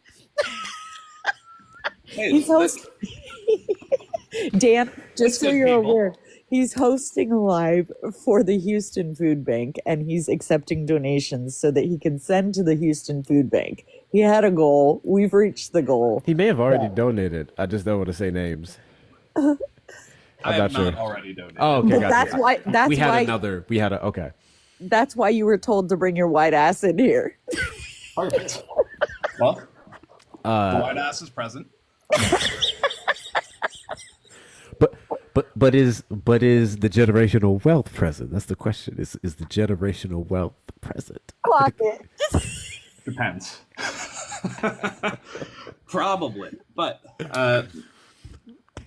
what's going on? You just getting involved with local food bank and smashed your So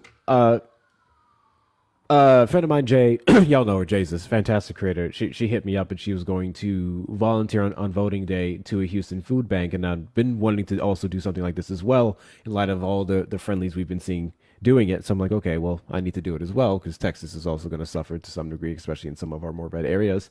So I'm going to be Houston. We talked about the Houston Food Bank, and I figured instead of just bringing my hands for the support, we could see if we brought a check. So I was like, okay, this is the perfect time to do some fundraising. And the goal was 500, and we are well over that. So again, continue to donate. Don't get me wrong. The more they get, the merrier. But I appreciate every last one of you who helped us pass that with flying colors. This is exactly what community looks like. And I want to put some emphasis on the commies who talk about it but don't be about it. This is exactly what community looks like. Go ahead, Dan. Awesome. So I see Food Bank Fund, Hector Talks. How would one donate to Hector Talks? The links in my bio will take you to the Cash App or Venmo, which is literally my exact same username here. Hector Talks with 2 R's. Got it. And you can use that, or some people use PayPal and Chive for those who have my more personal information. Sweet. Are But- you, I will Hector? send you You something shortly. are you Yes. going to be in Houston for Yes. election day? Yes. Oh, bet. Let me know. We'll have to get together That's what you said last time, then you never answer your phone. because we're not doing this again. Yes, You we have- are. Because you you have my- wanted to play games. Sir, you have my cell phone number. I'm going to need you to text me because I have officially turned off my Discord messages. So, So Try this again. is your fault. That's what I'm hearing. This is your so fault. no, I'm going to need you to get. You see how he does black women? Y'all see how he's doing a black woman right now on this panel. I just want to point it out. Y'all want to hear something crazy? I want to emphasize just how much Serena's been playing me, okay? Serena paid money. Serena paid fucking money for a Kamala would never have. Paid money. Overpaid. All right? Overpaid. I hit up Serena maybe 3 times at this point before the text. And I said, Serena, I need your address so I can send you your hat that you overpaid for. Okay? No answer. No answer. Oh, shit. I then say it in lives. You get the notification when people come in lives. I did it probably like 4 times where I saw Serena coming into the live, and I could be mid fucking debate. Dude, what are you talking about immigration? Hey, Serena, you need to check your messages. I need your address. Anyway, I've done this shit several times. No fucking response, okay? Finally, months later, I get Serena's number. I text the number, and to Serena's credit, they did send me the address, and because I didn't save Serena's number, I got lost in all the other ones. And then I hit Serena up recently. I was like, hey, I can't find the text with the address, blah, blah. Can you, blah, blah, blah. So they sent it again, and then I finally got it to them. But this is like 4 months, okay? And this is after I came to Austin and sent this motherfucker my location and said, yo, bro, where you at? I was trying When to the fuck was this? I was trying to buy him coffee or some shit. When was this? I'm trying to dead the past. Like, let's move on. Listen, I'm gonna need you to check your text messages, sir, because I sent my location to you and I said, "Yo, what's up? Trying to buy you a coffee. Let's get together." I probably didn't Left have on- your number saved and thought you was a weirdo. I don't know. I don't know what that left is. on, left I was on just about to delivered, say. left on delivered, left on delivered. Okay, so I haven't even opened it. So I didn't see it. I didn't see it. Afterwards, I didn't you see saw it. Now So when you gave me your address, I gave you my address before. so that would have been after. No, Okay, the I first sent- time I missed it, I didn't save your number. So whenever you share the location, I never opened it, so I didn't even see it because I do miss texts. Not Cherry going 3 to 5 business days. Fuck off. And now we got it. Now we got it, and it's sent. No. They have the nerve to tag me, be like taking forever, as if I wasn't the one finding you to do the shit. Bro, I sent you my address first. Then I sent you the location. Weeks Then after. I sent you my address. Weeks after. You're not gonna do me. Like I said, all is of this bullshit. black woman slander up in this chat or up in this room right now. This is that bullshit. And here comes Sherry. Mike is that? Cherry, what's up? We're doing closing thoughts in a bit, by the way. You So calling me out because I'm stating the obvious and you know what, guys, that's being generous because sometimes it's 7 to 8 business days, just so we're clear. It could be 14 too. I'm not sure. I don't keep track, but enjoy your boba tea, my friend. the best way to get a hold of me for things where it's necessary is calling my number if it's something that's that important. Or literally, I tell people this all the time. I'll check Discord notifications in the Discord, not on Discord, in my Discord. I'll check those before anything else. That's the best way to get a hold of me, okay? Please, I get a lot of messages, y'all.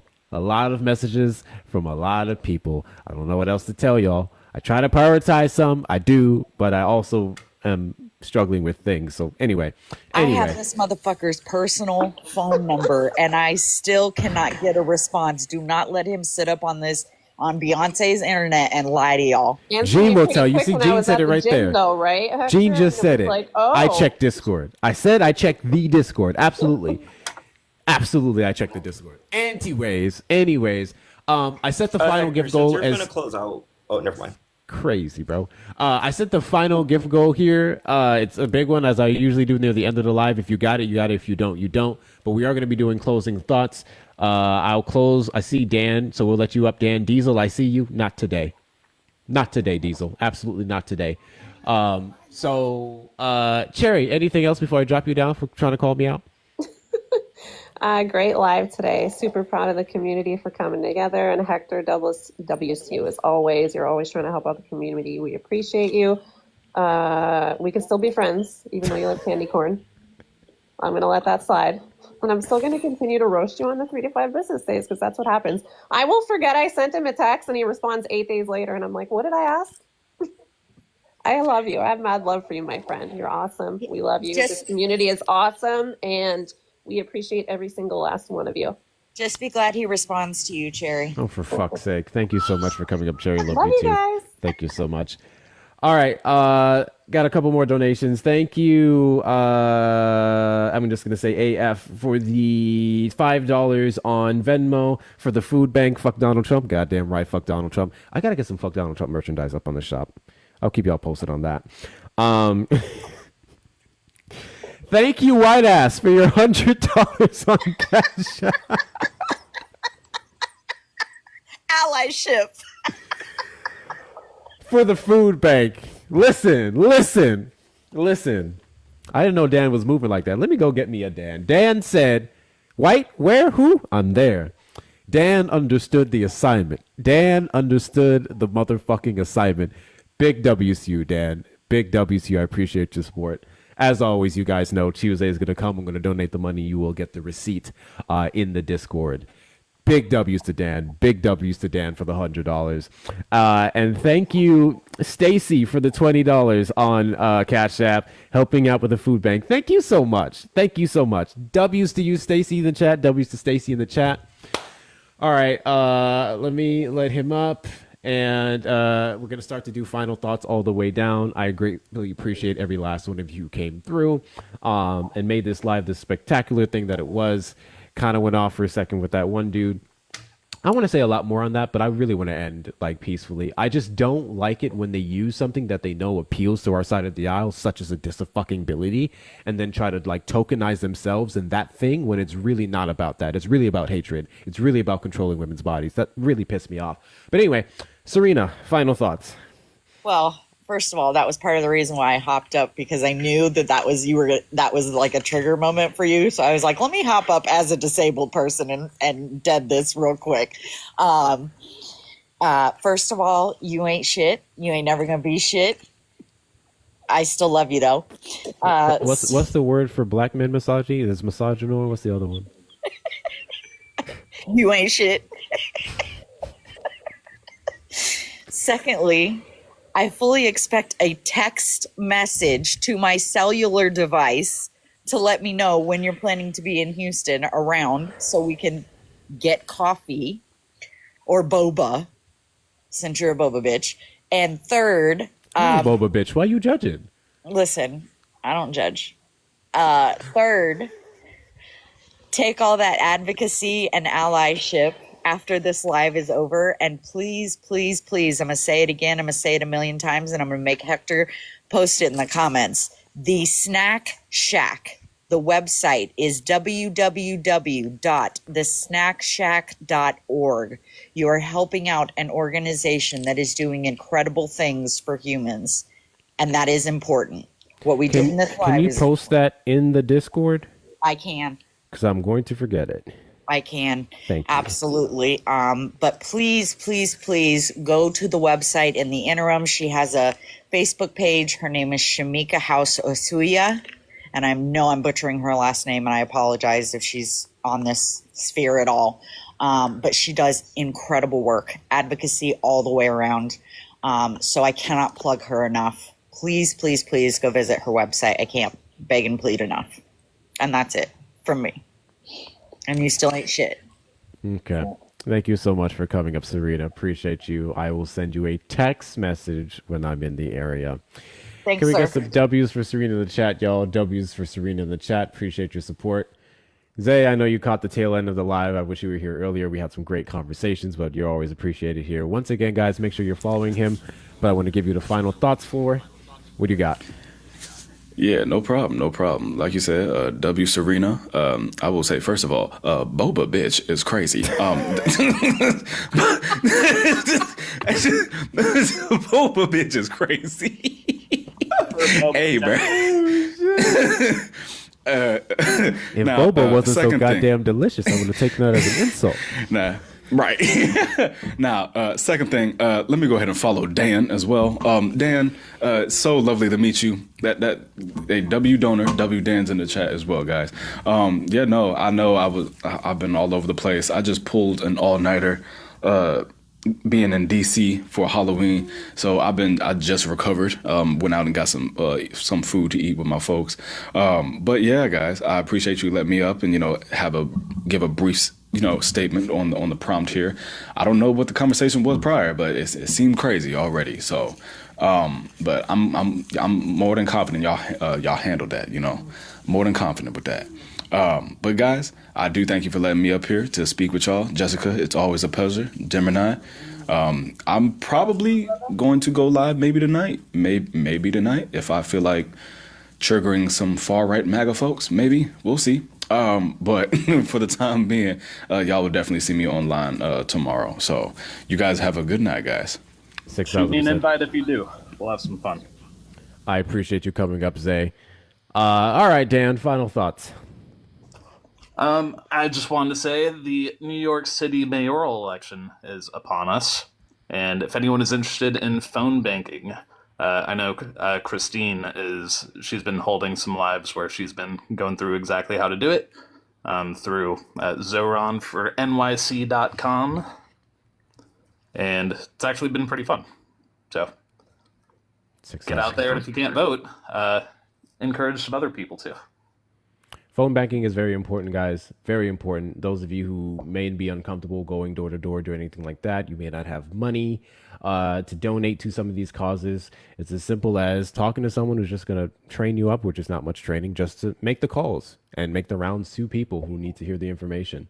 That's excuse me, that's something I intend to do at some point. Not gonna lie, personally, I would more so be interested in doing some door-to-door conversations and talking to people face to face.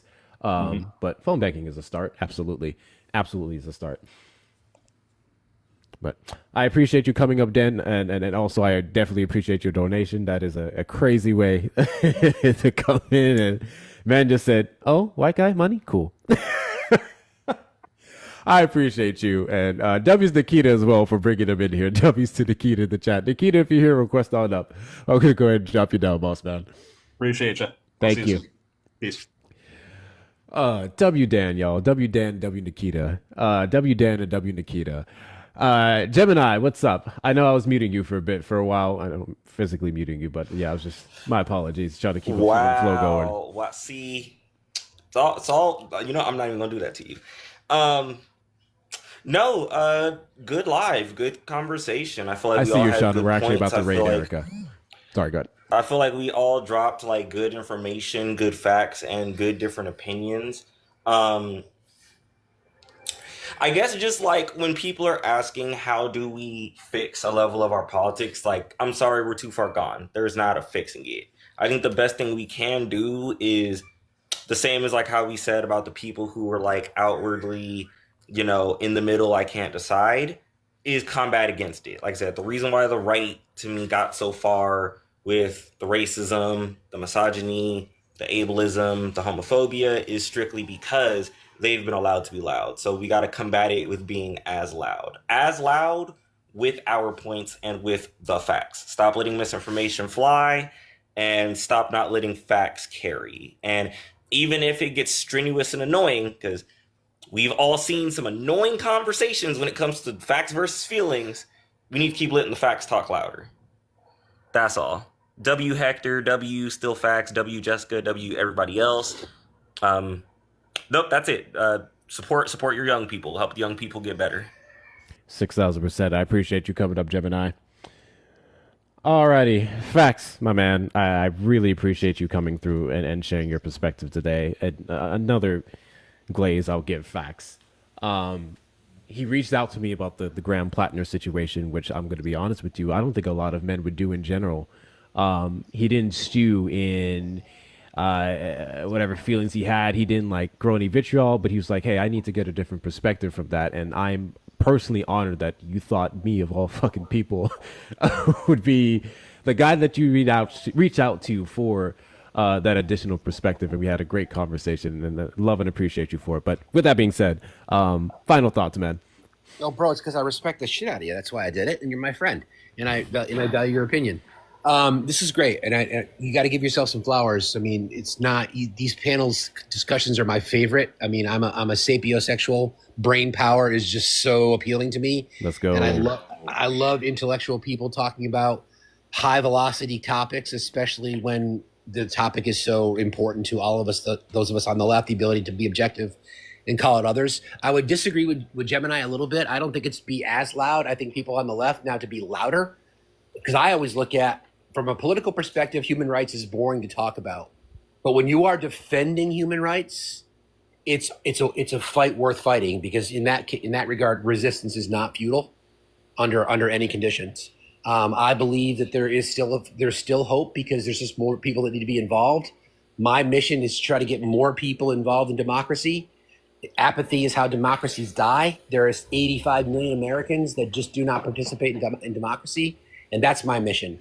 And spaces like this and platforms like this and communities like yours, Hector, are how we get the message out there, brother. So thank you very much. It's been an honor. Jessica, it's really nice to meet you. It's been a pleasure being on the panel with you. Nice to meet you too, Facts. Likewise.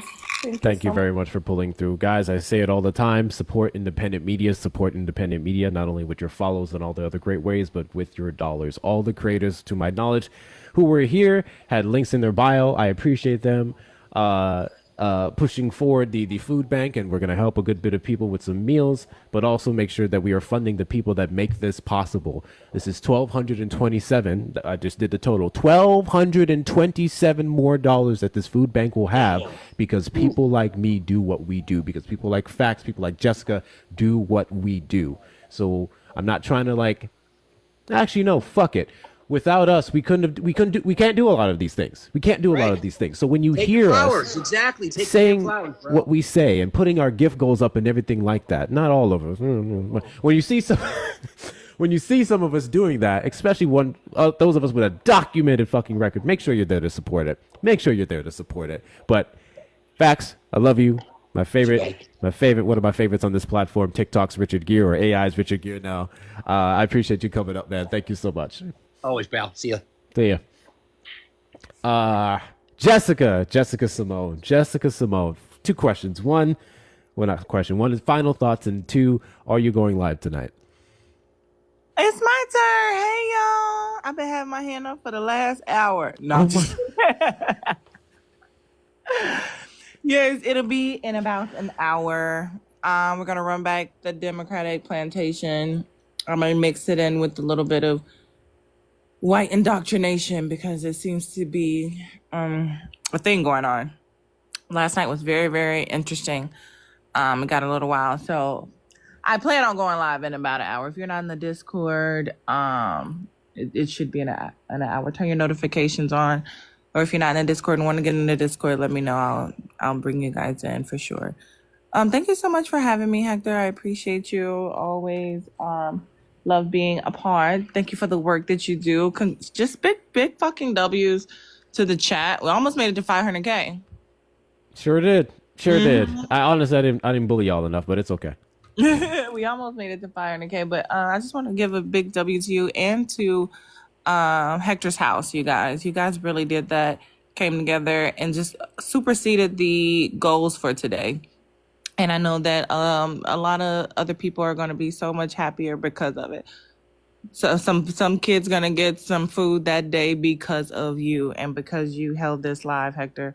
So shout out to you and the work that you do. I wish I would have known just a little bit earlier so I can get down there and get some content. Or you can get some film and send it to me for We Are What's Love. So bad with the Catch you filming. guys in this.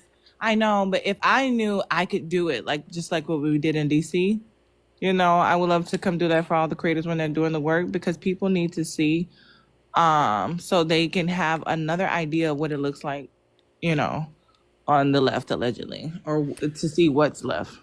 I'm gonna get with Jay. I think she has someone. I want to see if we can get some footage because I know myself, so I want to see if I can pass it on to someone else so it's guaranteed. But absolutely, I'll get something going. I actually did get some from the last thing, and I just forgot to send it over to you. I got a couple photos and videos from when I volunteered for the cleanup from the flooding. I just forgot to send it over. Yeah, to you. send them to me so I can post them through We Are What's Love. Even add to the website too. Yes, absolutely, I can do that. Yes, and if you guys plugs. know a videographer in Houston who could just come out and get the footage so they don't have to worry about anything, reach out to me. Maybe we can work something out. Donate your services or your time. Please, please, please, please do so. Absolutely. All right, shameless plugs, Jessica. You got some things to plug. I'm gonna need to hear you plug them. We'll let you go. We are what's left. We're changing the narrative. Like you said, we have to be even louder, and we're doing that collectively as one force, as one army, as one unit, as one group, you guys. We're not letting them tear down our country. We are rewriting the story, and we are showing them what it means to be on the left. So you guys, make sure you're following the We Are What's Left account. Go to wearewhatsleft.org.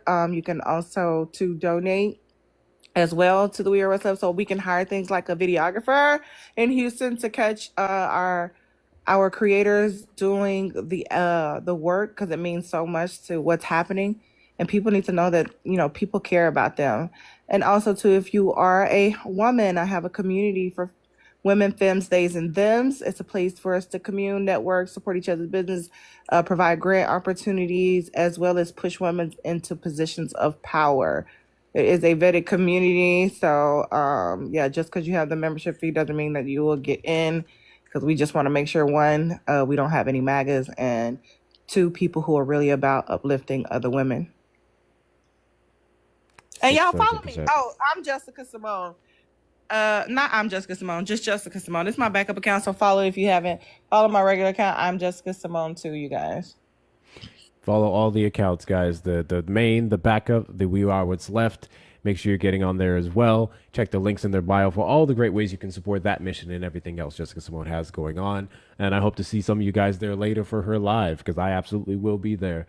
Thank you very much, Jessica, for coming up and spending some time with us. I'm going to go ahead and drop you down. You have a good night. Good night. Last two things before we go do an Erica Shante raid. One, like I said, everyone's been telling me I do a terrible job at pushing out my merchandise. This is one of the new samples that we have. This is a racerback tank top for Kamala Would Never. On the back, it has a quote, "Break ground, break glass, break barriers." If you're interested in getting a loud piece of merchandise and protesting against the administration and looking stylish, check out the links in the bio to the shop, and you can go and get yourself something nice for yourself. We do have the beanies, the hoodies, and I have to go do scarves. I got to figure out the scarf thing. That's not up yet, but we have the other stuff. So get something for yourself and support the platform in that fashion. Thank you so much to everyone who helped us raise $1,227 fucking dollars. $1,227 fucking dollars today for the food bank. I will keep you guys posted on when I'm out there for election day and volunteering to help the people. What else? No afterlife party in the Discord tonight. No afterlife party in the Discord because I got to go work. I got to work because I'm not a grifter. So there's that. However, I do want to make this point, and to be fair, to those of you who donated, not only to myself but other people, that thank you so much. I appreciate it. But I want to make this point. Erica Shantae is part of the reason why I'm doing this, because I've fundraised before, but I wasn't thinking about the food bank right now when people need it. And I saw her take it upon herself to host 3 or 4 different lives over the past week. And she spent all this time to raise $500 for the food bank. It took her several lives to raise $500 for this food bank. We just did this in 4 hours. So I just want to point out that it's oftentimes many black women who spearhead things like this, and people just don't seem to give them the recognition or the credit or the time. So that kind of bothers me a little bit. Because like I said, it took her 4 days to raise that 500 and something, and she was trying to get it done to help people in her area, and it just took us 4 hours. So we got to do better. Those of you who donated, thank you so much, and especially who donated to her, but we got to do better. On that note, Erica Shante raid. When you go in there, do it for one of 2 reasons. 1, let them know the love and support is coming from me. And 2, to stroke my ego. Erica raid.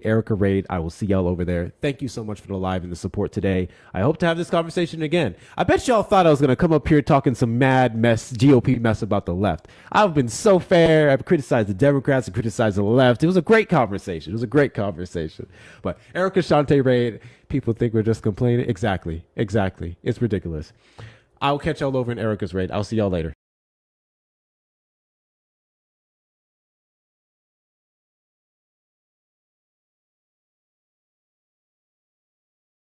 In 2017, it was 2%. In 2016, it was almost nothing.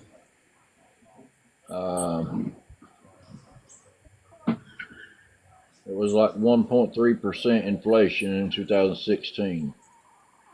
2014, it went up to almost 2.